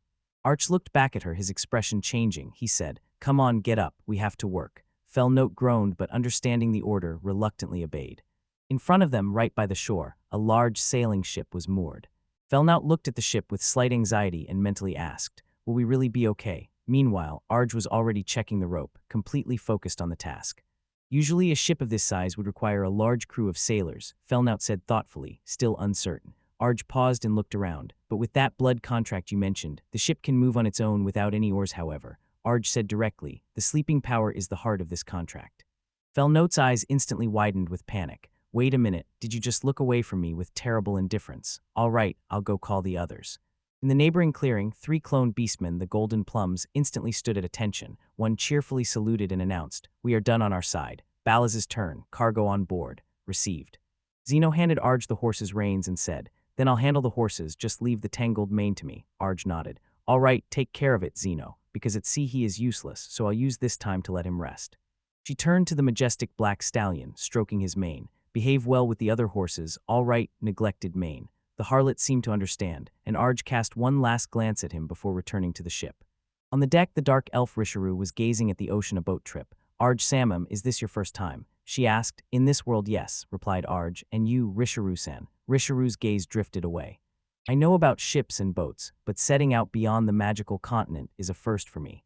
But she continued, her voice trembling with memories of a terrible past when I was taken as a slave. From there, I was taken away on a ship. I know the general direction and have memorized the map as if it were my own palm. Arj listened quietly, feeling the full weight of the elf's story. The journey for Risharu was far from easy. The ship suddenly shuddered as it entered the open sea, and the waves relentlessly crashed against its side. Risharu stumbled, her hand instantly flew to her mouth, as if the world around her had swayed. Kuzuha, firmly standing on her feet, rushed to Arj-san. Are you okay, Arj-san? Arj stood completely still, not at all moved by the wild shaking of the ship, and Kuzuha just looked on, impressed by her master's composure. Below deck, Zeno and Felno felt terrible, pressed against the wall and overcome by seasickness. You are a real lifesaver, Kuzuha-chan, being able to stand, Arch said calmly. If I am the only one who is okay, that's too much trouble. As soon as we reach the magical continent, I want to lie down a bit and do nothing. Kuzuha looked at her in surprise. Everything seems like trouble to you, doesn't it? Dark pressure seemed to emanate from Arj. He whispered, yes, I am good for nothing, needed by no one. My existence is like dust in the corner under the window, all right. Kuzuha stepped back a little and replied, I didn't go that far. Changing the subject, Kuzuha lifted a piece of clothing in any case. Thank you very much for already being such a great help here, and this outfit will fit you perfectly. It was a simple, practical apron. This is one of the most popular and convenient costumes for girls working in the Republic, Kuzuha explained, and I made one just like it for myself. Arch put it on and they stood side by side, shoulder to shoulder. It suits you too, Kuzo-hichin. In the galley, a simple dish was prepared. It seems that due to seasickness, Risharu-sen left us with an excess of food, Arj noted, stirring a pot of porridge. Although seasickness doesn't kill, I still worry in such a situation, her appetite would be good. Kuzuha looked worried. I just came to check on her condition, and it seems she is not getting better. It looks like we don't need more than 5 bowls of porridge. Arj fell silent for a moment. But it doesn't seem like she has lost her appetite. A drop of sweat appeared on Kuzo's forehead. Do you really want to compare this to her usual appetite? I wasn't going to think that way. On the deck, Arj stared at the roaring waves, a deep boredom on her face. Nearby, Felnut bent over the railing, pale and groaning. Arch, are we already on that magical continent? The wind blows pleasantly. According to Kei Senokun, this season is one of the most turbulent, Arj said, sitting down and leaning on the mast. How much longer will this last? Last time I was on the ship, this didn't happen. If so, then probably it will continue until we reach the destination. She stretched out her hand to feel the note, and then a wave of energy enveloped her. Barely noticeable sparkle flashed between them, the faded notes slightly leveled, a little better. Is it okay to spend mana like this, Arj? Don't worry, I'll return it quickly, Arj replied. If so, I accept this moment of your indulgence. Velnot barely smiled and apologized for not being helpful here, but Arj reassured her. This ship moves by itself, we don't need extra hands to steer it, so now you just need to rest. Vampires are probably strong enough for such cases, maybe a few more days and it will all be over, so we better be prepared for it. Arch turned back to her watch and looked at the endless gray water. Suddenly a thick, unnatural fog rolled in and covered the sea. A chill ran down her spine. It really penetrates the body, doesn't it? Whispered Felnote, and anxiety grew within her. What's so strange about this fog? Arch's eyes narrowed, a low crackle sounded through the fog. Is it magic, or is something approaching? The sea around them began to rage fiercely, the shallows rising up at something else, something big. From here they saw the water rising, enveloping the ship in a closed and dangerous space. Ard stepped forward, her voice cutting through the roar of the water. There is something down there. Who are you? Show yourself. From the depths came a disembodied voice. And us. You could say you kidnapped and captured yourselves. When you see us, you'll understand who we are. The voice was calm, almost joking. In my opinion, it would be a pity if the lives of those on the ship got involved in all this, so maybe you'd prefer if I just crushed you here instead. The boiling water began to build a huge wall around them. Welcome, guests. Come on, we will show you our territory. Felnout clenched her teeth. I don't even know what they look like. If we fight now in the ocean, we risk encountering something that seems capable of crushing our ship, and it will be bloody. Arj made a decision in an instant. All right, lead. The voice laughed. Kyufufu, a wise decision. Felnote looked anxiously at her master. Arj and my pride, I am completely out of mana. It seems we are not in a position to bargain. Then wait a minute, the voice ordered. Let our hands embrace you. Around them began to grow a shimmering wall of water magic, enveloping their vessel in a gigantic perfect air bubble. What are you even talking about? Felnote demanded sharply. The voice replied, we are demons of the ocean and what some call sea creatures. We will exchange names when we meet face to face. Small schools of fish swam past their capsule ship as it began to dive. Kuzuha and others went out onto the deck, and not believing their eyes, froze before the impossible scene. It seems we are being led by the hands of mermaids, Feln said gloomily. By the way, mermaids are half humans who have made the ocean their home, and their various species are found everywhere. The ship silently continued its descent into the abyss. What happened? Risharu asked, looking a little better now that the rocking had subsided. Arch turned to her. I will explain to Risharu-san later, because I am the only one who understands her. But even we do not know what situation we are in right now. The dark waters slowly receded, and before their eyes blossomed a bright, illuminated world of corals and strange sea creatures. By the way, I heard that here, in the ocean near the magical continent, stands the castle of the Queen of the Merfolks, Arj said thoughtfully aloud. Risharu processed the information, and the only joy was that it seemed we were near the magical continent. Without a doubt, they are not sinking our ship and have already explained why they captured us. Yes, let's listen to what they have to say, Arj agreed. I felt relieved that my body was not under threat, so for now let's finish this as quickly as possible and then free ourselves. Felnout gasped, pointing down. How? I can see all the way to the very bottom. Beneath them, hidden among corals and volcanic chimneys, stretched a sprawling, majestic city. Buildings made of coral and polished stone rose from the seabed, connected by shining bridges of light. Sea creatures swam through the streets, going about their daily business. Zeno froze, unable to utter a word. A city in the depths of the ocean. I had heard of the queen among the mermaids, but I never expected anything like this. The bubble gently carrying their ship slowly approached the city center, and its journey was coming to an end. The guide's voice echoed once more with the final chord. Well then, my guests, have I managed to spark your curiosity about our land? With a loud thud, a figure gracefully landed on the ship's railing. She was a mermaid with a royal bearing, with wavy green hair and a commanding appearance. Ho ho, this is my first time on a ship that won't break, you owe right now, she said. She stumbled, momentarily losing her balance. Welcome, my guests, she declared, striking a dramatic pose. Relax, I am the one who leads and rules over this city on the seabed. No sooner had she made her grand proclamation than she took a wrong step, and losing her balance, fell backward from the railing into the spray. The group froze in stunned silence. She got it, Kuzu said dryly. Felnut added, yeah, she definitely got hit. Arch-Zama Zeno whispered, is this to our advantage? Honestly, I don't know. In a moment, the mermaid queen surfaced, spitting out water. She fixed them with her fierce gaze. What you just saw nothing. You did not see what happened. Understand? Ah, good. Second take. Action. She jumped back onto the railing and this time landed perfectly. Phew ha ha ha, well done, my guests. You have successfully stepped into my city on the seabed. I, the mermaid queen, Cutie Era, welcome you. Arj and her companions just watched, their faces showing a strange mix of surprise and cold caution as they scrutinized their eccentric theatrical captor. She looks like an ordinary girl, but an inner feeling screams otherwise. According to the blood analysis, she is incredibly powerful, so I think it's better not to anger her. Correct, confirmed the queen. This is my domain Tisphorus. The sea demons live here, and other sea monsters also settle here. Her words rang with unquestionable authority as she pointed to the sprawling underwater city and architectural marvel lying at the bottom of the ocean. Ange pondered the queen's words. The queen, smiling slightly and chuckling, said, Water monsters, say a giant squid. You mean the call bisque, that thing is too big, it will be cramped here. Well then, queen of the underwater city, Ange began, but the ruler disdainfully waved her hand. Seethalichin will do, feel free to call me that, but I have already thought about it. Holding our positions now is the most important. Did you want anything from us, Seethalichin? Curiosity sparkled in Tilla's eyes. It's simple. You caught my attention. It doesn't seem like you brought us here to settle. It's too harsh for us here, and you passed through my territory. Even though the seas are stormy at this time of year, you must have a reason for that. Attention shifted to the other members of the company. Wow, she exclaimed, her eyes falling on the dark elf. Yes, we promised to send that dark elf home. Indeed, dark elves live in the land of demons, confirmed Ange.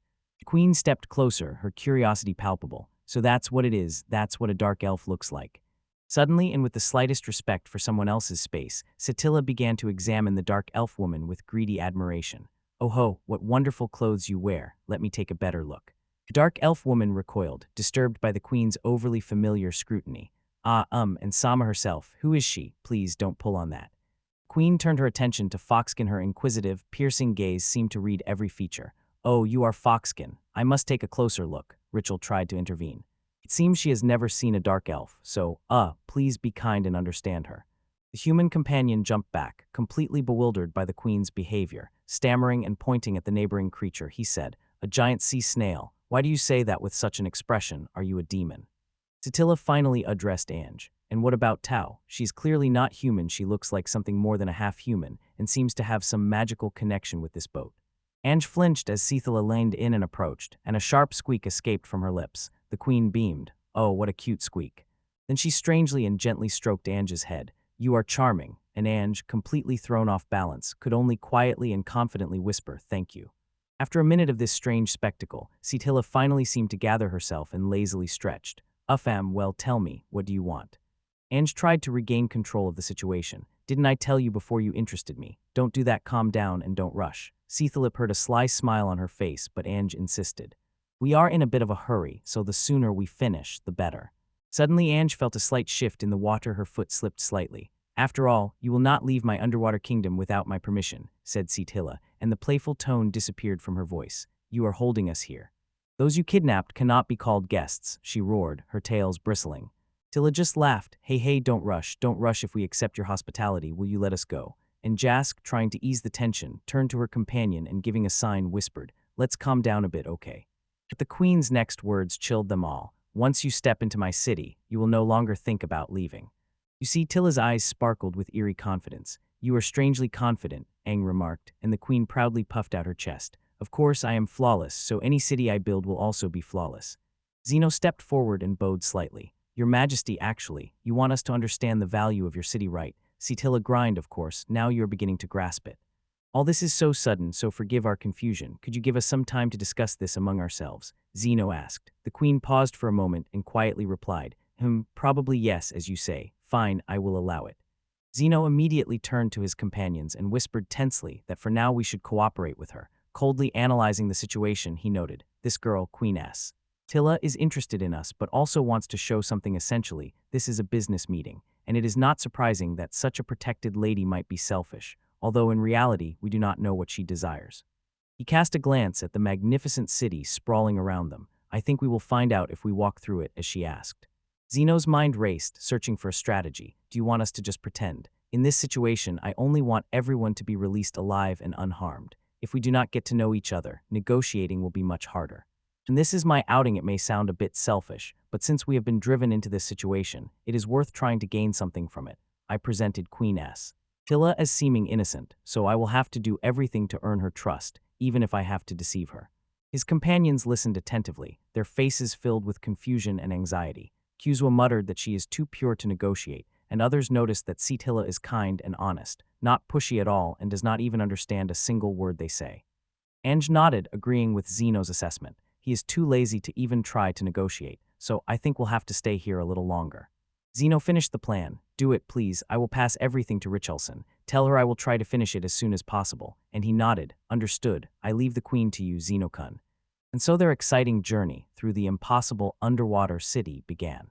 To their surprise, they came across a food cart operated by a multi-armed chef. He was frying fish over an open flame that blazed brightly beneath the waves, and Ange took a bite of the offered dish. "Delicious?" she exclaimed. "Oh, I'm glad. Try this too," the chef suggested with a smile. "Of course, thank you very much," Zeno said, turning back to the vendor, "but I have to ask, how do you fry fish underwater?" "This is a special place, created by the magic of Sithila-sama." The chef smiled, and I just pushed the food cart, so I don't really understand it either. Here, those who breathe with lungs and those who breathe with gills coexist peacefully and even use fire as if we were not underwater at all. The further they walked along the bustling streets, the more anxiety crept up on Ange. "Hello, our silver-haired guest. Where are you heading today?" greeted one passerby. "Hello, I'm looking for a nice place to take a nap," she replied absent-mindedly. Another resident offered her a local delicacy, asked, "How are you?" She said, "It's delicious," and smiled politely. "I'm starting to have a little fun, but..." Her eyes scanned the city's strange architecture, impossible physics, and suddenly she was overwhelmed by a deep sense of familiarity. Where have I seen this before? As they moved on, one of the companions made a comment about her hair. She smiled. "Finally, you noticed it, and it's good that you are a girl after all. By the way, Fellknots, did you want something?" She shook her head. "No, nothing urgent." Then they were served a bowl full of what looked like tiny green pearls. "Take it, have some." "Oh, look, grapes." Ange tasted it, but her thoughts were somewhere very close, yet not here. It seems they grow it here. Nice city, isn't it? You think so too, Felnotsan. The comrade agreed and nodded. Yes, it is really calm and orderly here. There is no great chasm between rich and poor, and it seems there are no orphans here either. In the depths of the ocean, there are lots of very dangerous monsters, so I expected it to be much rougher. I've never seen anything like this and still marvel that such a decent city stands on the seafloor. I'm not saying I know everything about this world, but it is vast, isn't it? It's nice to admit that. But the feeling did not go away, a strange deja vu she could not get rid of. Why is it so strange, she thought, staring at the city spires. As Felnotsan says, this place is unlike any we have ever been to. While Andres struggled with her memories, Zeno immersed himself in his thoughts, swimming lightly in the water. It's pleasant here, he murmured, and his sharp eyes scanned everything around. The first thing I check when I enter a city for the first time is the roads, he thought, examining the perfectly maintained paths. By his rule, if the roads are good, the city is good too, and even in this underwater city, where races that do not have to walk live, the roads are still well kept. Puzzles in his head began to come together. So what does the queen really want? A space that is almost perfect. In the Republic's language, there is a word for a fully ecological city, a city where everything used is produced inside it. A word surfaced in his memory. What was it called? Ah, here it is, arcology. Ange, overhearing, looked surprised. I'm surprised you know such a word, Ange-san. I heard it long ago in a science fiction story, she replied, her gaze becoming distant. She offered him some of the sea grapes she was eating by the way. How are you, Zeno-kun? Zeno waved it off, fully immersed in his own conclusions. Thanks for the sea grapes, but I'm fine. I have a feeling the local sea dwellers are scavenging ships sunk by monsters, searching for supplies and money. They even use a cereal coin. Maybe you're right. The picture becomes clearer, but they seem to be just picking something up. The system is perfect, everything happens without any interference. The inhabitants are well supplied with food. They are completely self-sufficient thanks to the sea, live at the very bottom and are completely cut off from the outside world. And as far as I can see, sea creatures here do not attack people. So in this sense, everything is peaceful. Suddenly, Zeno's patience ran out. This is starting to annoy. I still don't understand what Queen Sithiller is thinking. Damn it, this is too much. Let's just ask her. He grabbed Ange's hand. If we swim, we'll get there in minutes, so let's go. Is something wrong, Zeno-kun? She asked, surprised by his haste. No, nothing. He had a theory that needed to be confirmed. I remember seeing a huge mansion in the city center, probably hers. Soon they arrived at a luxurious, sprawling mansion. This is definitely a big mansion, someone noted, but one of the companions interjected. Now that you mention it, the queen should have a palace, and there are no soldiers here. This is more like a manor house. Maybe it's just because our country is still small and relatively new, and meanwhile Xenomus was approaching the door. I think this is it. Should we knock? Let's just go in. They entered and found Queen Sitilla in front of the mirror, fixing her hair. This should be enough, she muttered quietly to herself. I am flawless too. Hess, every day I thought about visiting them, but I wasn't happy with my appearance, so I kept postponing it. She fussily adjusted her bangs, not noticing at all that they were watching her. Grr, my bangs are sticking out a bit. I can't let guests see me like this. Zeno and Ange stood in the doorway, puzzled. It seems you're a bit of a perfectionist, huh? Remarked Zeno, looking around the impeccably tidy room. Of course I am, Sitilla suddenly shouted, spinning around. I am the queen of the mermaids. She struck a dramatic pose, and her voice trembled with a strange desperation. The sea here is harsh and merciless. It instantly weeds out the weak. And in such a harsh world, to build a city where everyone will be happy, I must be flawless, otherwise I can't.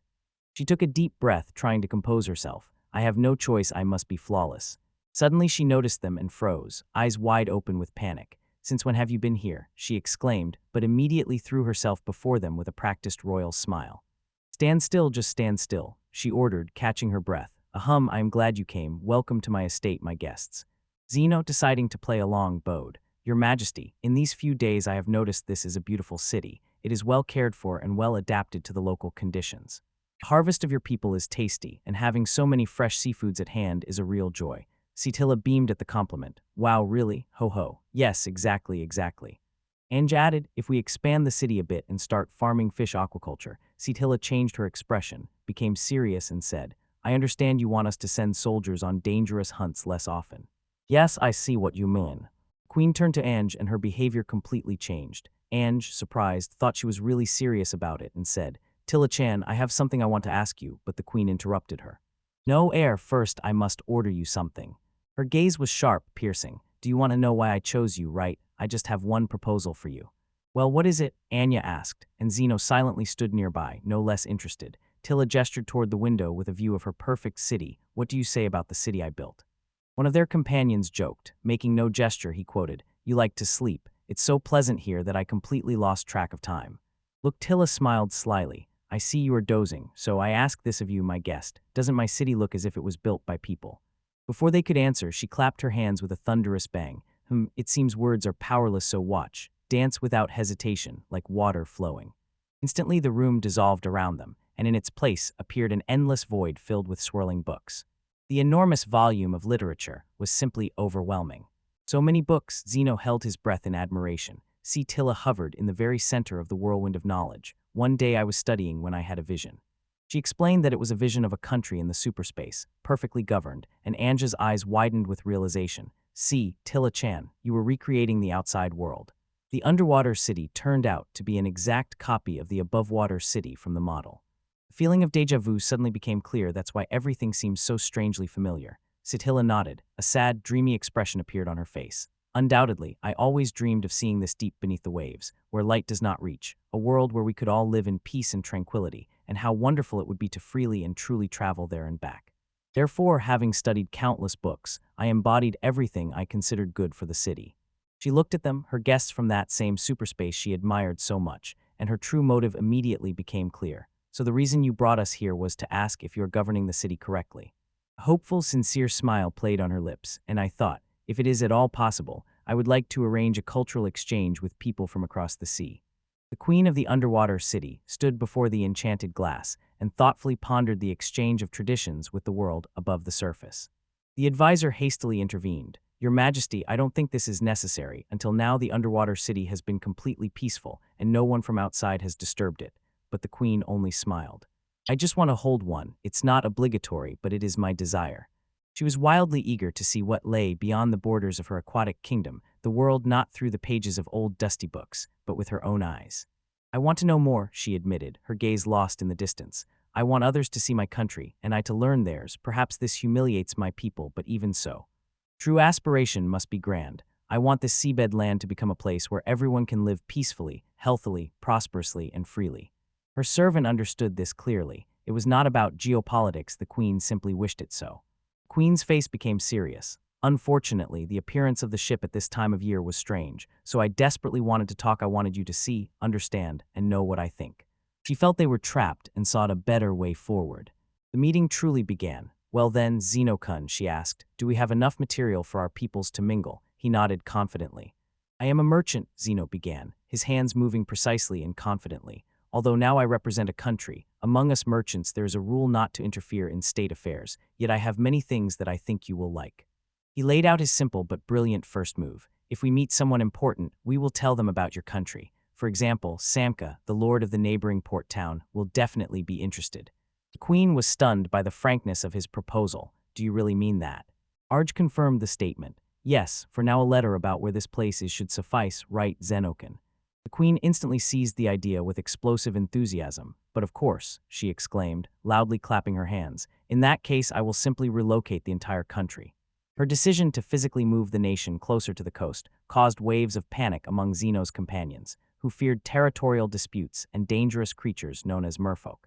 Zeno, ever the pragmatist, simply noted that this problem would have to be solved by both sides.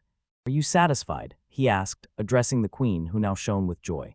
Arj was afraid they would be perceived as a threat, but Zeno had already calculated his next move. The queen was powerful but naive and easily controlled.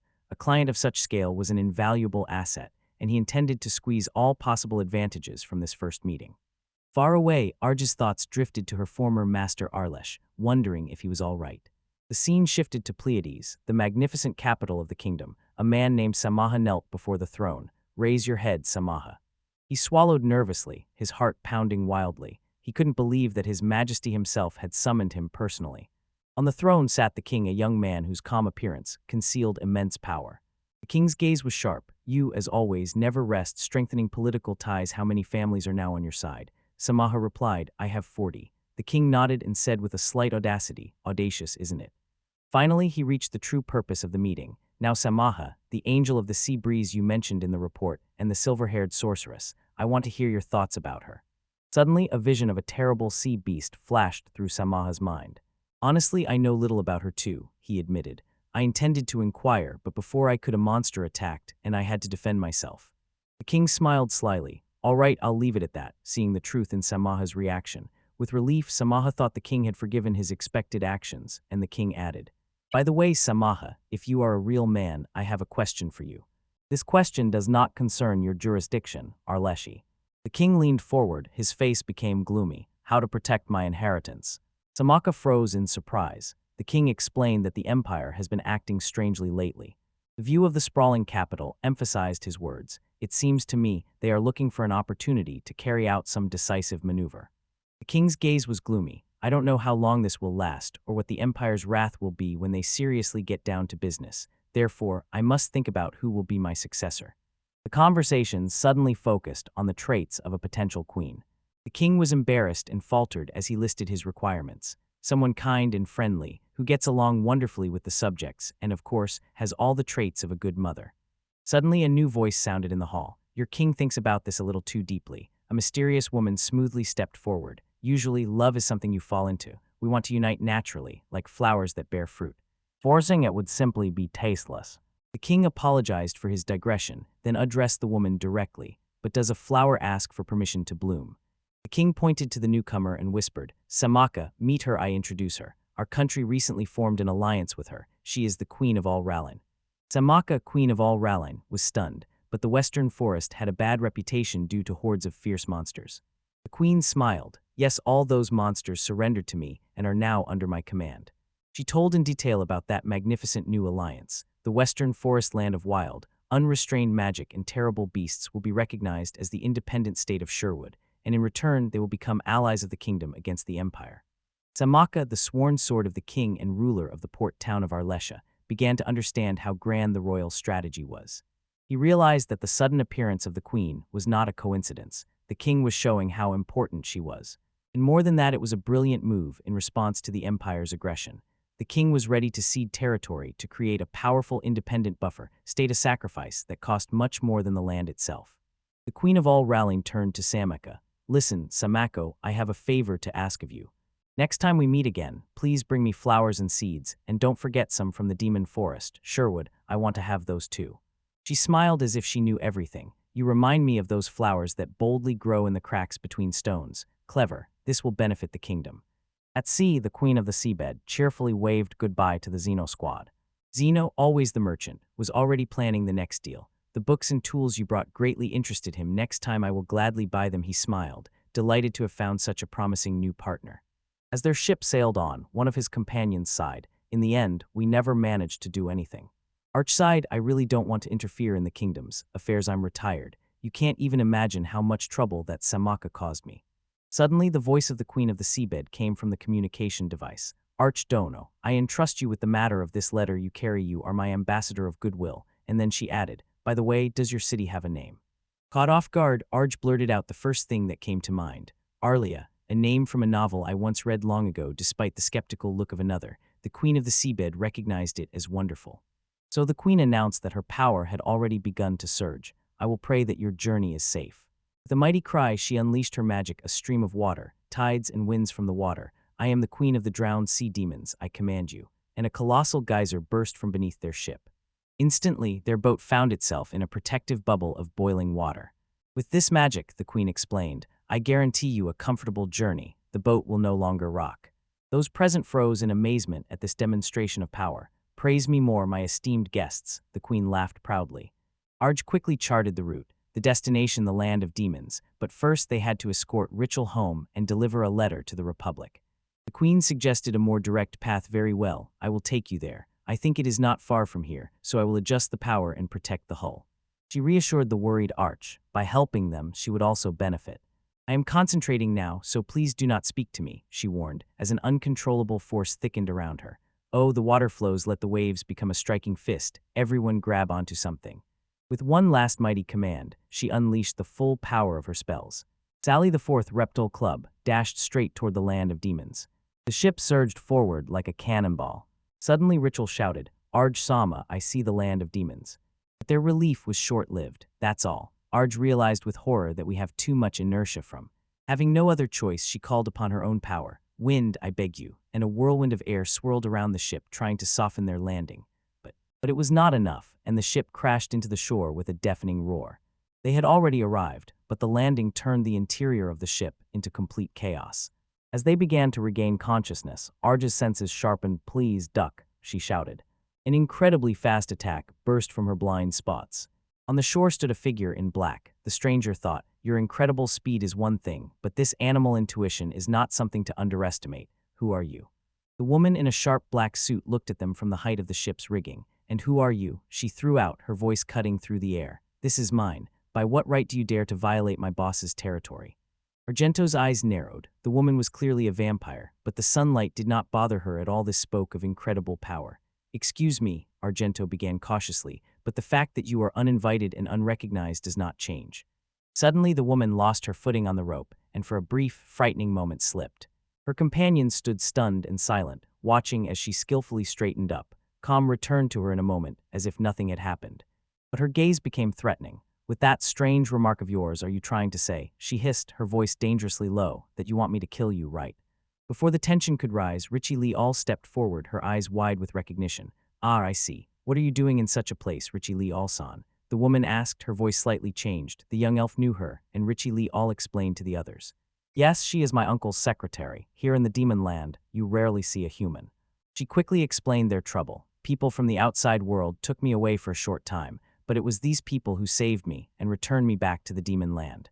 Secretary Isabella calmly and professionally processed this information. "If so, I must report to my master." She gracefully descended the rigging. "You really don't look like someone looking for a fight, so I will temporarily set aside hostility."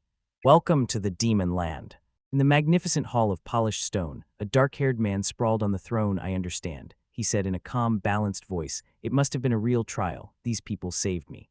You smiled calmly and said, "Sorry for making you worry, uncle." "No, it's my fault that I was good for nothing," he replied, though no emotion showed on his face. "I received reports from the Valyria territory. We even thought about sending our people to the continent." Richie resolutely shook her head.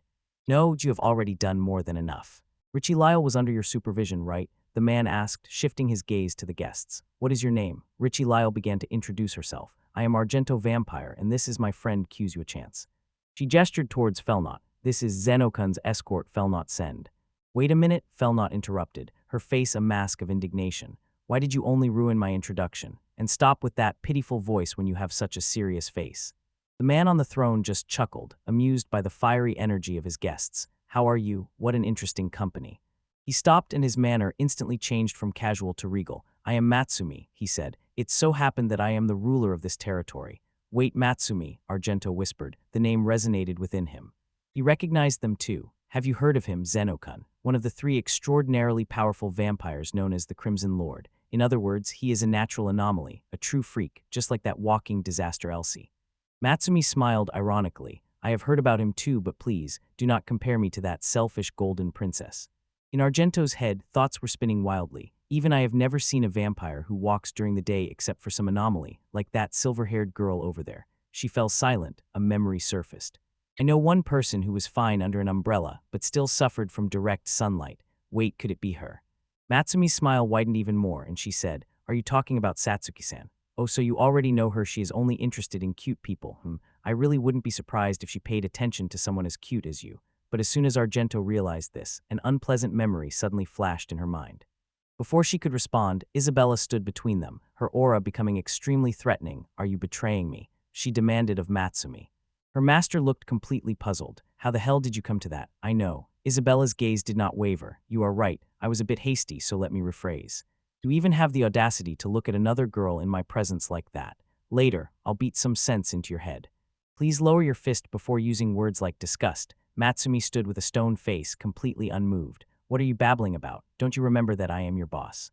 Matsumi sighed, brushing off the absurdity. All right, I understand the circumstances, and that Richie and everyone want to get home as soon as possible. However, right now we have a small problem with that."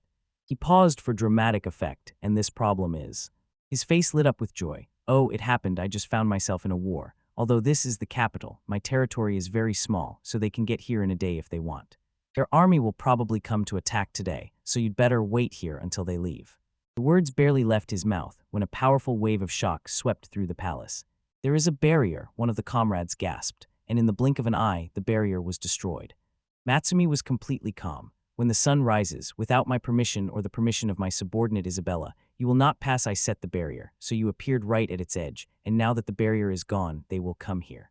He turned to his secretary. It was time to give the evacuation order. Sorry, can I entrust this to you, Isabella? Of course, as always, she replied with a brief nod. One more thing before you go. You shouldn't worry, so have a safe trip. Felnaut stepped forward, fully battle-ready. And you guys, I don't think we'll need help, Bua. Matsumi waved her hand and smiled. Great, I'll handle this quickly so I can come back and help later. For lunch, there will be your favorite hamburger steak, so try to get home quickly. He threw a confident, predatory smile, as if saying, I am quite sufficient on my own. From a safe distance, the evacuated group watched the capital, and Felnaut muttered, So, we have indeed arrived, for it would truly be a big problem if something happened here after all this journey, but I would rather be dozing on the other side. They saw Matsumi standing all alone near the city gates. The king himself goes to the front and completely alone. Can this be called a battle? Don't you have other forces? Matsumi just smiled. Oh no, that's not it. I am more than enough to deal with these thugs. I sent my soldiers to handle other matters. All right, and the Red Lord too. Just then the ground trembled and everyone held their breath. Uncle, they have already arrived. A formidable force of horned Oni warriors appeared on the march. Their ranks were a sea of steel and muscles, easily numbering 200 or 300 people. Matsumi looks indifferently as they approach. Who cares 200 or 300? Are you serious about this? The sole chieftain, a massive warrior in samurai armor, thundered defiantly. We can still pretend this didn't happen to preserve the honor of your late chieftain, the sole one sneered. No, I am not a coward like that old chieftain. Soon our tribe will control the entire continent. Now that I am in power, this is no longer the Gom of old. Matsumi just shook his head. Really, you can dream as much as you want, but let's be realistic for a moment. I've heard that phrase over 500 times during all the time I've lived in the land of demons. This indifferent dismissal angered the chieftain. Didn't your father kill your previous chieftain? With a scream that froze the blood in the veins, he charged. His blade became a blurred lightning bolt aimed straight at Matsumi's neck. You tensed, but Argento held her back. Relax, they whispered to you. Ha, I'll manage. The chieftain roared, you will learn from this one cut. The roar of the Oni rolled like thunder. His blade descended, carving a furrow in the ground and rushing toward its target. And just as the steel was about to clash, Matsumi raised one hand. The colossal blade froze, held only by the tip of his index finger. The eyes of the soul leader widened in disbelief. Well, exactly what I expected, Matsumi said calmly. His comrades looked on in complete shock at what? Matsumi's voice was cold and analytical. Yes, you are more skilled than your previous leader, and your weapon is more powerful in attack, speed, and endurance. You have everything better than before. But you have always been the one who refused to think about the worst case. Didn't you hear that from your father? Didn't the old man say why trying to conquer the demon land is a bad idea? When he spoke, a strange power began to burst from Argento. The air around her seemed to whirl into a vortex. The sky unnaturally darkened, and the moon, pale and full, appeared as if summoned. That feeling, maybe the moon has risen, and the earth itself turns out to be an artifact. Argento realized how Matsumi's voice thundered across the battlefield, the open garden of the crimson moon. He spread his arms wide. Exactly. And now watch, you fools and kneel invaders. A dazzling wave of crimson light burst from the ground and engulfed the entire Oni army. This is my country. Kuzuha, protected from the effect, instantly understood everything. Matsuki-san, what was that? My artifact, the Garden of the Crimson Moon. Its effect is simple. All enemy stats in its zone are added to mine, except their skills.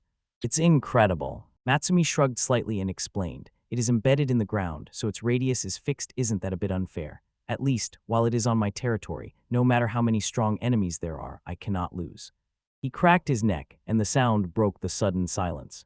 The entire Oni army lay motionless on the ground, and their leader among them was completely defeated.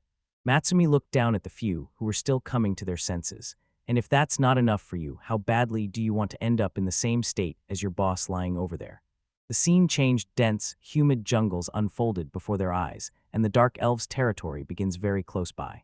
Isabella saw them off. Thank you very much, Isabella-san. Richie, Alsan should know the way forward. Don't worry, I'm just doing what Matsuki-kun told me. When you leave the continent, be sure to visit us again. And also, Zeno-kun, Matsuki-kun said he has business with you. As they were about to part, everyone whispered to Argento, by the way, Isabella-san, aren't you hot in that outfit? Is there some reason Isabella-san doesn't want to show skin? Isabella heard this, but her face remained indifferent. No, I'm used to it. The secretary sighed wearily, her thoughts returning to the political situation. Well, I'm leaving now. I need to return quickly, deal with the consequences of the war. Her brows furrowed in irritation. because it seemed that Matsuki-san even had to do all this just to provide a politically justified reason for that boneheaded fool. What a fool. Richie Lee all openly explained the harsh truth of our world. Here, in the land of demons, strength is a virtue, but this is not a lawless wasteland where everything is decided only by fists. It's simply my nature. Honesty is also a virtue. Several countries have formed alliances, just as our country is in Richie Lee Alsan's dark elf territory. She continued, they make truces in exchange for wealth, food, or other similar things. Zabella spoke sharply and pragmatically. Now, even if they change leadership, they are unlikely to do such foolish things. I'm sure that tribe already knows the price their aggression will have, but if you put it on Matsuki-kun, he will just shrug and say there's nothing to be done. Farewells behind them, the group decisively moved deeper into the jungle. The air became heavy and humid. Oh, how hot! Clothes soaked through to the thread, tail and ears drooped. I sighed plaintively. Hey, are you sure we're going the right way? Felnot asked, ritualistically grimacing and trying to sound confident. Yes, I know this path, don't worry. It is really hot and humid here, but within our borders there is a hot spring, bear with it a little. Soon through the dense foliage, luxuriously carved wooden gates became visible. Her breath caught in her throat, eyes filled with tears. Oh, I am finally home, aren't I? She turned to her companions, her voice caught by emotion, and she bowed deeply. Thank you all very much. Later, deep in the familiar forests of the native land, Rachel moved with the deadly grace of a true huntress. She drew her bow, a weapon and an extension of her will, and released an arrow. She touched her lips with a finger, asking for silence. Hunting on familiar territory is always better, she whispered, and the air, the wind, the movements of the prey, the terrain, all of it spins in my head. While the huntress was sneaking up on the prey, Arj silently picked fruits from the low-hanging branches. She watched as other dark elves moved purposefully, their baskets already filling with the gifts of the forest. Watching how everything was going, she thought to herself, my help seems completely unnecessary. At best, I am left only to gather fruits.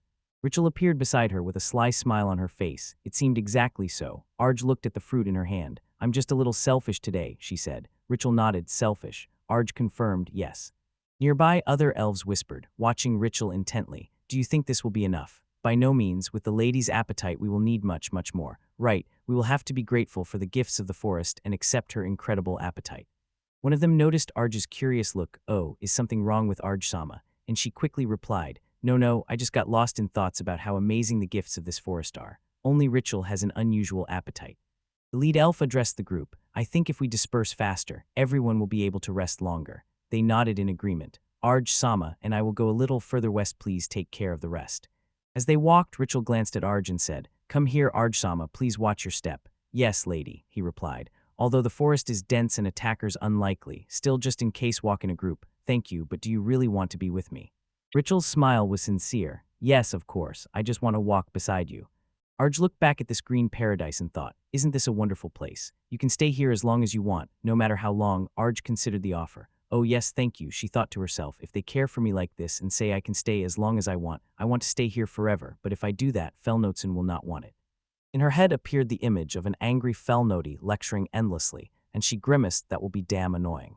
Rachel noticed her expression and smiled. Hee, you get along well, don't you? Arj answered embarrassedly, I don't know. Rachel explained, I just thought if I stay here, Fel will notice and try to make me work.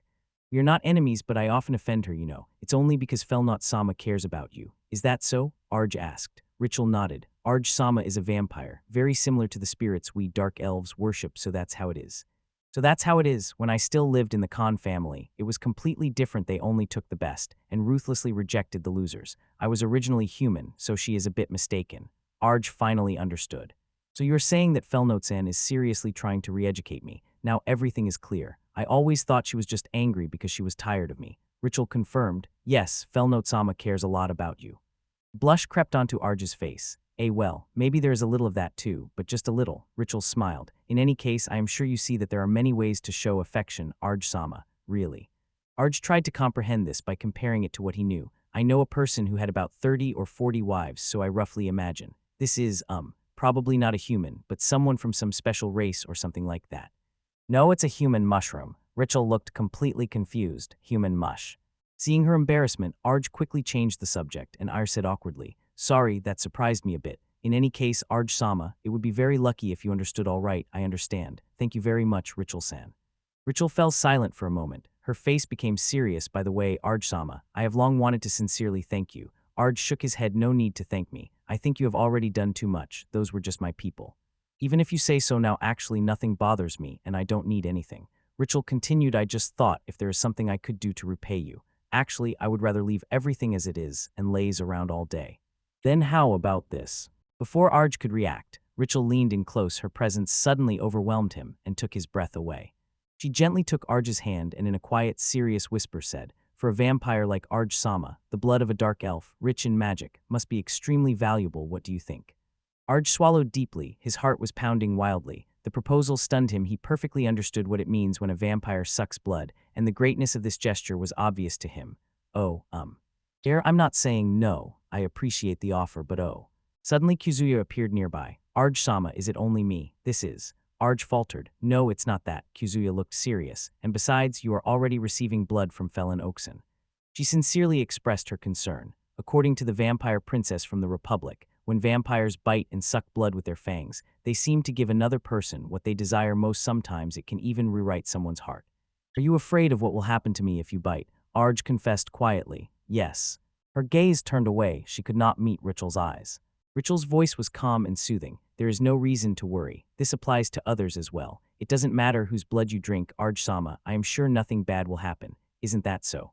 Strange feeling squeezed Arj's chest, a new, unfamiliar anxiety. I don't understand. I don't understand what it means to worry about someone, so it seems I am not worried. But is this feeling in my chest exactly what they call anxiety for someone? This feeling was definitely care. She was worried about Ritual. Oh no, it's nothing. The forest is burning. A crisis is approaching them while the flames lick the ancient trees. Lolo staggered back from the shock and fell into a deep, exhausted sleep while the gloomy Arj guarded her. Riding her steed Bihaki, Arj surveys Inferno. The crackling of wood and the clanging of distant steel confirm her fears. This is an invasion. Gently she lays the unconscious Lolo on the horse's back. Take Lolo to safety, she commands. I must first evacuate the wounded. Bihaki, what is happening? The intelligent creature answered, its voice echoing in her mind. They fell from the sky. Casting one last anxious glance, Bihaki gallops into the smoky forest, carrying her precious cargo. Archsen, we must do something, says Feni, her voice tense, full of anxiety. Suddenly the beastman's ears twitched. This smell was not magical flame. She narrowed her eyes, recognizing the scent of John's wort, and with one command created several clones of her beast tail, ordering them to scatter and check everything around. Arch froze. She recognizes this smell. It is a smell that should not exist in this world. The smell of oil in the world of magic. Who would have imagined something so mundane, and yet it is here. The realization pierced her to the bone, and with a surge of strength she leapt into the air. And with all her might she strikes the ground with her foot, creating a powerful shockwave. The attack whizzed past her head. Wind, please. She whispered the spell and pushed off from the projectile, which rang uselessly against the tree. But here comes a new attack. A black viscous liquid hits her arm. She grits her teeth. There is no time for a long fight. This must end right now. She instantly draws her blade, and at the last moment deflects the chopping sword strike. From the smoke her attackers emerge three people, a vampire in the lands of the dark elves. One sneers mockingly, his eyes fixed intently on her bent, blood-red irises. Are you a vampire? The leader, a man with a cruel smile, steps forward and coldly asks, why have you come to the territory of the dark elves? For hunting, of course, and immediately throws a blade. It becomes a blurred streak of motion. Arch dodges and twists, avoiding the arrow of one and the leader's blade of another. They act in concert and are simply toying with her. She raises her hands, gathering strength. Wind, I beg you, but the spell hisses and fades. It drains much more power from her than it should. The men laughed. Are you by any chance from some theater troupe? One mocked. Will your bow and arrows be enough? The leader asked the archer. This vampire is of high quality. Father will definitely be delighted. The man in glasses grins with a smile, a predatory delight on his face. Bitsukita, Shiba, these names echo in Arja's head like a sharp dissonance in the very midst of battle. She remembers the trio of terrier bandits she met when she first found herself in this world. It is no coincidence. And at that moment the entire strategic field flipped. The smell of fire, not magic, but oil, a technique from another world. Likewise, Carillo, who unified the currency system of this world, turned out to be a reincarnator. The very idea of this invasion, the very thought of dousing the forest with flammable liquid, and setting it on fire came from a world where there is no magic. While Arj tried to comprehend this stunning revelation, one of her opponents was thrown back and he rushed past her. A figure in black suddenly lands sharply between her and the attackers, as if effortlessly parrying a blade. Turning away in the middle of a fight, are you an amateur? This is Isabella. She turns her icy gaze on the invaders. Who are you? Without waiting for an answer, she mockingly whispered, you are disgusting. Please stop breathing right now and explode. The enraged giant thug swung a heavy axe and brought it down on her. To his great surprise, Isabella stopped the colossal weapon with one outstretched hand. Arch watches in awe. Isabella's physical strength is monstrous. Isabella pushes disdainfully, the giant stumbles and falls backward. She raised her hands instead of flesh, silver artifacts gleamed. It's terrible, but I chose this because I wanted to protect what is important to me. The strong man froze in horror. This woman. She cut off her own hands and replaced them with an artifact. Isabella's voice cold as ice. My prayers responded to my wish. My disgusting silver hands, urgent lamb. The artifact shines with its power, doubling the magical effect of silver and allowing her monstrous blood to flow with terrible ease. Archson, she says, not taking her eyes off the enemy. If you can buy time for extinguishing, I will drive these scoundrels from this land. Arch notes, I can. On Sibella's face a grim expression. Their relationship with the territory of Valyria has a long history, and it is a bond they cannot afford to lose. The enemy commander gives an order, for a vampire, a usual matter. Ardor reacts instantly, releasing chains of blood that wrap around one of the men, who. The chains tighten sharply, binding his hands. Arj divides her attention. I will deal with that giant, she says, looking at the brute fighting Isabella, while continuing her deadly dance with the others. She moves like a ghost, her strikes precise, yet she cannot deliver a decisive blow to their vital spots. Why do you catch vampires and dark elves? She demands, and the leader shrugs. I don't know, says the old man. He ordered to bring everything we can, and that's that, he adds. Until now, we dealt with vampires. It seems you know a lot about us. Isabella sees her mind as the cold calculation of war. These men are much stronger than terrier bandits, but there is a decisive difference. She will not let them pass. Are you an idiot or what? She teased the thug. Only trash would call someone an idiot whom they just met. She instantly and ruthlessly reads the situation. They work well together, though oddly amateurish, and their goal is to neutralize Arj, bombarding with attacks to drive me into a position where they can bury me. She engages in a fight with that thug again. Are you really soldiers? If you don't understand this, it doesn't matter, because honestly, I don't care. Strangely, their precise coordination sharply contrasts with the weak skill of each individually. Memory flashed in Isabella's mind an old mistake, a moment of selfishness when she gained her power, the silver cross, but used it incorrectly and failed to protect what was truly important. The power she wanted to protect with instead scorched everything dear to her, but someone stopped her, pulling her from the edge of that foolish despair. I'm not sure if I'm right, but whether I am or not, I decided. This time I will not be wrong about what I must protect. After all, that's what the fights are for. Her silver eyes blaze with conviction. It all comes down to who gets the eye. I have no intention of losing. I will pierce you through. She deflects another fierce blow. The thug stumbles. You just stopped it, right? What? The magical fist of Lucid. She roars. A destructive impulse of energy covers him. This will be extremely painful, so I wish you endurance. He howls as the magic tears him to pieces. One down, Isabella says coolly. Next. Suddenly a shining arrow flew through the air. Signal. It's a signal. Spitz, wake Akita, says the leader. Pity for you, silver one, but we have no time. Leader Shiba makes his move. Akita, this is the old man's order. I must strike that blonde. Deep resonant gong rolled across the clearing. The very air seemed to sparkle, and the invader's invisibility field dissipated. Above the treetops hangs an incredible sight, a giant iron airship. Arch can only watch. Her head is spinning. The leader laughed. So that smell of iron really a dirigible? Ha, quite possible. If you are as smart as that old man, you can make this thing fly in the sky too. Arj's eyes instantly stopped on the symbol, carved on the side of the vessel. Coat of arms of the Khan family, and the leader's smile suddenly faded. The old man told me, beware those who already know the name Khan. Surely, you are much more dangerous than I thought. His face became stone. This is an important order. A rope ladder descends, and he, on the contrary, begins to climb up. Don't worry, it's even better this way. So this is the Khan's coat of arms you are looking for. Arj shouts, wait. She and Isabella rushed after, but the airship was already rising, taking the attackers and the ever deeper secret of the Khan family with it. On the side stood out a familiar but terrifying sign. This is the coat of arms of the Cleon family, she whispered, her eyes widening in disbelief.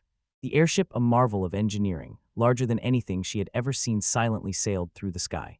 Felnut turned to her and asked, are you familiar with it, Arj-san? Arj only shook her head and whispered, no, I am not familiar. Landing in a clearing, they were met by surviving dark elves, and Richelle, their leader, rushed forward, her face showing both relief and despair.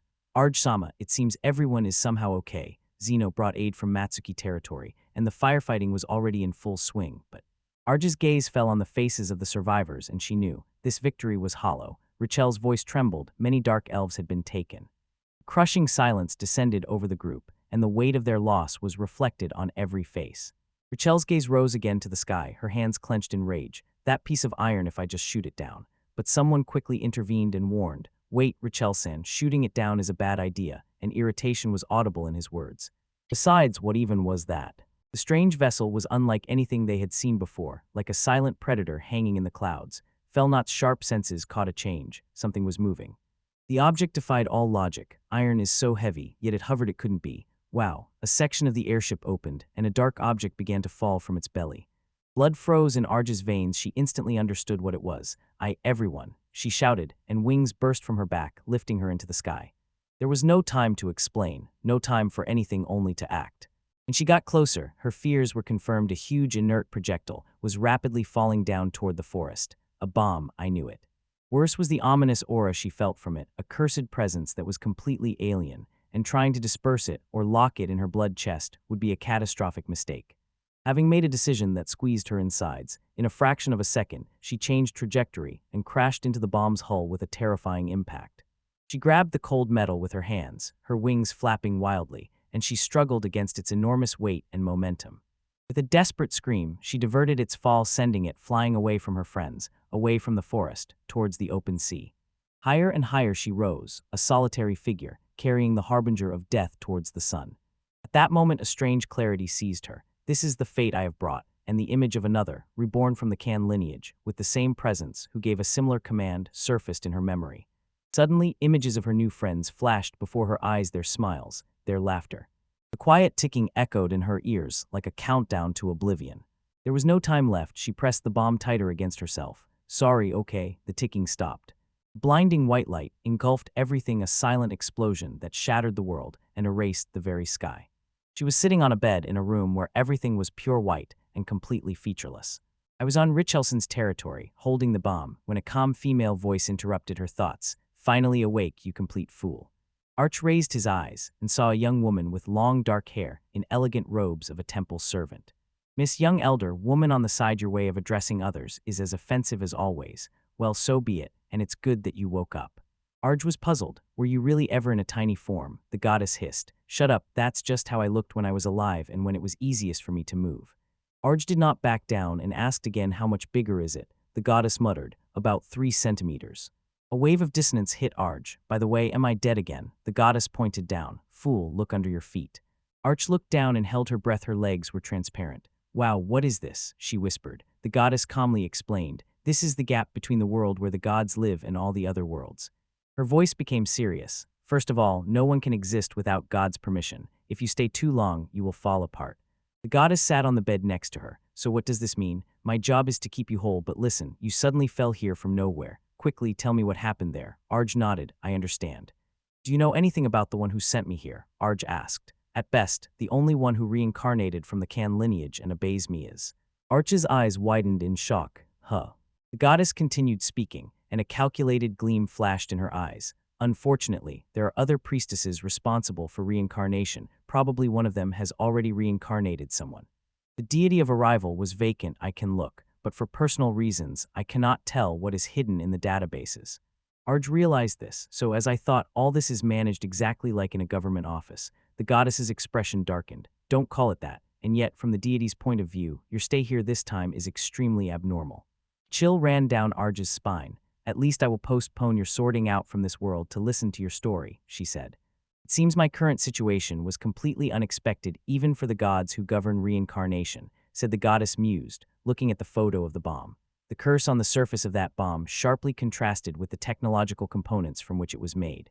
Arch understood the consequences. So after this conversation, I will return to my previous world, he asked, and the goddess nodded. Of course, this was not what the gods intended. It was not a simple weapon created only by science, but something with magic, possibly even a curse that instead of a normal explosion throws you into another world. With a snap of her fingers, the goddess said, it seems I have heard enough. It's time to send you home. A gentle light began to envelop Arj. I see you have already gotten quite used to this body, the goddess remarked. Yes, Arj replied. Indeed, quite some time has passed since I reincarnated. Aren't you glad you reincarnated right now?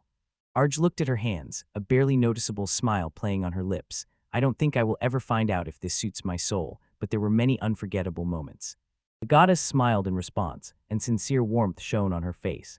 Understood, so Twitter is worth my time for me to do my job. The goddess touched Arj's forehead with her palm. Your hand is a bit cold, huh? Maybe I really am like that. I still can't regulate my body's temperature. The goddess gave one last farewell piece of advice. All right, I'll tell you one thing before you go. Miko-san. No, Miko Amabashi, that's my name, and I don't want you to keep calling me by that strange title. She leaned closer, her voice dropping to a whisper. Just do what you think is best. For example, find out why you were reborn. For example, why you were given that power in which you find exactly what you simply desire. The return was striking a dizzying blow that threw me back into the world of mortals. Sunlight poured through the large window and illuminated a man in full armor who silently stood guard. Her gaze stopped on a familiar, exquisite bracelet on the wrist. All Russia, wait, can I be in this, Argento? As if responding to his name, a man with dark hair and a royal posture entered the room, accompanied by two women. Oh, isn't that Arj-sama? What are you doing in such a place? He really looked surprised. Of course, this is Mushroom Sand, along with his maid and guard. You weren't going to do anything strange here, were you?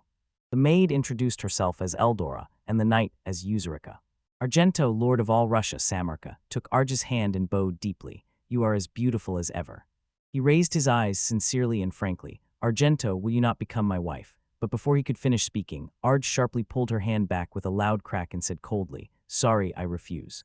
Argento sighed, not giving up. Even in an emergency situation you don't change, huh, Lord Samaka? He straightened up and became serious. Oh, but that's not what I really want to ask now, Arj asked.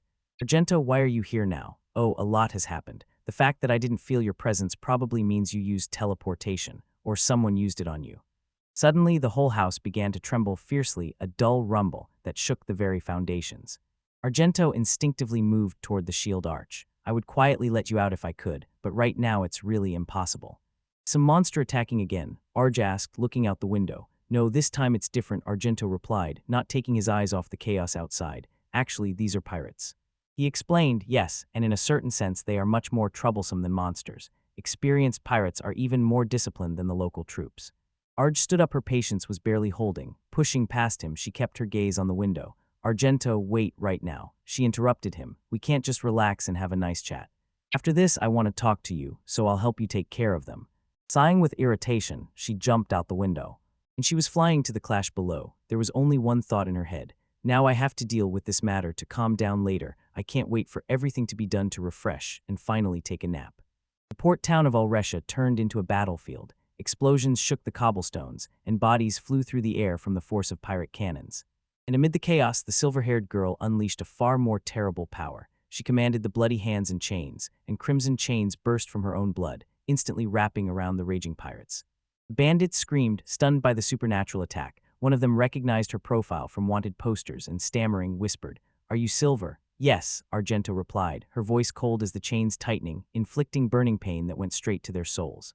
The surviving residents rushed to her. Fear and hope battled on their faces. Pirates, there were so many of them. One man shouted, telling about the terrible situation. Suddenly Samakar appeared, his eyes narrowed with anxiety. He looked at the burning buildings and frightened people, and his face twisted. This beautiful port, once famous for its quiet sea breeze, had now turned into the roar of cannons and screams. This had to end, and it had to end now. Without hesitation, Argento dashed over the water straight to the pirate flotilla, huge cannonballs whistling past her, and she shouted, Wind, stop them. In a breathtaking display of power, the iron projectiles froze in their trajectories, creating an impossible shield around her, and the sound of their halt spread like thunder. She bit her finger to the blood, tore off a drop, and released her power again. Bloody hands, chain, reach out. A huge spiked chain of petrified blood burst from her hand and struck the hull of the lead ship. It hit like a meteor. The deck shattered into splinters, the cannons fell silent. Trouble, she announced, and please silence, and the chains whipped across the ship, throwing the crew into chaos. Crimson tentacles continued their merciless advance, tearing apart sail and masts. Pirates howled when living weapons made of blood attacked, turning the ship into a deadly trap. Suddenly someone grabbed her by the hand and pulled her back. Stop, Argento, shouted Samaka, his voice cutting through her battle focus. Don't overdo it, he warned, holding her firmly but gently. Vampires are resilient, but this is too much. He pressed her to himself, his voice softened. I'm telling you, don't do anything that's not you. The townspeople stood on the shore whispering. They knew her as a good soul, not as a hurricane of destruction. Samaka's presence seemed to calm the storm raging within her. Argento's shoulders dropped. He whispered, Sorry, Samakasan. Yes, I admit I acted a bit strangely there. and just nodded as if to say, the main thing is that you understand. Samaka turned his gaze to the battlefield, his mind already calculating the next move. We'll sink their boats and there will be no escape. This is a devastating blow to them, he declared, and his voice sounded authoritative. In other words, it will only get worse for them. We won't let our guests keep doing all the hard work. We'll finish this quickly. He sighed inwardly. Such a level of ferocity is not his usual style. It was a remnant of his past life with the Kan family, a painful but necessary part of him. He gave orders quickly and precisely, like a volley of shots. Our main goal is the same. Evacuate the residents, crush the pirates. Their fire has already stopped. Let's finish this quickly. Argento, having calmed down, put forward a tactical proposal. As Vampire Argento, I suggest dividing the troops. Samaka instantly saw the wisdom of her plan. Rearrange the healthy and healed. We'll split into equal squads and sweep the city from edge to edge. Don't let a single one escape. He now assigns specific roles. Eldra, be by my side. Semikasama, what should I do? I'll manage if you act independently. Yuzuruha. Understood, I'm going. No mistakes tolerated. The king is present in this city. He respectfully nodded to Argento and said, thank you for this. It's incredible how you manage all this so quickly. But Argento only barely yawned from fatigue. Their movement was stopped by the last shred of resistance, a pack of pirates, cornered and desperate. Samarka stepped forward with a calm, commanding posture and said, well, gentlemen, it will be much easier for both of us if you surrender, to which the pirate captain spat and thunderously replied, never. Samaka turned to Argento, continue healing my wounded. The pirates noticed their chance, eyeing his companions. We'll have to take your women hostage, they hissed. Samaka's smile was without any warmth. I will be very displeased if you continue harming my people. Therefore, I will personally finish all of you. He pulled a small, intricate artifact from his cloak. With the words, separable Taurus, he declared, well then, shall we dance? The pirate rushed into attack, his blades gleaming. In the blink of an eye, Samaka was behind him with his own sword ready. You can't take the dead hostage, right? He asked Kula, as the man twitched and fell to the ground. His speed was inhuman. He moved like a ghost, and his blade Dora Aista flickered in the air. He cut through their ranks with a blurred motion, like a dance of death, and enemies fell in his wake. Zilphi, he commanded, will you sow some confusion for me? The phantom shimmered, and the rest of the pirates screamed in terror. He began to see illusions, turning their blades on each other in paranoid fury. Argento realized with admiration, this was dark elemental magic. Samaka simply added, sorry, Argento, but may I also ask you to heal the wounds of these thugs? Argento was still trying to comprehend his power. It's an artifact, right? She asked, and Samaka confirmed. Yes, my inseparable Taurus is indeed an artifact. It allows the user to use the partner's abilities, but only with their consent. Eldora smiled and intervened, explaining the true essence of the artifact. But those who agree will lose all their abilities. To become Samax's wife means to remain just an ordinary woman. Samaka laughed and teasingly threw, well, Argento, haven't you fallen in love with me yet? Argento's answer was short and sharp, no, it won't happen. When the last of the pirates was subdued, Samaka smoothly transformed from a warrior into a lord. Well done, gentlemen. It's time to start post-battle cleanup. Our most important task is to compensate those who lost their homes. Let's start by clearing the debris and simultaneously make a list of areas that need repair.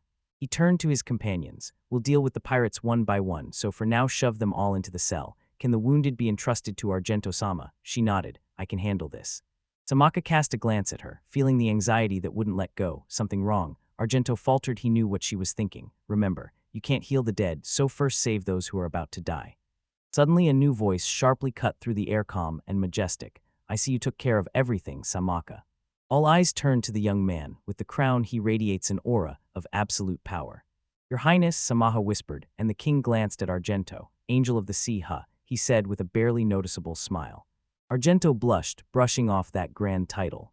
The king's playful mood disappeared. It was replaced by a piercing gaze. Where did you come from? What is your purpose? The only thing that matters is the power you possessed. He continued, his voice full of meaning. With such power you can become both an angel and a devil depending on the situation. Argento fell silent. Finally she found her voice and declared, I am an ambassador of goodwill. From her sleeve she took out a bottle with black sand swirling inside. Sand poured out of the vial and merged into the ethereal likeness of a majestic sea creature. The mistress of sea demons Sitilla reigns over the underwater city Arlea, and I am the ambassador of goodwill bringing a letter from there. The king's expression was inscrutable. I understand. I hear the name for the first time, but I do not sense deceit in it. I accept their letter and greet them. He straightened up and solemnly introduced himself against the backdrop of his magnificent castle. He elegantly pointed to the castle gates. This is the capital of our country, Alshan. I will definitely take you to my capital, Madam Ambassador, Sameka, for you are the ruler of all Russia and their capital lies at the bottom of the sea, or shall I leave this matter to you? Samarka bowed deeply. Leave it to me, I will write a reply immediately. The king nodded. Very well, I will wait with the seal ready. He turned again to Argento. Well then, Ambassador of Goodwill. Argento then, could you please call me by my name instead, so Arj, follow me. Walking through the luxurious corridors, the maids and ministers bowed their admiration for the young king was palpable. They really do worship you, huh? Argento remarked. Yes, it is very important, Subaru replied seriously. He cast a glance at her. Lately, because of those flowers, I cannot allow myself to relax. I do not want to trouble the Ambassador of Goodwill unnecessarily, so I will not go into details anymore. Argento, her adrenaline finally subsided, yawned loudly.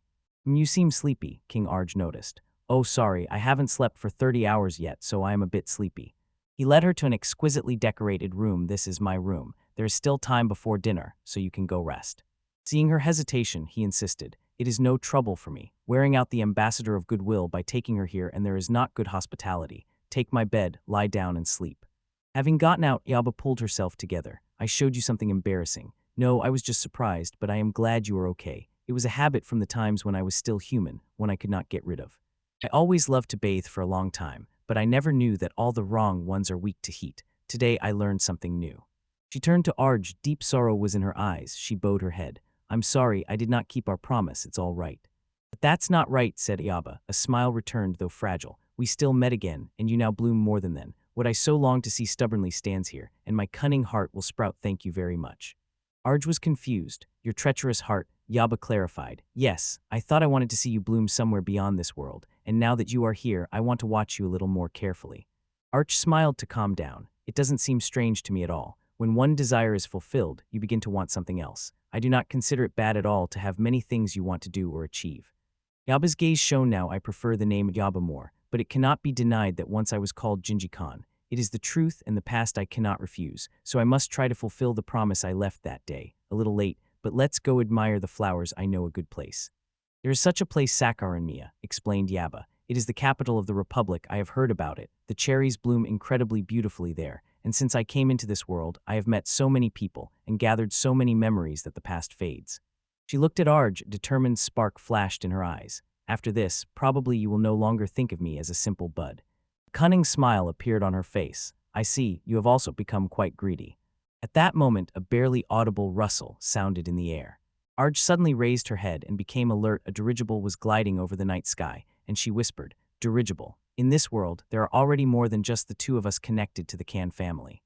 Yaba turned to her. Arch-san, what happened? Even before Arch could answer, Yaba's eyes widened. Yaba-san, I have something to tell you. Suddenly, a deafening rumble sounded from above. The belly of the airship suddenly opened, and dozens of elegant black coffins fell into the castle courtyard.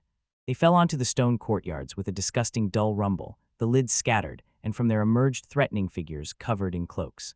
The creatures rushed forward, attacking the palace guards with human speed and cruelty.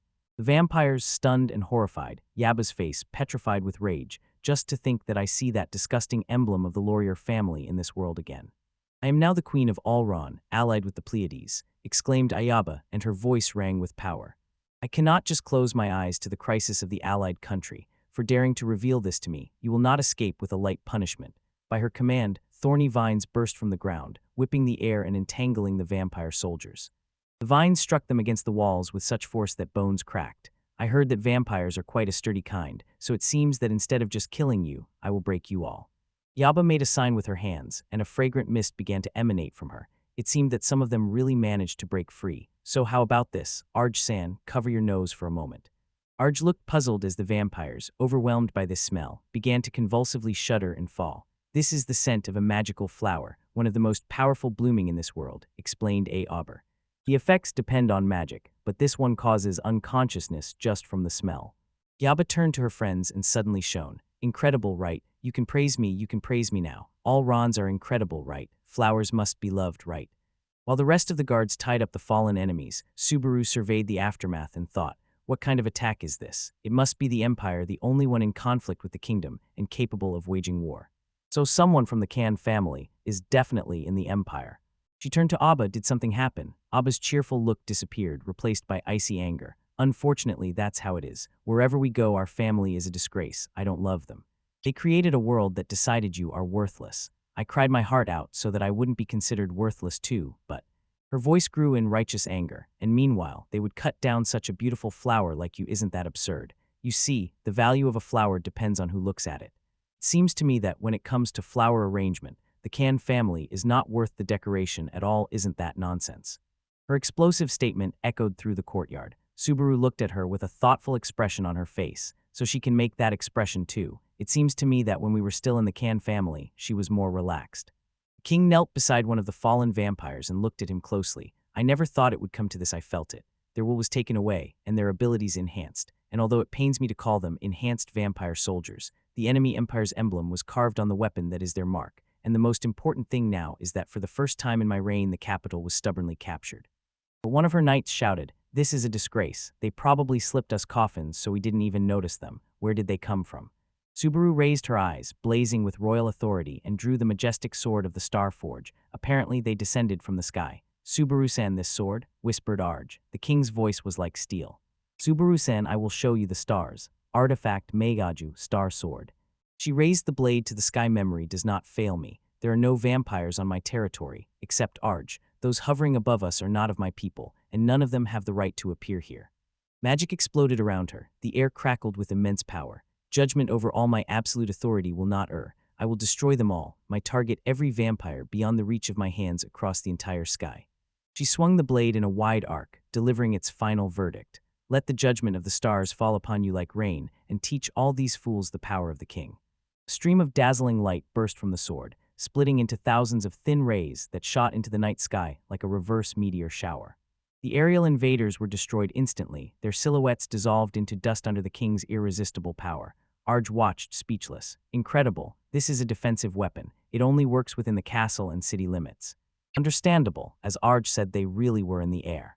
Subaru lowered the sword, her gaze sweeping over her domains. "This night sky belongs to me, and that is where they hide. But just as the sky belongs to the stars, the castle that those stars watch over is mine. I will praise them for hiding and not defiling the starry sky with their disgusting faces. Moreover, it is a serious sin to allow calamity to pour onto the earth instead of gentle raindrops." As the dust of her enemies began to settle, Ayaba stepped forward. The debris will be dangerous, but in that case, bloom splendidly." Arch could only stare, trapped between two queens, watching the display of power that defied all logic. The level of their abilities seemed from another world. Exhausted by the sudden battle and impossible nocturnal revelations, Arj felt a deep fatigue overwhelm her.